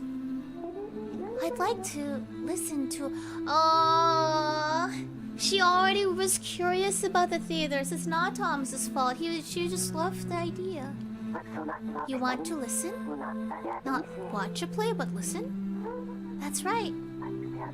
I see. Well, if you come to the theater and buy a ticket, you're free to close your eyes and listen to the actors perform. I can't leave the house, so I'd like to listen to over the phone. Do you mean you can't come? I want to listen. May I ask why you can't leave? Because I'm blind. My parents don't want me going outside. Oh, I understand. Would it be alright for me to listen? For free? I'll pay for your ticket, of course. Okay. Let me talk to the owner. I'll call you back. Oh, please do. That's how I met Leah. And then soon, we were calling each other every day. I couldn't leave the phone in the theater, so you read to her instead, right? Things like...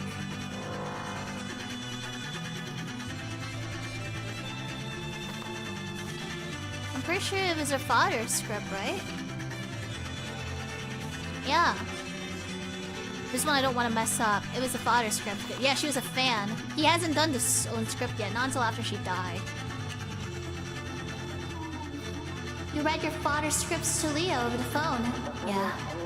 His works left a deep impression on her. She admired him from the bottom of her heart. Because of that, she started falling down the rabbit hole. Tragedy? Wait, was she inspiring him to... She fell in love with theater until her heart was set on it. By becoming an actress someday.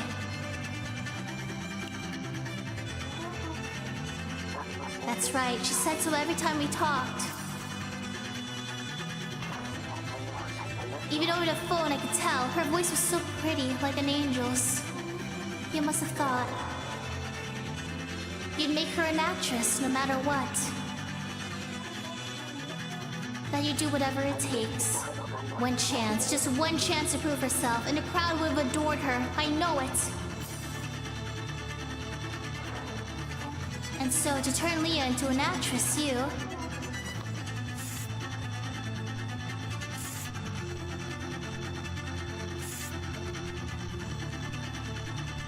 Wait, where's the script stuff? Here. Not that one. This one.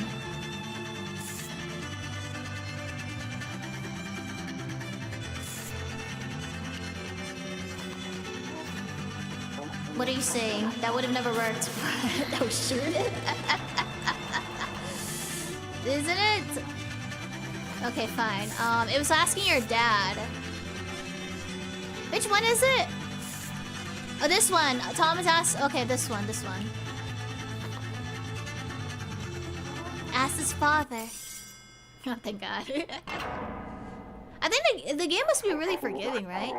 I had to beg my father for help to make her an actress. I think I remember now. Hello, Dad? Sorry, I know you're busy with work. And you're never at home, so this was the only... Oh, that's so sad. This was the only way I could reach you. I want to ask. I have a friend, Leah. She's blind, but... Could you help her become an actress? She has an incredible voice. Really? You know about her? Did you answer one of her calls when I wasn't around? How does he know? It turned out her father knew about her. He happened to pick up one of the times Leah called the theater. And even over the phone, her voice astounded him. An angel called. He was talking about her voice. And her father? You've already started writing a play for her? Wow, she'll never believe this. You hear what I hear in her voice too. Thank you, Dad. I'm so happy right now. If you don't mind, may I ask one more favor? It's about the script for Leah's play. He noticed her talent without me pointing it out. So why didn't she become an actress? She wanted to star in his play. Huh? It was me, it was my fault. I'm the reason she couldn't become an actress. Did he burn? I ruined everything. I ruined her dreams. Calm down. What do you mean by ruin her dreams?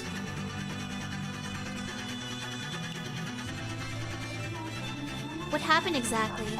I want to tell you, but it's hard to get the words out. It's not that I couldn't do anything for her. I abandoned her. You'd never do that. After all, you are still desperate to help Leah. Look how desperate you are. Even now.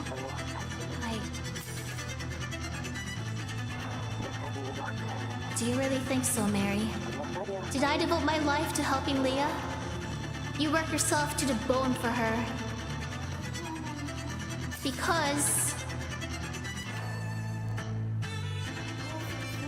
day in and day out,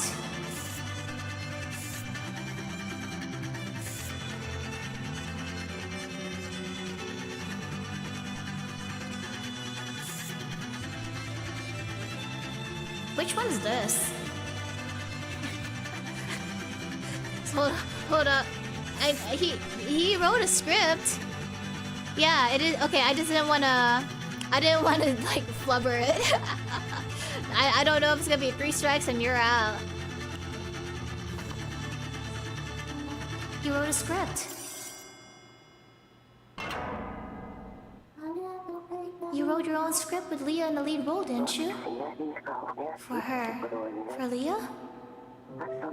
Sorry for calling again, I know you're busy. About what I asked the other day, just wondering how it turned out. For Leah, are you still going ahead with your play? You already finished?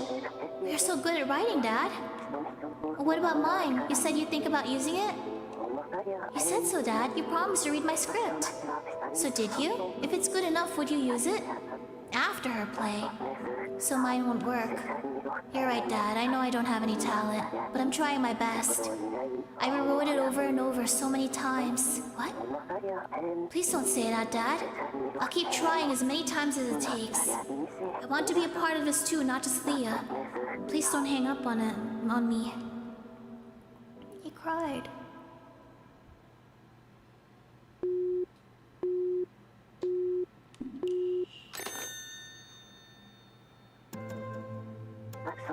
I wrote scripts over and over again, gave them all to my father. I wanted to be the one to write Leah's play no matter what it took. I knew it wouldn't happen, I knew it. But I had to try or else. Leah would soar to new heights further and further away from me. My lack of talent tore me up inside. I was so desperate to keep up. Did he? I think he neglected her. Not intentionally. I think he spent all his time working on the scripts that he might have forgotten the calls. And that's why she went out to search for him. Wait, Leah! At this rate, I'll be the only one left down here.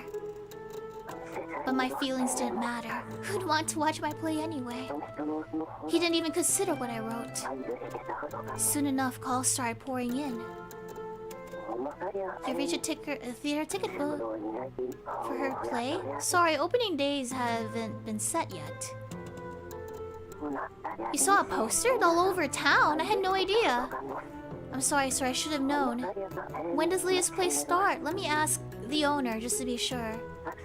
Everything was moving forward while I was left in the dark. Posters advertising Leah's debuts were everywhere, and people kept calling me to ask for more details. The pressure was getting to me. If I didn't write a good enough script to get his approval, Leah would become more and more famous and I'd just be talentless trash. And my plays really were trash, not worth the paper I wrote them on. Paper trash makes good kindling. Perfect for the middle of winter. I still remember that freezing cold night. He took a bunch of my scripts and tossed them into the fireplace. My own father. Either they were so bad that he was disgusted, or they just happened to be close by and he tossed them without realizing. Whichever it was, I never asked, because I already knew. That was the only way my scripts could be useful to anyone, right? I don't think so. I don't think that's the case. It must have been a misunderstanding. It's fine. Bremtomo, thank you so much for the redirect. We're just playing Schrödinger's Call, which is if you could only hear one voice at the final end of your life, whose voice would it be? You can be honest with me, Mary. It doesn't matter how hard I try. I don't have any talent at all. That's why Father burned my scripts. Thomas. And I haven't told you what happened next. Pretty soon, people called just to ask, when is her play gonna start? And nothing else. I started to dread picking up the phone. And he missed her phone call! Leah's going to be a big star very soon. A talentless piece of trash like me shouldn't be talking to her. I had to put some space between us. No, I wanted to distance myself from her. That's how I felt at that point. I hated myself for not having any talent. It hurt so much. So I made up my mind. I'd never call her again. I'd break it all off. That's what's best for her. And what's best for me before I break.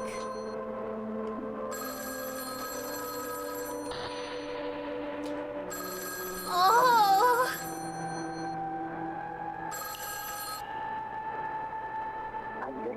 I never answered her calls again. And I never called her myself. But then about a week after I cut contact, she suddenly went missing.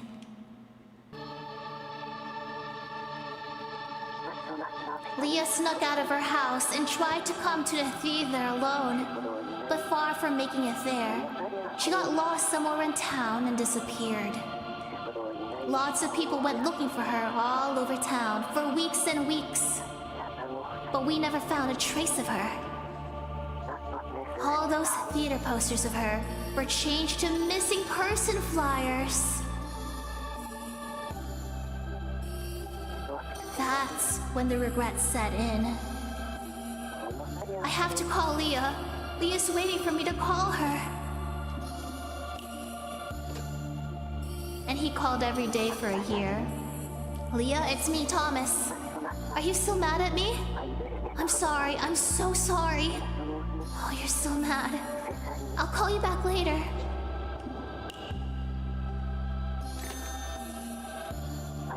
I have to call Leah. She's waiting for me. Leah, it's me. Where are you right now? Is some nice person in town taking care of you? I sure hope so. If so, one word, just one word is fine. Would you please pick up and answer me?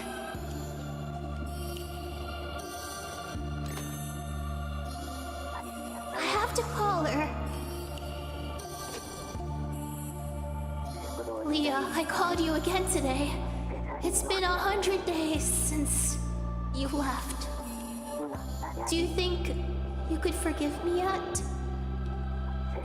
I guess you still need more time. Oh, my scripts? Of course, I still write every day.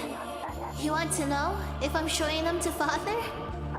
I actually haven't, no. Didn't I tell you?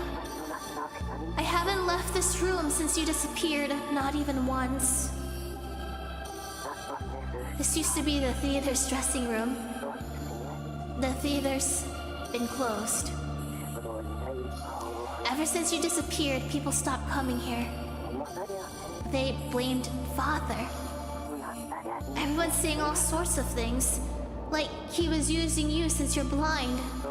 That he saw you as a way to make even more money. That he pushed you too hard. And when he snapped under the pressure, you ran away and died. That's what they think. And now it's my turn to be the world-famous playwright in his place. That's why I'm writing scripts every day. You're the star, of course. I'm trying my best for you. So please forgive me. Please pick up the phone, Leah.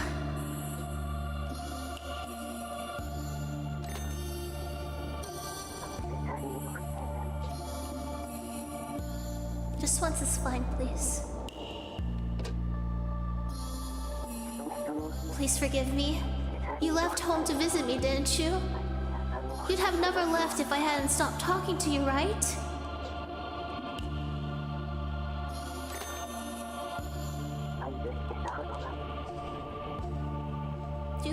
to? It's hurting you so much. Could I? He doesn't have a choice. If there's anything I can do, just pick up. And what do I do? His feelings, I think I understand them. I felt the same way at one point. Gosh, I love the visuals.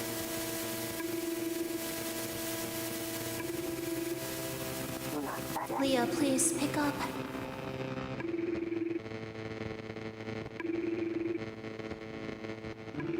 I remember when I kept waiting for someone important to call.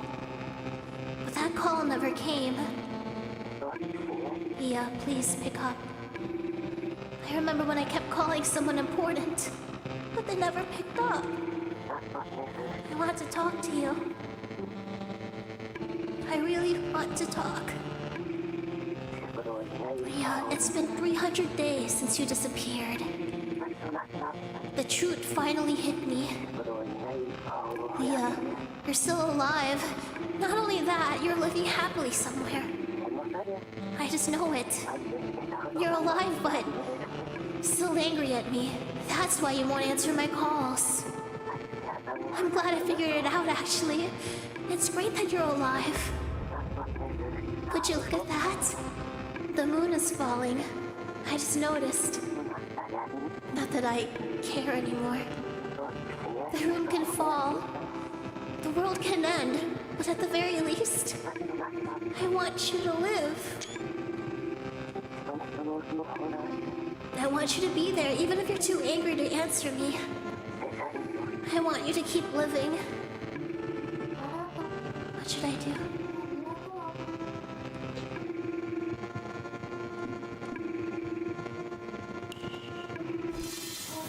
But I don't know the first thing about Leah. Who was she to Thomas? Must have been a kind girl.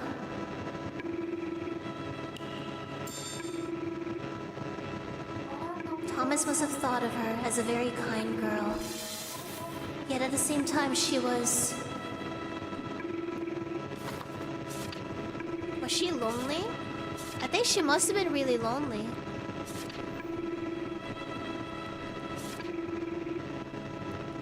She fell in love with Thea there. We really don't know much about her. I wonder if we messed up. I would say she was lonely. A very lonely girl. That's why she was so determined to go out and find Thomas on her own.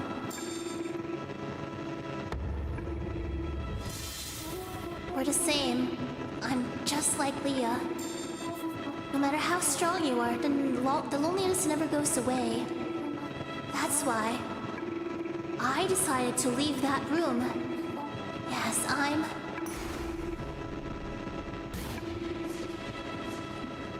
Leah. Answer the phone. I don't know if this is just her getting into character or if she actually is Leah. It's really hard for me to tell right now. Answer, so I can...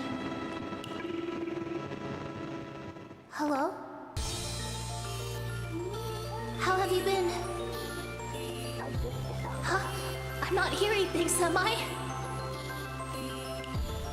It's me, Leah. Oh gee, have you forgotten my voice? I know you've been calling me every day, Thomas. What? Leah? Is it really you? Leah, is it really you? Of course it's me, silly. Leah. You're not crying on me, are you? Oh, come now. I answered the phone. You should be happy, not bursting into tears. Thomas, what were you about to say just now? Something like, if I answered just this once? What were you going to do? I'm here now, just like you wanted. Leah, I want to apologize. So sorry. Oh well, I hear you. And I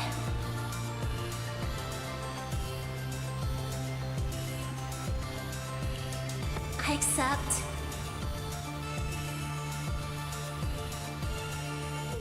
Alright. I know you've been hurting too. Thank you, Leah. Since you've apologized and everything, could you do me a favor? Like what? I want you to put me on stage with one of your scripts. On stage? But there aren't any. I mean, the world ended, so... What do you say, silly? Stages are wherever you want them to be. The biggest one is in our hearts. You told me about the theater every time we talked, remember? Your words brought the stage to life within my mind. Really? I guess. Wherever you want them to be, you're right. Leah, this time, let's build a stage together.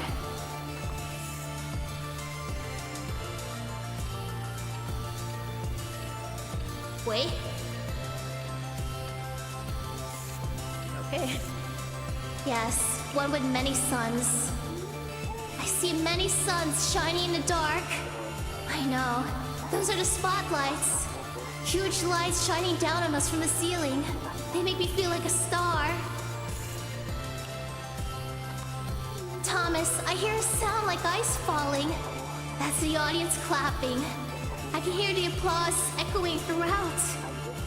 Endless applause ringing out from every corner of the theater.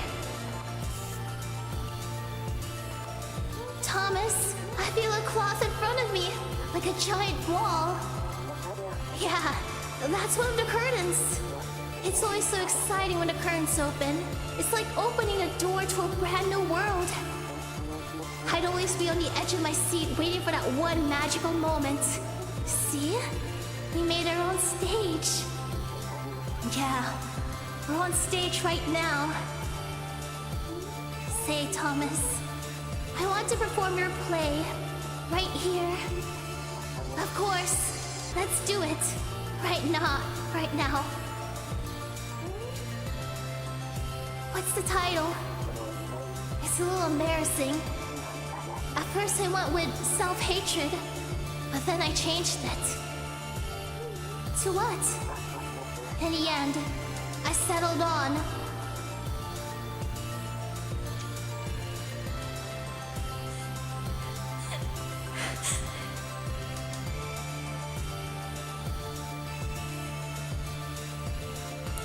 Ode to the girl who saved me.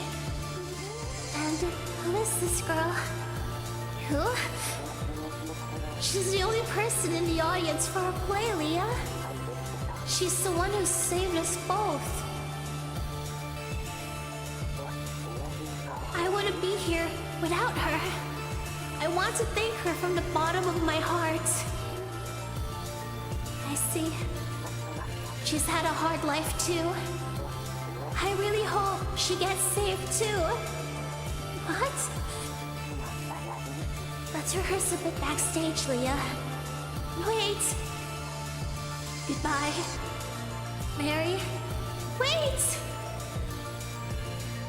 Wait, Thomas! Where are you going? Thomas! Please don't go.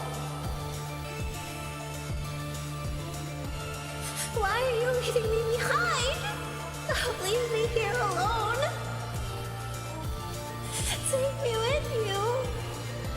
I'm your friend.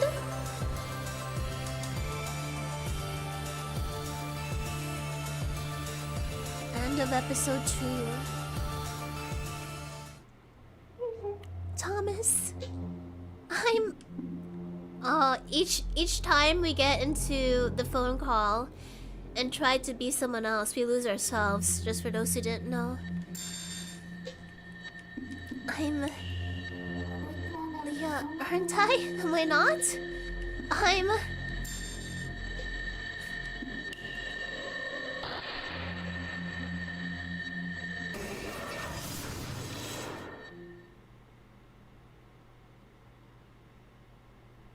Oh wait, that cat thing is new. That cat thing wasn't there before.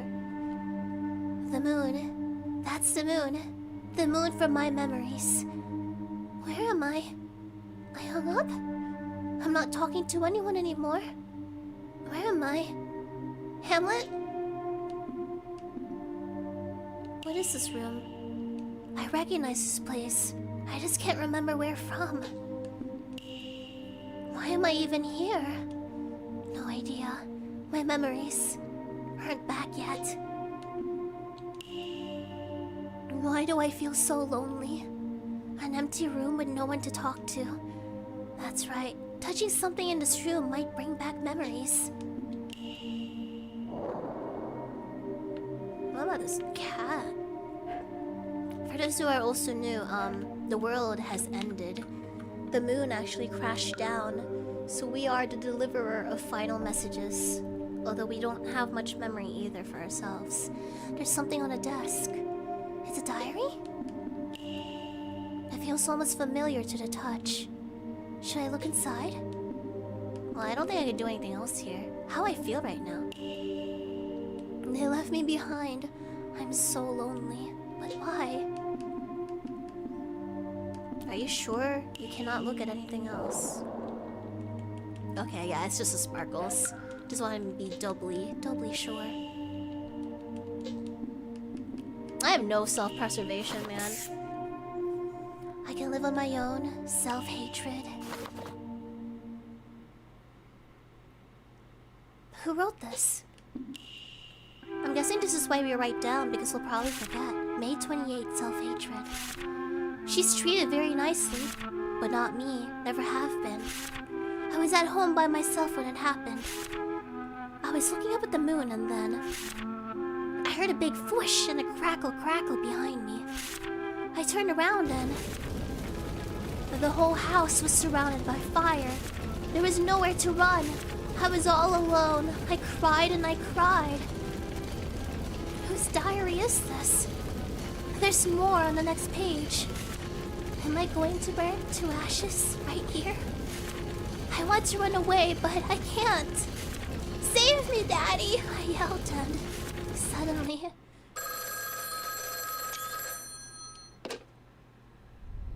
Need it for my thumbnails.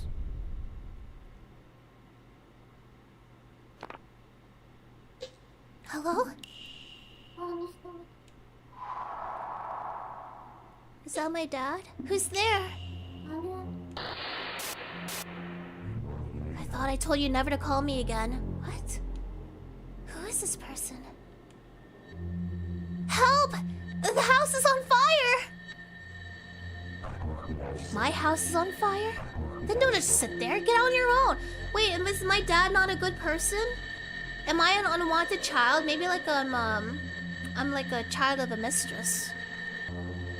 I can't. Please come save me. Please save. Save me!